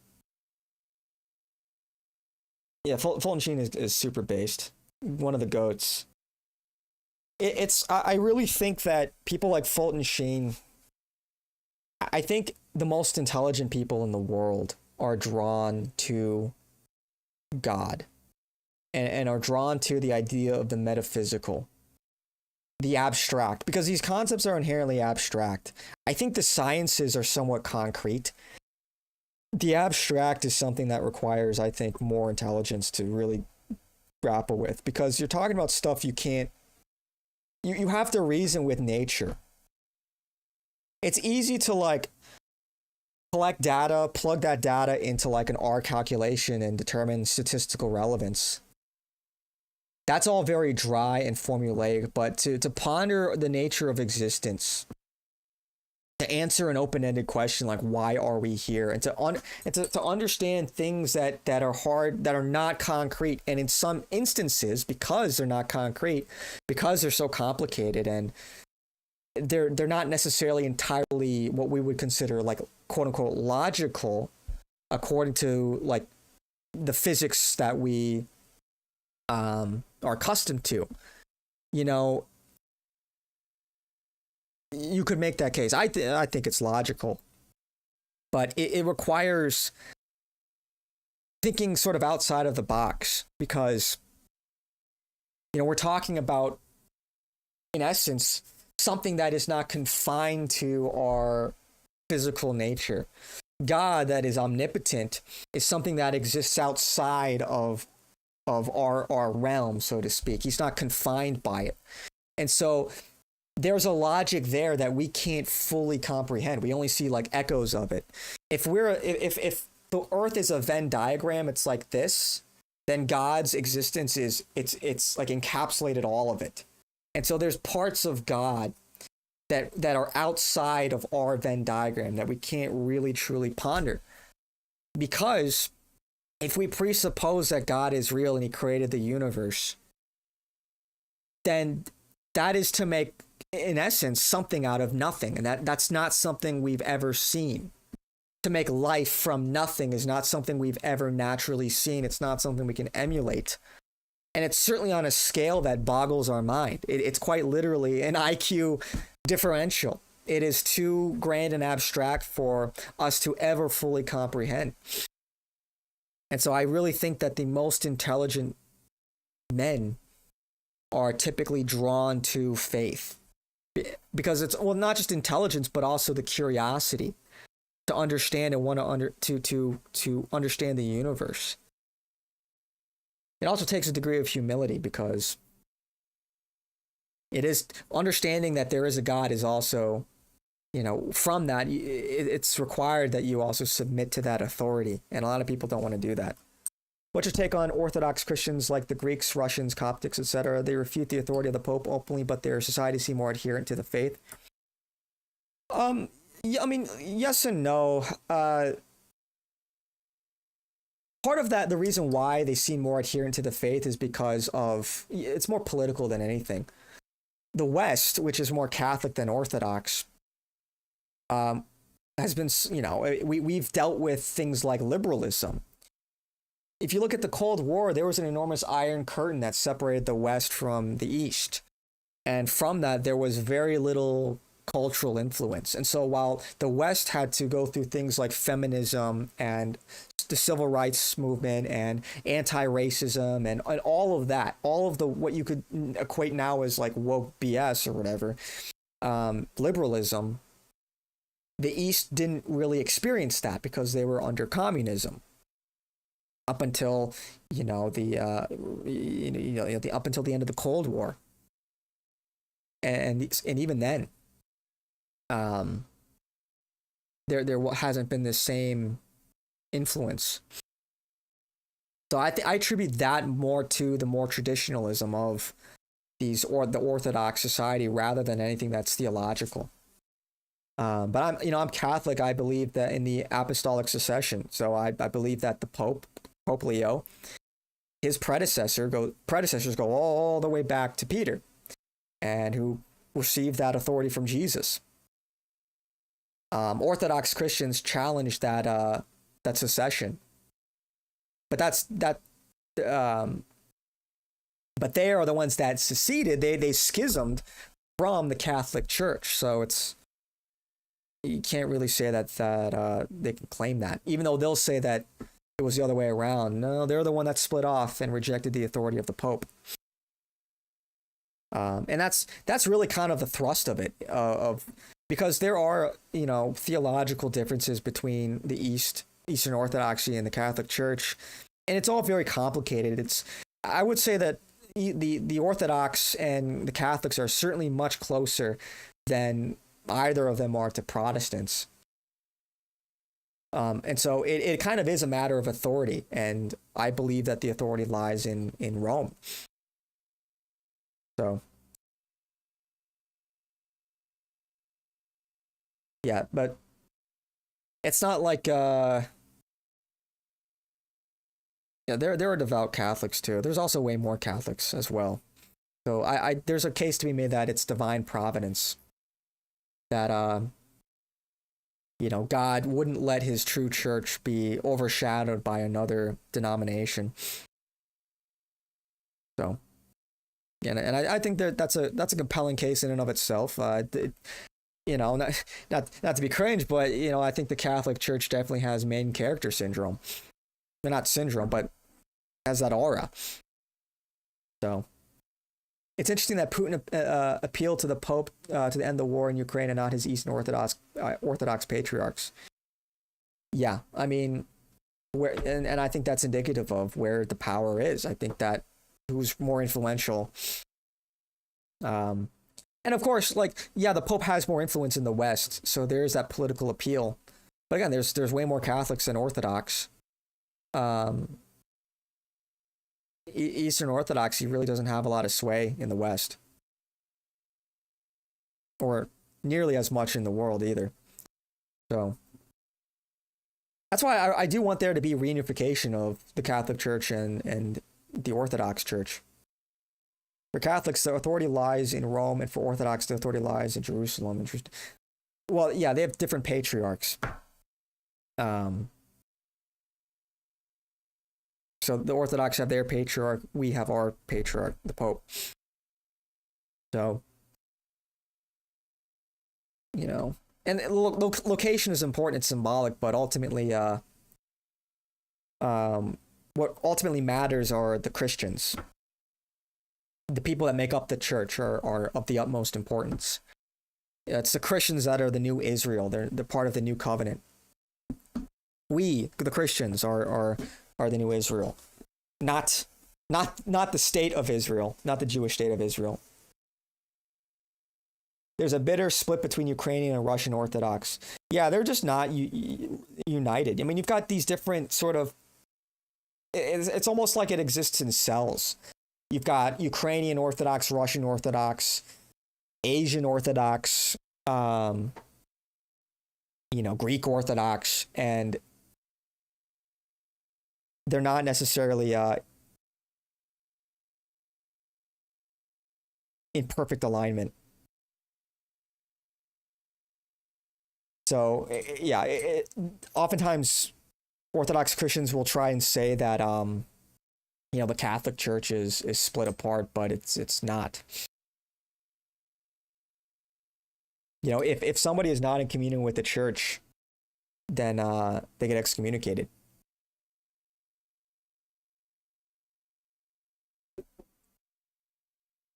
Right, they get excommunicated or they get defrocked.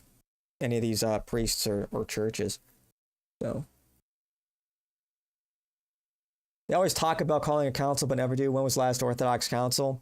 Yeah, I don't know, dude. I'm over here being Catholic, just focusing on Catholicism. It's like, I don't know. It always feels like a lot of these Orthodox Christians take jabs at Catholics, and it's like, I'm sorry, who's talking? It's like, I'm over here just enjoying being Catholic because it's goated. Loving every second of it. And it's giving ankle biting. I don't know. And because I believe in the authority of the church. I believe in the Holy Spirit. And it just logically makes sense to me.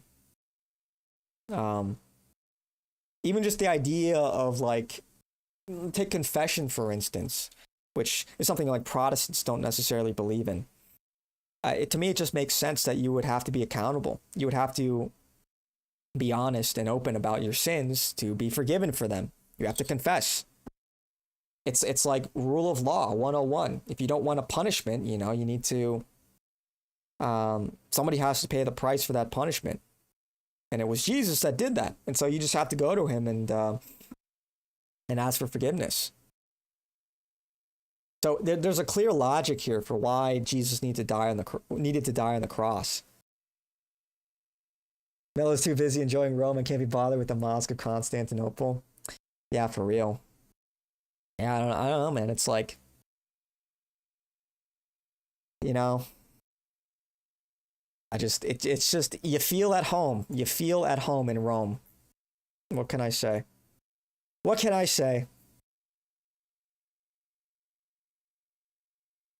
What can I say?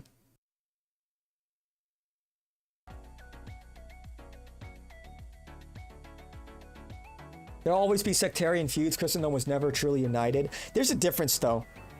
There's a difference when the fighting is infighting versus with a completely different sect. Because there's disagreements in the Catholic Church all the time. They discuss theology, and it's complicated, right? It's a very complicated faith. There's a lot of complicated history and theology.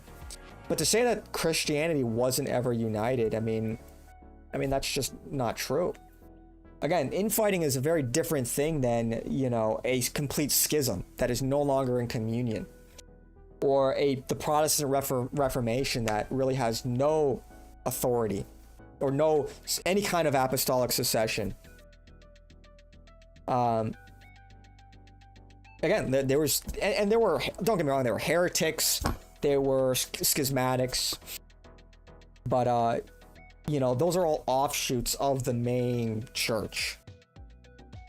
So, that's why the Muslims sacked the Levant and North Africa, even southeastern Europe, because Muslims have a religious obligation to fight for their fellow believers. The Cardinals can be salty like Cardinal Zen. Yeah, I mean, there's disagreement there, and there's politics in the church. They're human beings. Like they're flawed. Yeah. No, and really it was the Muslim incursions that led to this mass unification of Christianity, because there was such an existential threat to Christendom. And if anything, that kind of goes to show, like, just on a gut level, Islam is just not the truth, because it mostly spread through conquest. and through threats of violence, whereas Christianity overwhelmingly spread through word of mouth, peacefully, through missionaries. So I mean, like, and I think about, and I think that's an important distinction, because when you think about what are some of the qualities that we think would be emblematic of a proper society, right? If everybody acted a certain way, or rather, if everybody had specific traits, let me rephrase this. Let me start over. I think the crux of Christianity is sacrifice. It's self-sacrifice and love for one another. Love for yourself, love for your neighbor, love, and above all, love for God. And then in that love, you sacrifice yourself for God, for God's love, and all that He commands you to do. And I think about what a society would look like if everybody had that self-sacrificial spirit, where they would sacrifice for a greater good. And that's the antithesis of selfishness. What are so many of our problems are a result of selfishness. And at the crux of Christianity is selflessness. And that's something you just don't really see in other religions.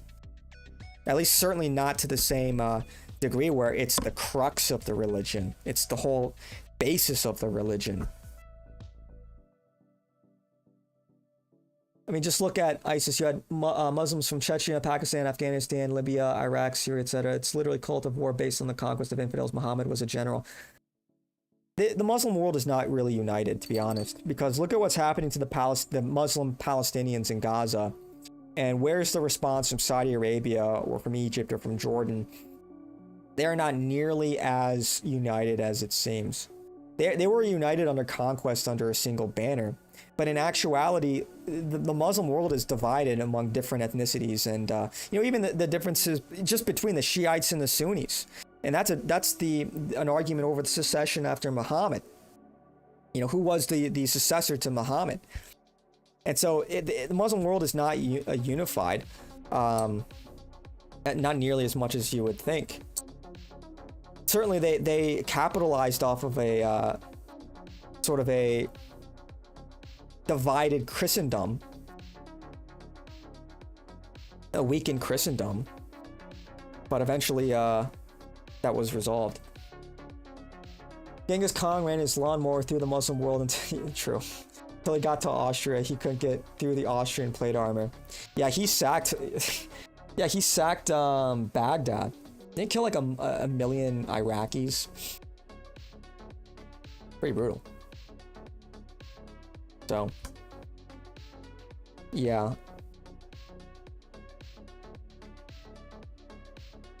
Also, ISIS is... I have my doubts about ISIS. I think that it was likely some kind of Israeli op to begin with. They needed to fund and infiltrate a radical Muslim group as an impetus for the war on terror, to further destabilize the region and to give America a reason to go in and try to restrain these regions, to keep the Muslim world segmented. The Iranians hate the Arabs more than the Israelis. Yeah. I mean, the Iranians are mostly Persian, and obviously the Saudis are Arabs, Saudi Arabian. So that's true, but there's two Muslims worlds developing. The actual Muslim world in the East is very divided, but the Muslims in the West will always defend each other till the death. Well, that's also because it's a matter of proximity. They are minorities in a majority non-Muslim country, so it's one of those things where their differences are more minute between one another than they are compared to everybody else. So categorically, you can define people. Really, the best way to define people in many ways is what they're not. And so you can get really granular with it. If you have a Shiite Muslim and a Sunni Muslim in a room, okay, you have a Shiite Muslim and a Sunni Muslim in a room. But if you put two Christians in the room, now you've got two Christians and two Muslims. Because that's the greater distinction. That's a broader way to categorize them. And that's kind of how we define civilizations, by the broadest the broadest category that we can put these people in. It's the same thing with like ethnicity, like French, German, but then you put a Nigerian in there, you've got 2 Europeans and an African. You know what I'm saying? And so, because there was a lot of infighting with the Christian world, and there still was, but they put their differences aside for a greater threat at their border. Ron Paul on the floor of Congress in 2009 that Israel should not fund Hamas. They were funding them through Qatar. Yeah, Hamas has been funded and subsequently infiltrated by Israel from day one. It's like, why, and simply put, like, why haven't they released the hostages? October 7th, what was the end goal here? What has Hamas realistically achieved through any of this?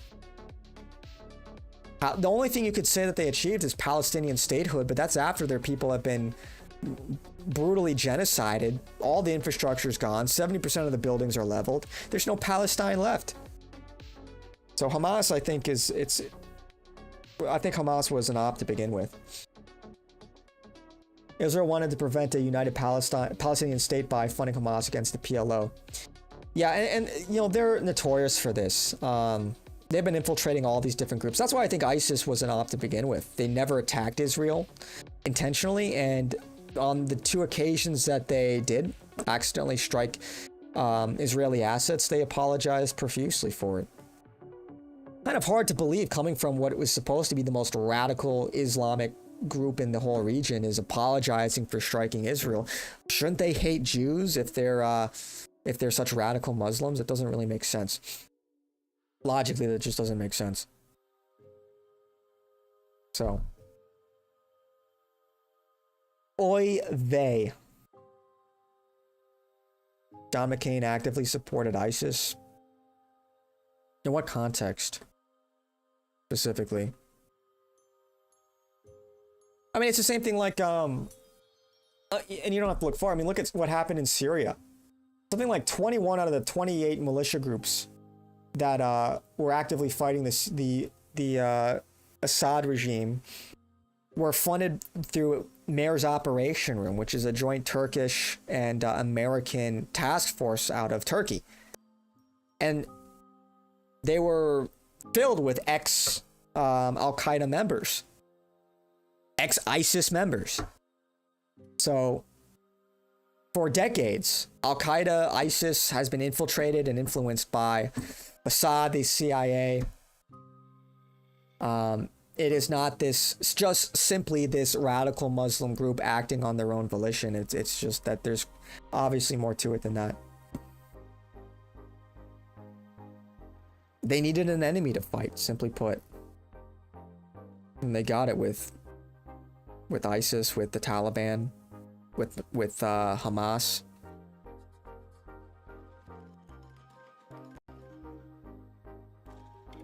Yeah, and then you see shit like this and it's just like,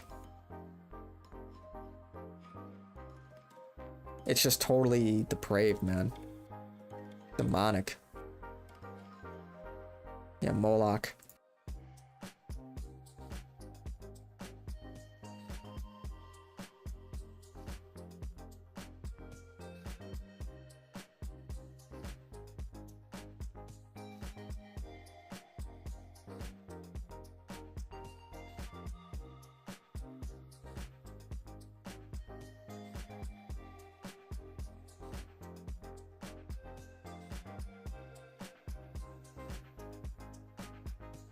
Nick discussed all this. These Islamic terror groups are all created by the British CIA. Yeah, I mean, look, it's widely documented. We were funding a lot of these groups, whether it's the Mujahideen in the 70s. I mean, like, I won't rehash the whole thing. Yeah, I mean, it's likely that, well, not likely, it's true that Bin Laden was an asset, was a CIA asset in the 70s.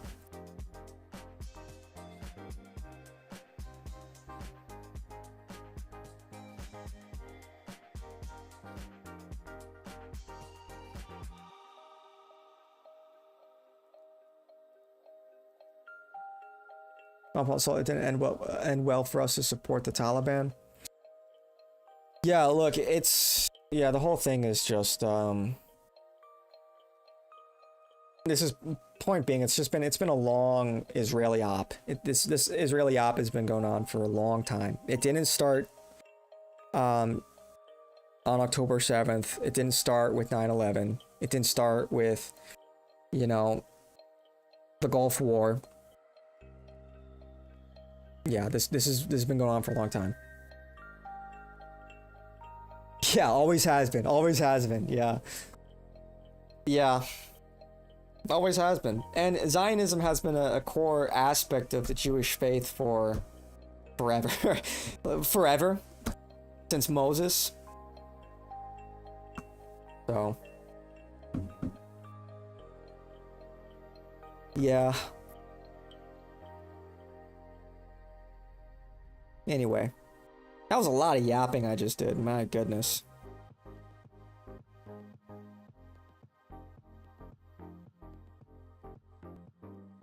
My favorite schizo conspiracy theory that I don't put stock into is that she looks a lot like Taylor Swift. Yeah, of course, here it is.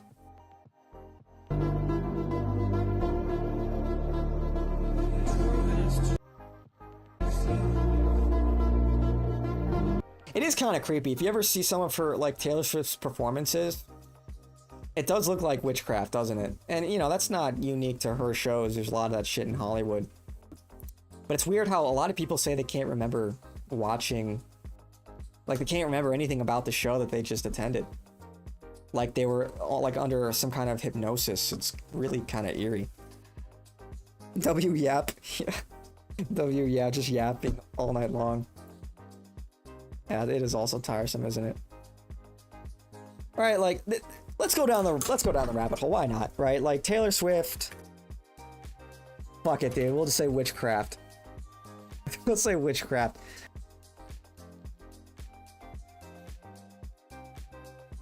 Like shit like this, Swift is performing witchcraft? And I know this is gonna raise some controversy in the comments, but this just doesn't look right to me. We are the signal that'll meet you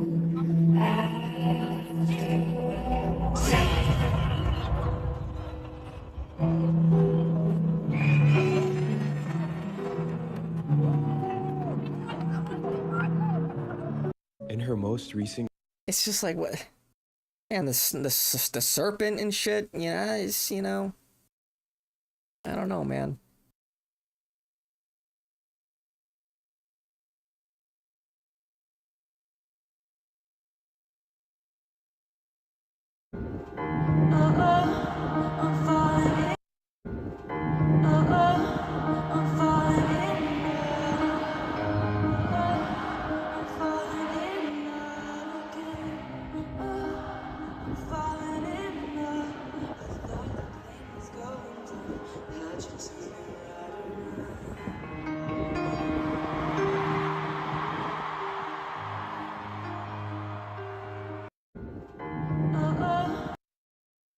You rebuke this? What do you mean by that? Yeah, all of this shit is like kind of... The black cube... Okay, now it's getting a little like on the note. The black cube, really?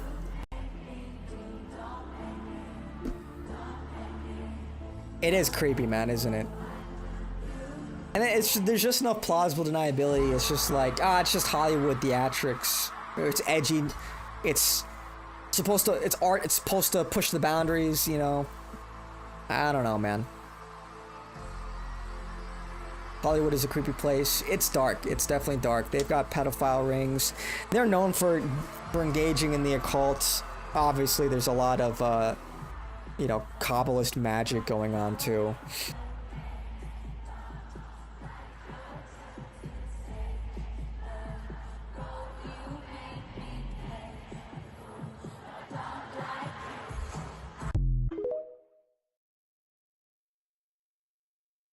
Is she waving devil horns? Oh, she is, isn't she?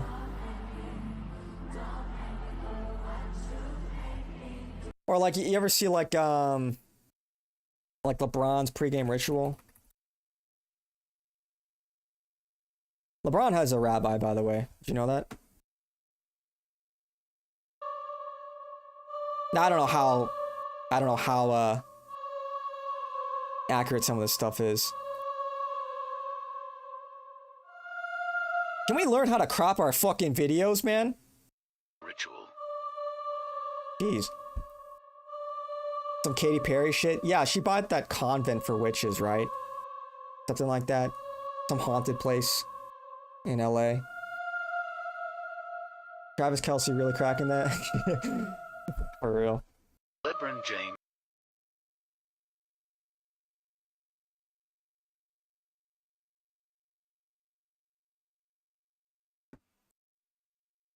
Yeah, he has a spiritual advisor, a rabbi. I mean, come on, dude. Come on, man. Like, dude. Brother. I mean, like, you see what I'm saying? What's another, what was that one lady? I forgot the singer, but she did the As Above, So Below.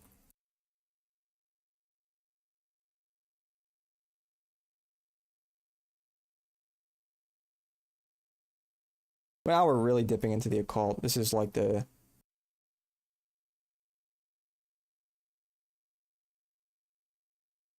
Oh, what was it, Hollywood? No, they don't look like the synagogue. Yeah, that's just a schizo conspiracy theory. Fuck, where is it? It was with John Legend, I think, right? John Legend. Oh shit, hang on. Ah, here we go.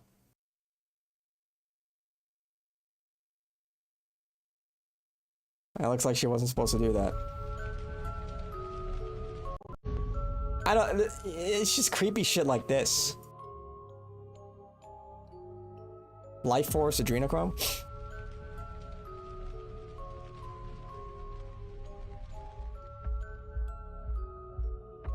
Are you paying attention?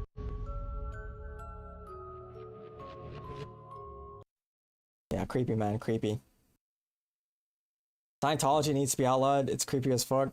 Scientology does not run our country. You know, yeah, I agree, but it's not really like... It's not really the crux of the problem.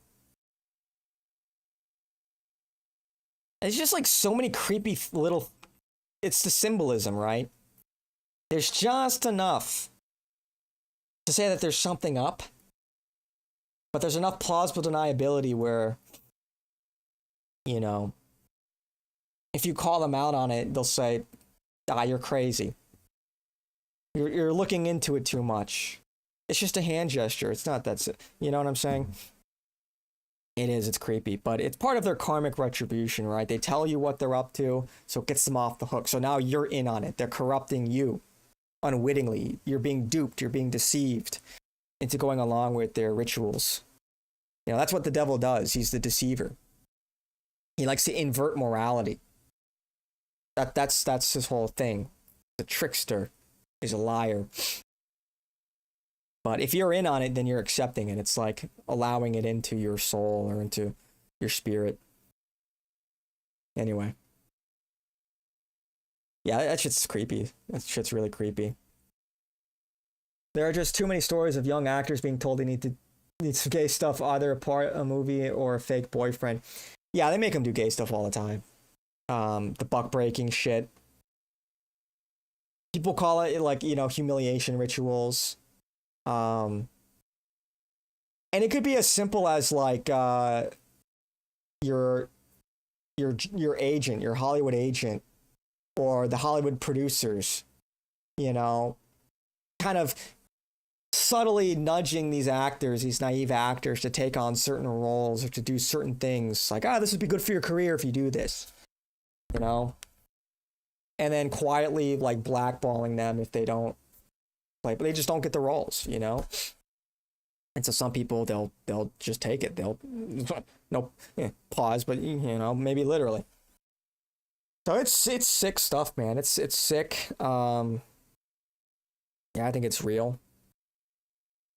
Pizzagate type shit, Dude, I was devastated after you found out Marlon Brando from The Godfather was gay. Like, you were such a badass movie thirst.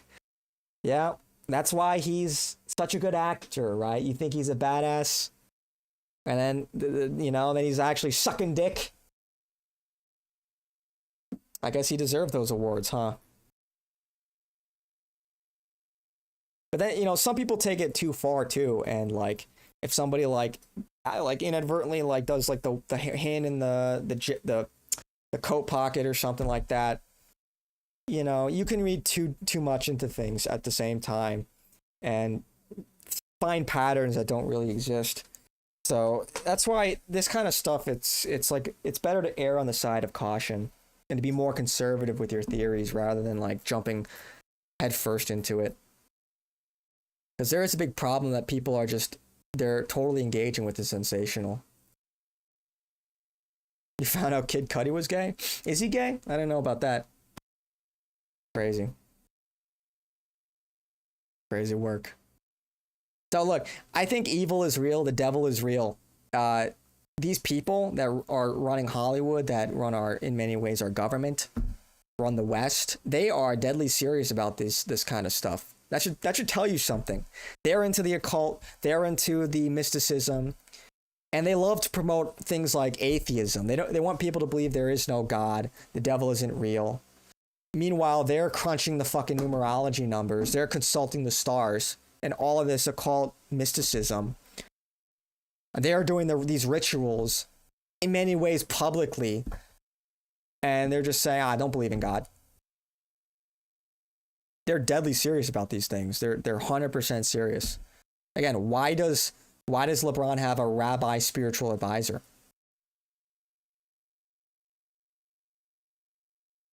No. They're not all gay. Sometimes they are G4P. What is that? I don't even know. I don't even know if I want to know what that means. He wears dresses. Hollywood humiliation ritual. You know how it is. It's like I don't know how deep it goes. Pause. But like it's like Tom Holland, right? When he was he got Spider-Man. And then one of the first roles he does after that is he plays this gay guy that's taking back shots from a black guy that he met in the club. It's like I don't know if that necessarily means that Tom Holland himself is gay, but it's a part of this humiliation ritual. Like, it is. It's very perverse. It's very sick. And it happens too often, I think, for it to just be a coincidence. I think clearly there's something going on here. So, oh, yeah, I thought it was gay for pay, but I didn't want to assume. Plus. Yeah, there's a lot of... Look, hey, look at what we're talking about. We're talking about, weird sex shit. Some freaky-ass sex shit.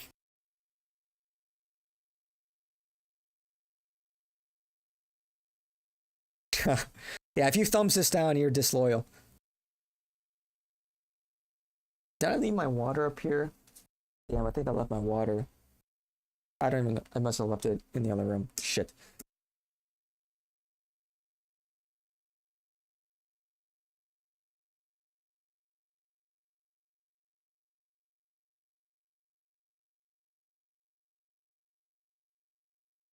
The fuck? Who drew this?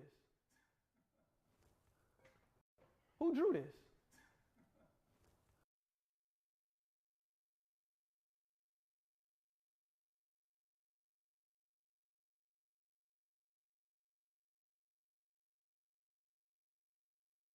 I can only imagine what the comments say.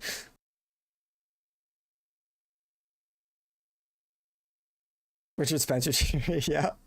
Yeah, Richard Spencer drew this. Yeah, Richard Spencer is funny.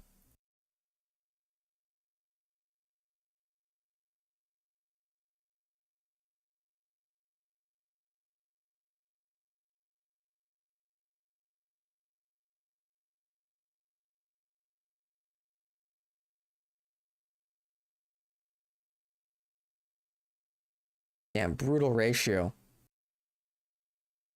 Brutal ratio. Yeah,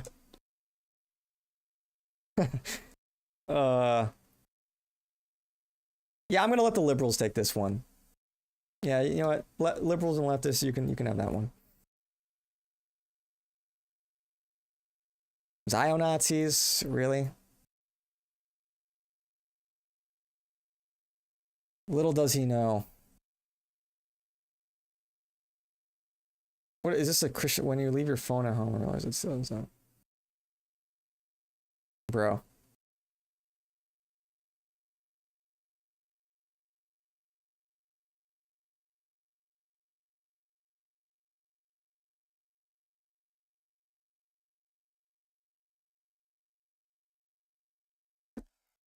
Alrighty.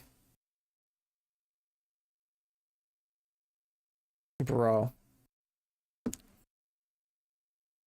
Never goon, never goon. The fact that Jews have a birthright to flee to another country based on their ethnicity is literally racist. You don't say. You're telling me the Jews are the real racists?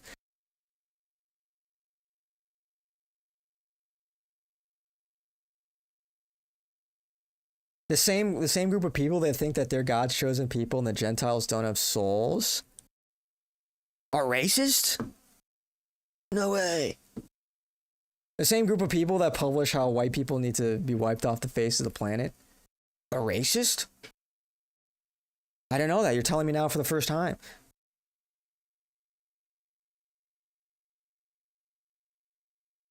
You love pigs? Pigs are lovely, aren't they?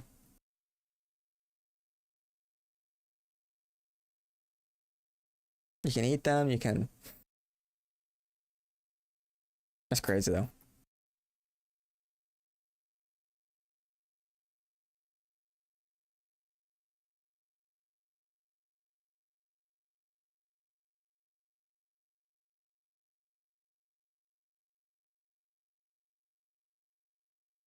This is real. This is real. Chad Minecraft. Your girl's dreaming of Chad Minecraft piping her down. Brutally. Brutally. The fucking Chud villager. Oh, you're in this class too? And then Chad Minecraft beating up fucking Herobrine. That's based. This is king shit.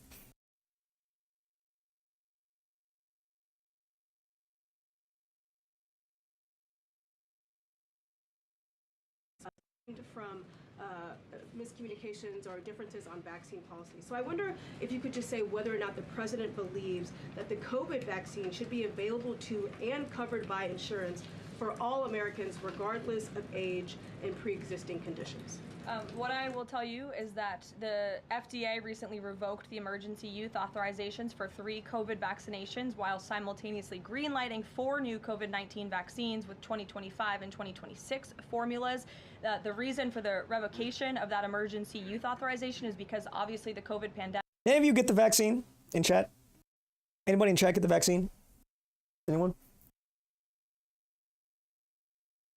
Type 1 if you got the vaccine. And the public health emergency is over. But just to correct the record, because there's been a lot of misinformation on this, the FDA's decision does not affect the availability of COVID vaccines for Americans who want them. Not we me. believe in individual choice. That's a promise both the president and the secretary have made, and it's a promise they have now delivered on. Question, if I could, Carol. Anybody else? No, sir. Let's go. Marky Mark, let's go. Kumquat did? Well, Kumquat's not here to defend himself. W. Yep. Glad to hear it. You had to get back. Oh no. Come on. You had to get vaccinated where I live in Ontario. Otherwise, I would not be allowed to graduate high school. Oh no. Hey, did you watch Nick's show last night? Did you Hey, did you watch Nick's show last night? Oh shit. Oh yeah, better not to graduate, eh? Ah, you idiot. You idiot. Oh man. Ah, dude. I feel vindicated on that. It sucked, man. I'm not gonna lie. I didn't get vaccinated and life kind of sucked for a while. I couldn't do anything. Remove Kavan. That's crazy. Yeah. Yeah, but I did not cave. Did not cave. It was a vibe check, and I hate to break it to you, but not everybody passed the vibe check. Ugh.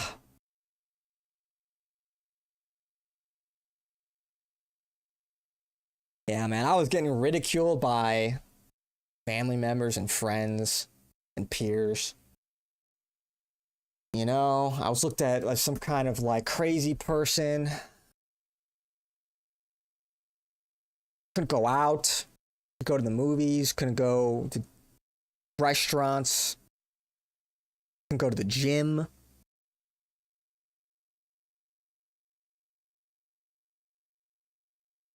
You didn't want to, but yeah, world's largest IQ test. You didn't want to, obviously. Luckily, you feel fine, but it was much more brutal where I am. Yeah, I'm glad you're feeling okay. But yeah, just don't let it happen again. We don't know what the long-term effects are. Hopefully, it's no harm, no foul, according to what was his name?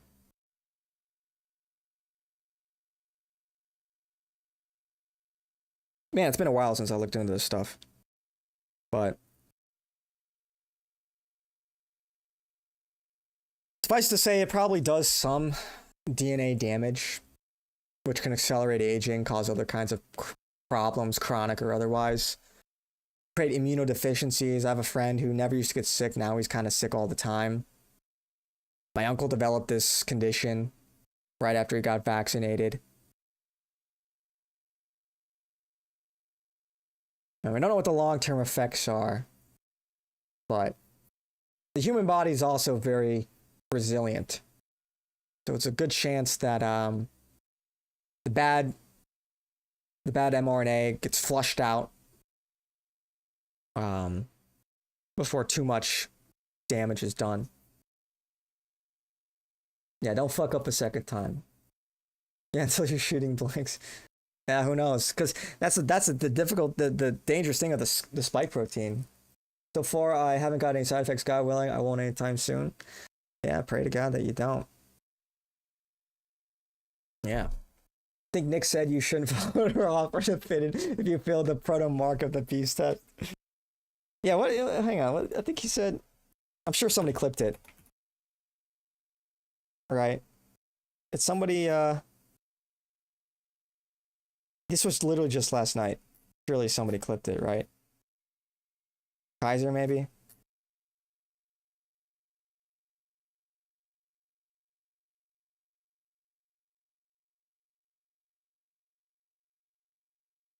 Kaiser.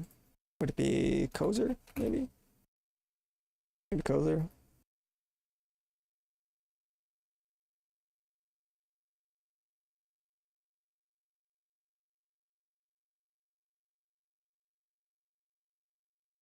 Come on, somebody must have clipped it.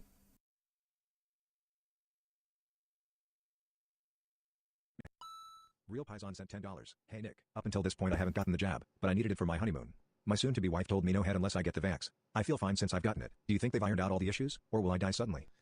Real Paisan. Imagine, that's all it takes. Oh, but my wife said I don't get head unless I get vaccinated. Fuck. I didn't have a choice. I had to do it. What do I do if I don't get a blowjob? It's like your average goy. I haven't heard that name in a long time. I still look. People, I think, did. Yeah, that's probably rage bait. Real Paisan's did die from the vaccine. Everybody makes fun of that. They say, "Where's the mass die-offs?" There were a lot of people that did die. There was, was it like 60,000 excess mortality? Like there were, and you know, some of that you could attribute to the change in lifestyle or the stress, but a lot of people did die from it. I think it was real. I think that happened to people. I'm glad I didn't get it. Because, and I don't know, I mean, I don't know anybody that took it and died, but I know a lot of people that have a lot of weird problems now. I know of a lot of people in my like extended family that have weird diseases and weird cancers at a very young age, things you just never heard of before. I have heard of many people that died suddenly, like their parents found them dead in their bed. And it all happened during COVID. It was Yeah, like the first like 2 weeks after you got vaccinated were like the danger zone. A lot of people were having like immediate complications in the short term. And then you've got all of these uncurable ailments, like people were developing myo and pericarditis. It was like up 60 something times the average in people who are young, like among athletes, professional athletes. It was up 60 times. Athletes in their primes who are in peak physical condition are the least likely to get myo or pericarditis. So clearly the first thing you would look to is this experimental vaccine that everybody took, or so many people took. That would be like the prime suspect number one. Yeah, that's the first thing I would look at. But no, it's safe and effective. What are you, a conspiracy theorist? So it was the first time white collar workers died at a greater rate than blue collar workers. Real. I do actually remember hearing about that. I was programming for an insurance company, and the actuaries were scratching their heads because obviously we insured the white collar types. Yeah, it's like, what's going on here? A lot of people did die, man. A lot. That's real. And there were all kinds of birth complications too. Miscarriage rates were up like, in one Canadian town where they conducted a study, it was up like 2,000%. These miscarriages, birth complications. It's fucking brutal, man. I don't know a single person in my city that isn't vaccinated. At the time, Trudeau passed laws that prohibited salaries if you don't get shots. Yeah, I remember like the whole like, that was around the time of like the trucker convoy. And then they just replaced the truckers with Indian migrants. Tragic. Yeah, Canada's cooked, man. Fuck, yeah, Canada's cooked. Yep, it is fucked, man. But all in like 2021 or I guess 2022. I can count maybe like 3 people in my like extended network, parents who discovered their children dead in their bed, all during that period. That's just horrific, man. And had other weird shit, cancer complications, infections in weird places. I heard a lot of stories like that I don't really hear about anymore. I think that's real.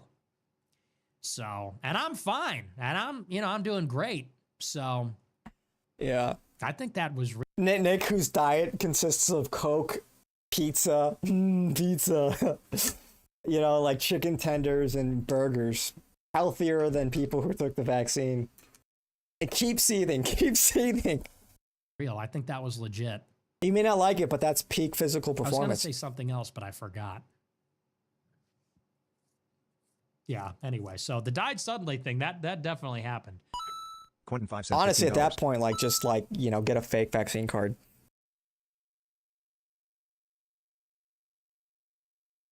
Like, I heard of some people doing that.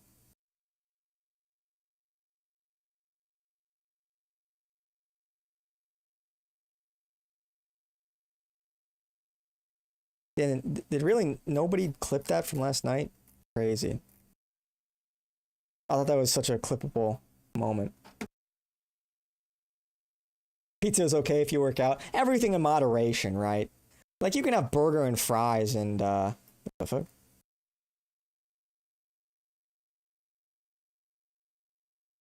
How do you fuck up this badly? Some people should not be allowed to have money.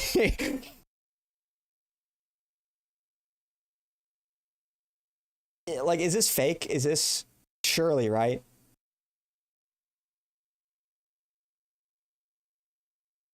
As a fellow Italian, can you tell Nick to work out?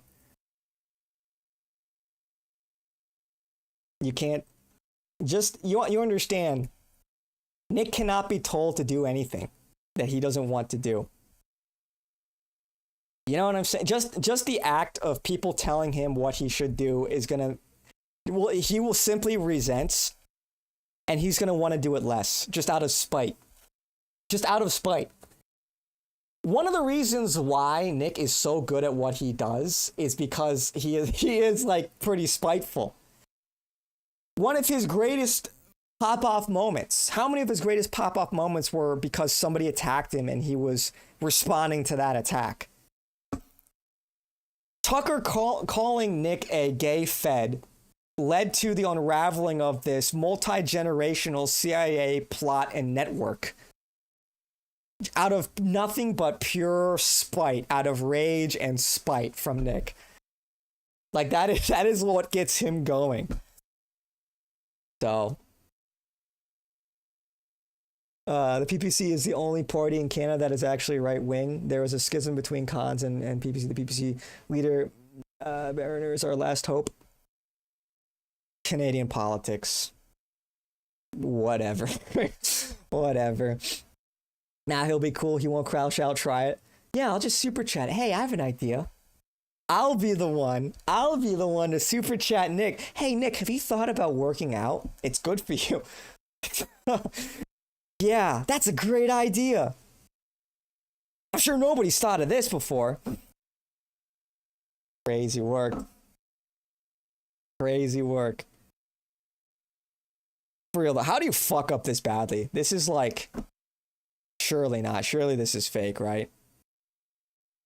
Surely this is like photoshopped. What do you even... Did he just put like a ridiculous put onto something that he shouldn't have? I don't know.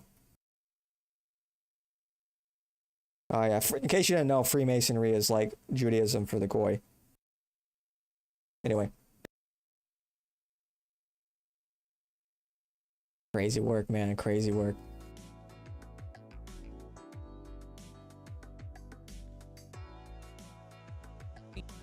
Where's the condemnation from all the Christians? Where's Charlie Kirk on this? Charlie Kirk cannot call himself a Christian anymore. Sorry, you forfeited that. I do not want to hear, and you cannot allow Charlie Kirk to go to one more public event, one more question and answer, one more ask me anything, without being protested, without being shouted down, without being interrogated about this. This guy goes around from campus to campus in the most artificial and phony and fake way, talking about, oh, God made me very blessed that I control $500 million. Oh, dude, I'm so blessed. Dude, prosperity gospels are the fucking worst, man. So Protestant, so Jewish coded. Oh, if you pray to God, oh, the Lord will bless you, as he's blessed me with many a great fortune. That kind of charlatan shit that's like mega church coded. Last I'm so rich and that I'm is so like that's like the antithesis of the whole faith. It's not to be prosperous. To know God's been so good to me. I'm such a Christian. Oh, the Lord gave me the Sabbath. I take Saturday off. You sit there and call yourself a Christian, and then you make excuses for the genocide of 2 million people? Seriously? You stand there and purport to be an evangelist like Billy Graham? Oh, you're the latest Billy Graham? You're our generation's America's pastor? Why? Because you said the right words? Because you said, God bless, God bless. God bless, my friend. Oh, I rebuke the devil in the name of Jesus. And then you go around from campus to campus making excuses for a famine? You have a rabbi from Israel on your show to explain how Israel's not inflicting a famine on these people. That's fake news. That's not a genocide. Israel could kill them all if they wanted to. As much as I hate Charlie Kirk, no other Christian has authority to excommunicate a believer unless he publicly disagrees with biblical doctrine, which technically he has not. No, I mean, look, you can certainly criticize people that are doing things that are not Christian. I mean, yeah, like Nick can't excommunicate somebody that isn't I mean, Charlie Kirk is not Catholic, so nor does a layperson have that authority. It would have to come from the Pope, literal excommunication. But you absolutely can't criticize people for acting in ways that are not Christ-like, especially when these people hide behind the cross. Charlie Kirk hides behind the cross constantly. That's the justification for why he's so pro-Israel, because he's a dispensationalist evangelical Christian. So absolutely, like, Christians are supposed to hold each other accountable. Now, of course, it has to do so with grace. It has to do so with tact, with self-awareness. It is to say that, it has to come from good faith.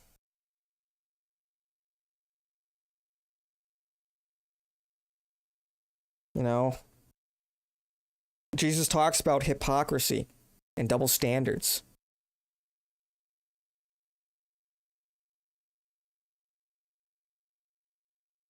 Many that have that criticize other for having splinters in their eye, have entire logs in their eye. I'm paraphrasing, but that doesn't mean you're not allowed to criticize or to call out wrongdoing or things that are not Christ-like. It simply means, like, you need to address your own sins first, and in addition to any kind of criticism you levy towards others.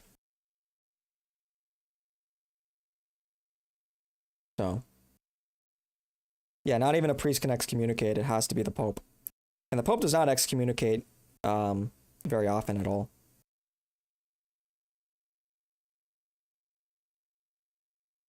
Oh yeah, the diocesan bishop. I was not aware that they had that authority. I suppose they do. I must be, yeah, you're right, actually. I'm wrong. I did believe you're correct that it is the diocesan bishops that can. It happens very infrequently. Because it's a very serious matter. Because obviously Catholics believe that you have to be in communion with the church. You have to be, have a good relation with the church in order to be saved. And so if you're excommunicated, you're cut off. You're cut off, and there's no path to salvation except through the Catholic Church. So it's kind of a guarantee you're going to go to hell. Nick just said that Charlie Kirk should stop calling himself a Christian. I agree with this point, but that's a major sin to publicly denounce the faith of another believer. It's not a sin. It's not a sin when Charlie Kirk is, again, it's coming from a place of good faith. Charlie Kirk is not, there are people who will use the faith for sin. Not all those that say, Lord, Lord, will enter the kingdom of heaven. And on that day, Christ will turn them and say, when many come to him saying, Lord, Lord, do we not prophesy in your name? Do we not do many great works and cast out evils in your name? And Jesus will turn to them and reply, I never knew you. Away from me, evildoer.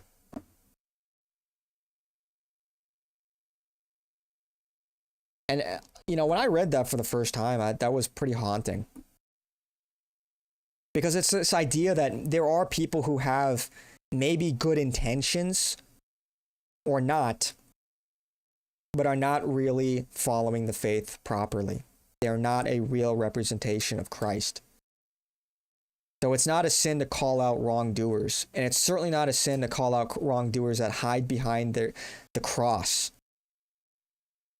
as a shield against criticism. That's like one of the worst things, I think. It's so deplorable. And you see some Christians, they do this. Shamefully, they hide behind the cross. No, you can't criticize me. I'm Christian. What? It's like, what's Charlie's excuse? Do we think he's a good faith actor? He lies all the time. He's running cover for a genocide. I think that's more important. And I think Nick has tried in many times to engage in good faith with Charlie Kirk, and he wants nothing to do with it. He comes up with excuses, and he lies about Nick all the time. So there's nothing good faith about Charlie. So you can't really extend that same You can't assume he's acting in good faith when I think he's clearly not. And so you do have to call his faith into question, because his actions are not lining up with what it means to be a good Christian. So it's not a sin to denounce. We know when they had phone booths, we couldn't wait on the Pope for everything. Yeah, you're right. I need to find that story of three witches for hip hop. They would pray over albums. Anyway, they summoned a demon that got out of control. Even these witches knew to call on the blood of Jesus. The demon, what the hell? That's crazy. Yeah, I agree.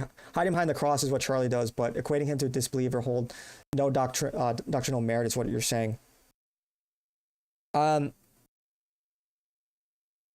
just think that it's not a matter of faith, it's a matter of action. You know, being a Christian is not just what you believe in, it's your action. It's your actions. And maybe it's a difference without a distinction. Maybe I mean, would it really be different if Nick just said he's a shitty Christian? He's a bad Christian?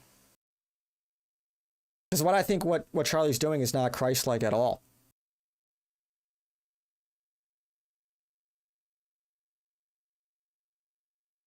And you have to call the faith into question, because it's so egregious. This isn't like a trivial matter. This isn't like a matter of like doctrine, where you can have a good faith discussion with somebody. Like I could sit down with like somebody who's Orthodox and we can debate theology. And you can tell when somebody's acting in good faith and they truly believe what they're preaching, and they're trying, right? They're trying to be a good Christian. I don't think Charlie is any of those things.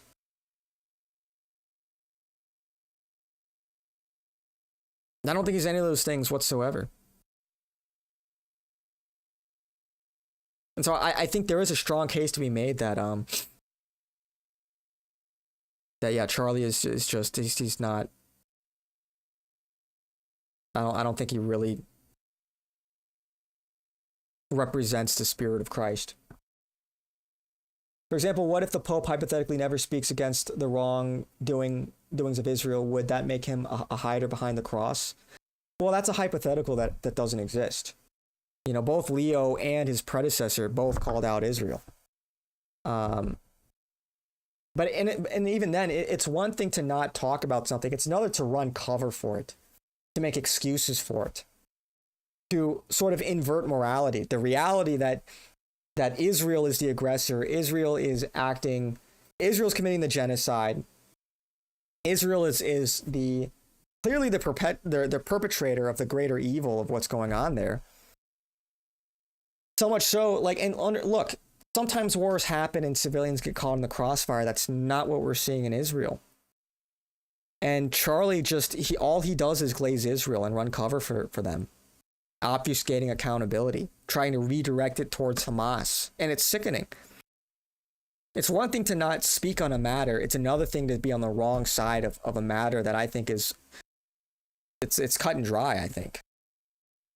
I think it's black and white. It's clear as day. This is an obvious case of genocide. I don't understand how anyone could defend this. So, and that's so I think that's the distinction. But again, the Pope hasn't done that, so it's like we shouldn't really worry ourselves with hypotheticals that haven't happened, or it's not the same. It's not the same thing.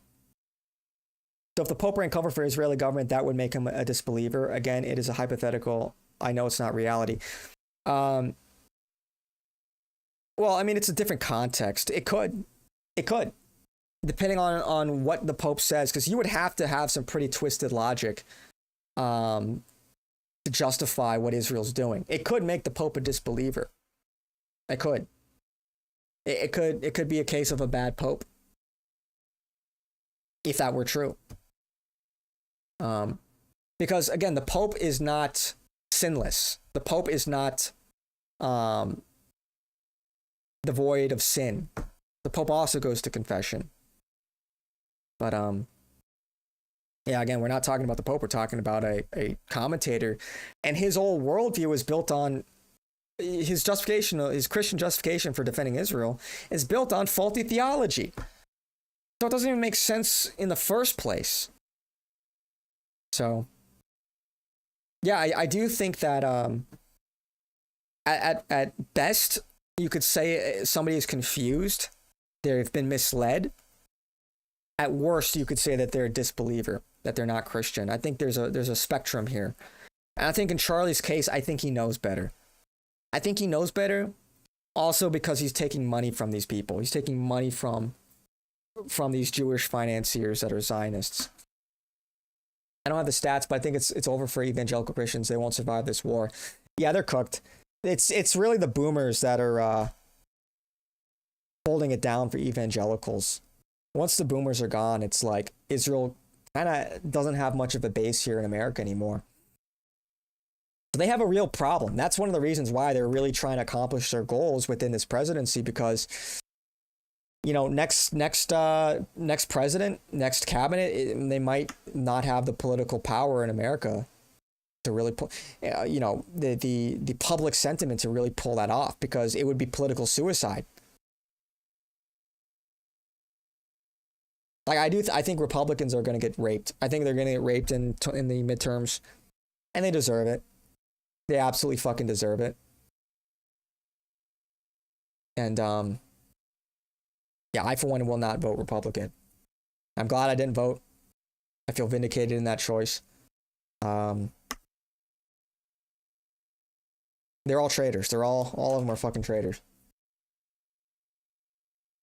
And they're immortal, and they're immoral, and they're running cover for a genocide. It's that simple. Seriously? It's disgusting.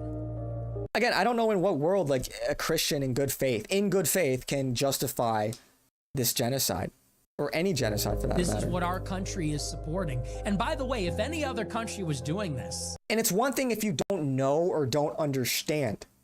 You can plead ignorance. But Charlie Kirk absolutely knows. He absolutely knows. He knows what he's doing. He's taking money from them. He's benefiting from this. He's getting his checks cut by Israel. So he's absolutely complicit in this, and he's enabling this. He's a part of it. So there would be sanctions.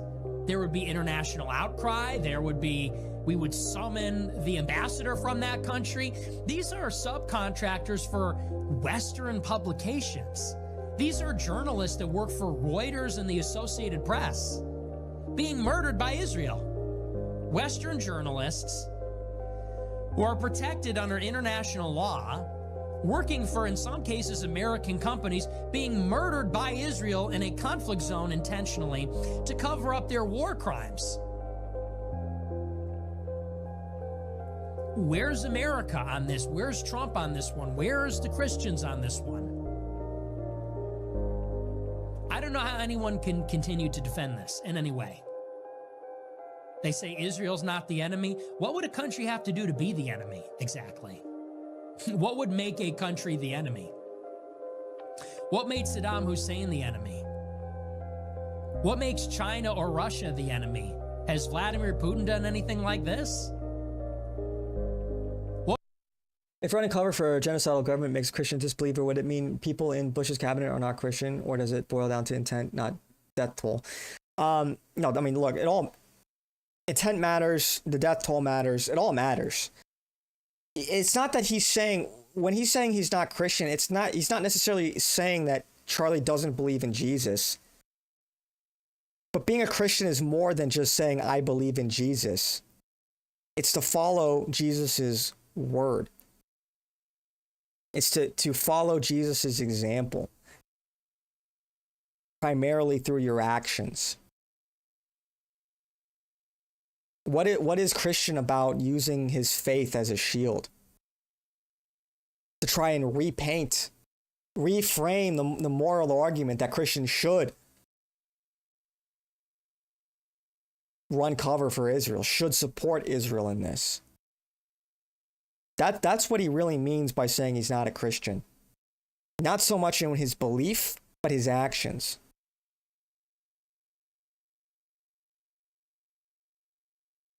What makes Putin the enemy? What makes China the enemy? What makes them the enemy that does not make Israel also our adversary? And even then, like, I do, but regardless, I do have a hard time seeing how somebody who truly believes in Jesus could side with Israel on this if they're not deceived.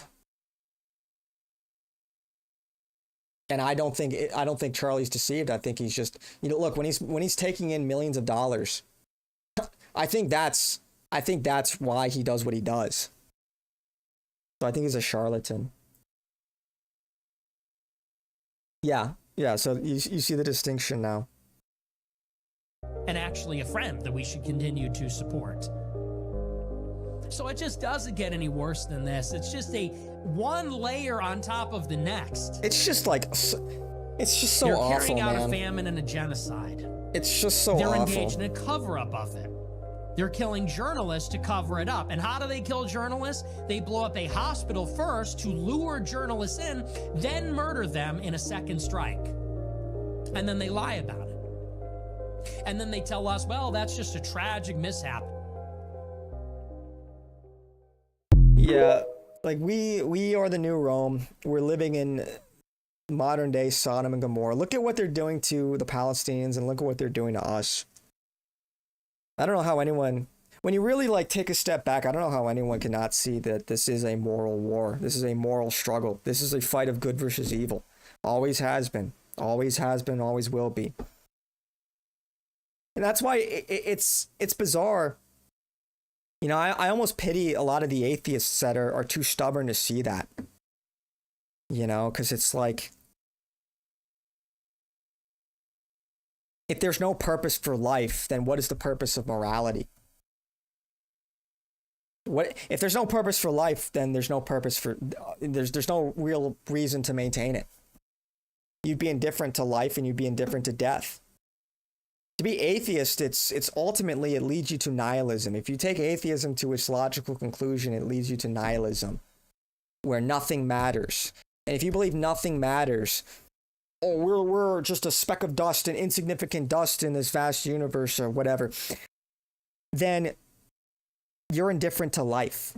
You're indifferent to death. That's a death cult. And where that leads people is, if they truly believe that, then they would kill themselves the moment life becomes inconvenient, because it doesn't matter in their mind. And some people do, but a lot of people don't. They think that all these things, all of this is so insignificant and meaningless. So then everything is meaningless. So then we shouldn't care about the genocide in Palestine, and we shouldn't care about suffering, right? By that logic. And so then we shouldn't care, like literally nihilists, the end state of nihilism is to kill yourself, because it doesn't matter. There's no difference in being alive and being dead. And clearly most atheists don't fundamentally believe that, because most atheists don't kill themselves. And maybe they for them, it's enough to just say, well, because I don't want to. Why don't you want to, though? You see the problem? I think we're more than just chemicals. I think we're more than just atoms. And I think all of that hope that sort of lingers in the back of our minds, that's God trying to reach you. And God's always trying to reach you. He's always there. Always has been, always will be. And my bishop, when I was going through RCIA,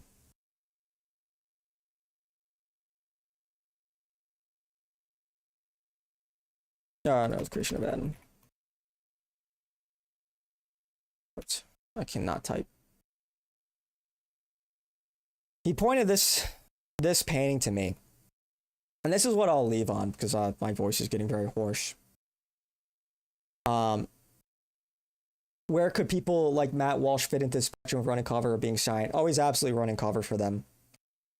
Absolutely. That's one of the reasons. And just watch one of Nick's many rants on it. I won't rehash the whole thing. But Matt Walsh is taking money from them. He's running cover for them. He won't talk about this, like what's going on in Palestine. Instead, he's focusing on fucking Cracker Barrel logos. when he has the platform and he professes to be a Catholic, like, you should be speaking out on this. What you're seeing in Palestine should shock your conscience, and you're called on a Christian to do the right thing and to tell the truth.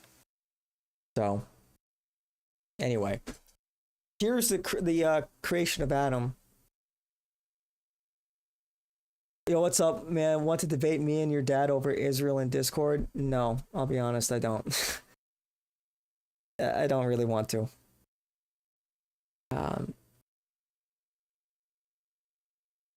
I remember a huge split among Catholics in the last election. Many called EMJ. You'll change your mind in 3 minutes. I don't think you will.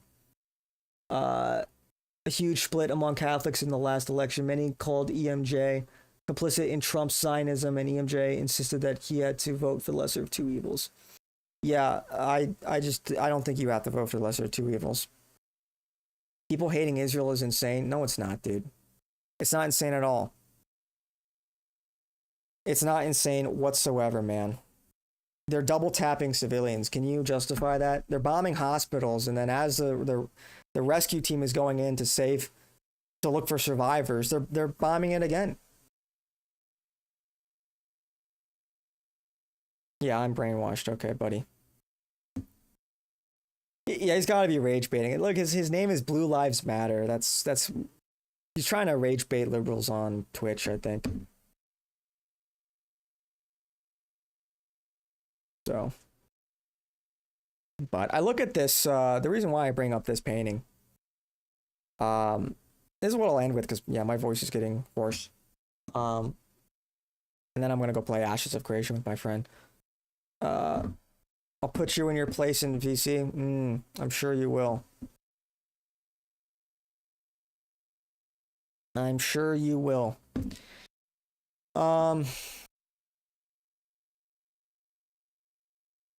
This depicts God with all of his angels, and he's trying to reach Adam. He's trying to just touch Adam. He's right there. Look how hard God is trying, and God is in your mind. This is clearly a brain. And he's being assisted with all of his angels. All Adam has to do is this. And he touches God. But he's just not even trying. So, I'm not a lib.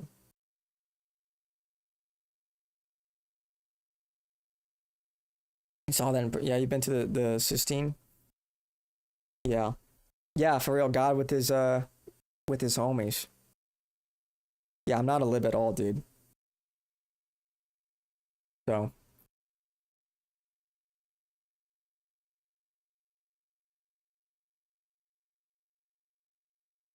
I just think about this, God is always there. He's always trying to touch you. And that's all it takes. That's all it takes. And it's just like, most people are like Adam, and they're just not even trying.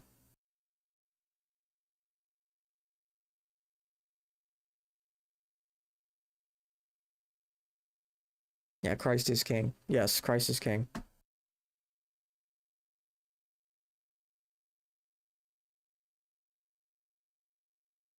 Yeah, dude, it's just like...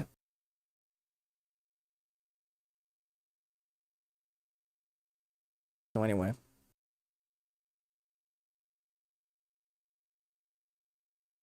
Christ is a terrorist. What, are you Jewish?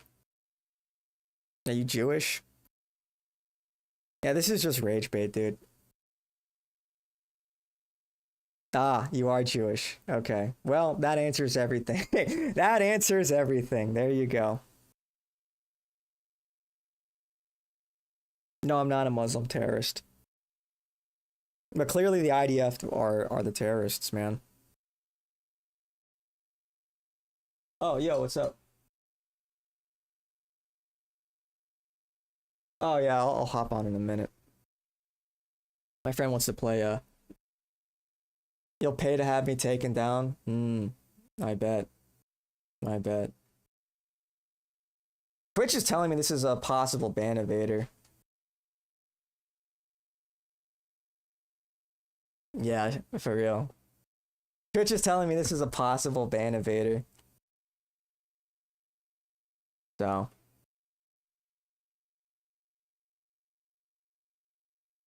Why don't I want to talk with you? Dude, let me, does anybody, do people understand?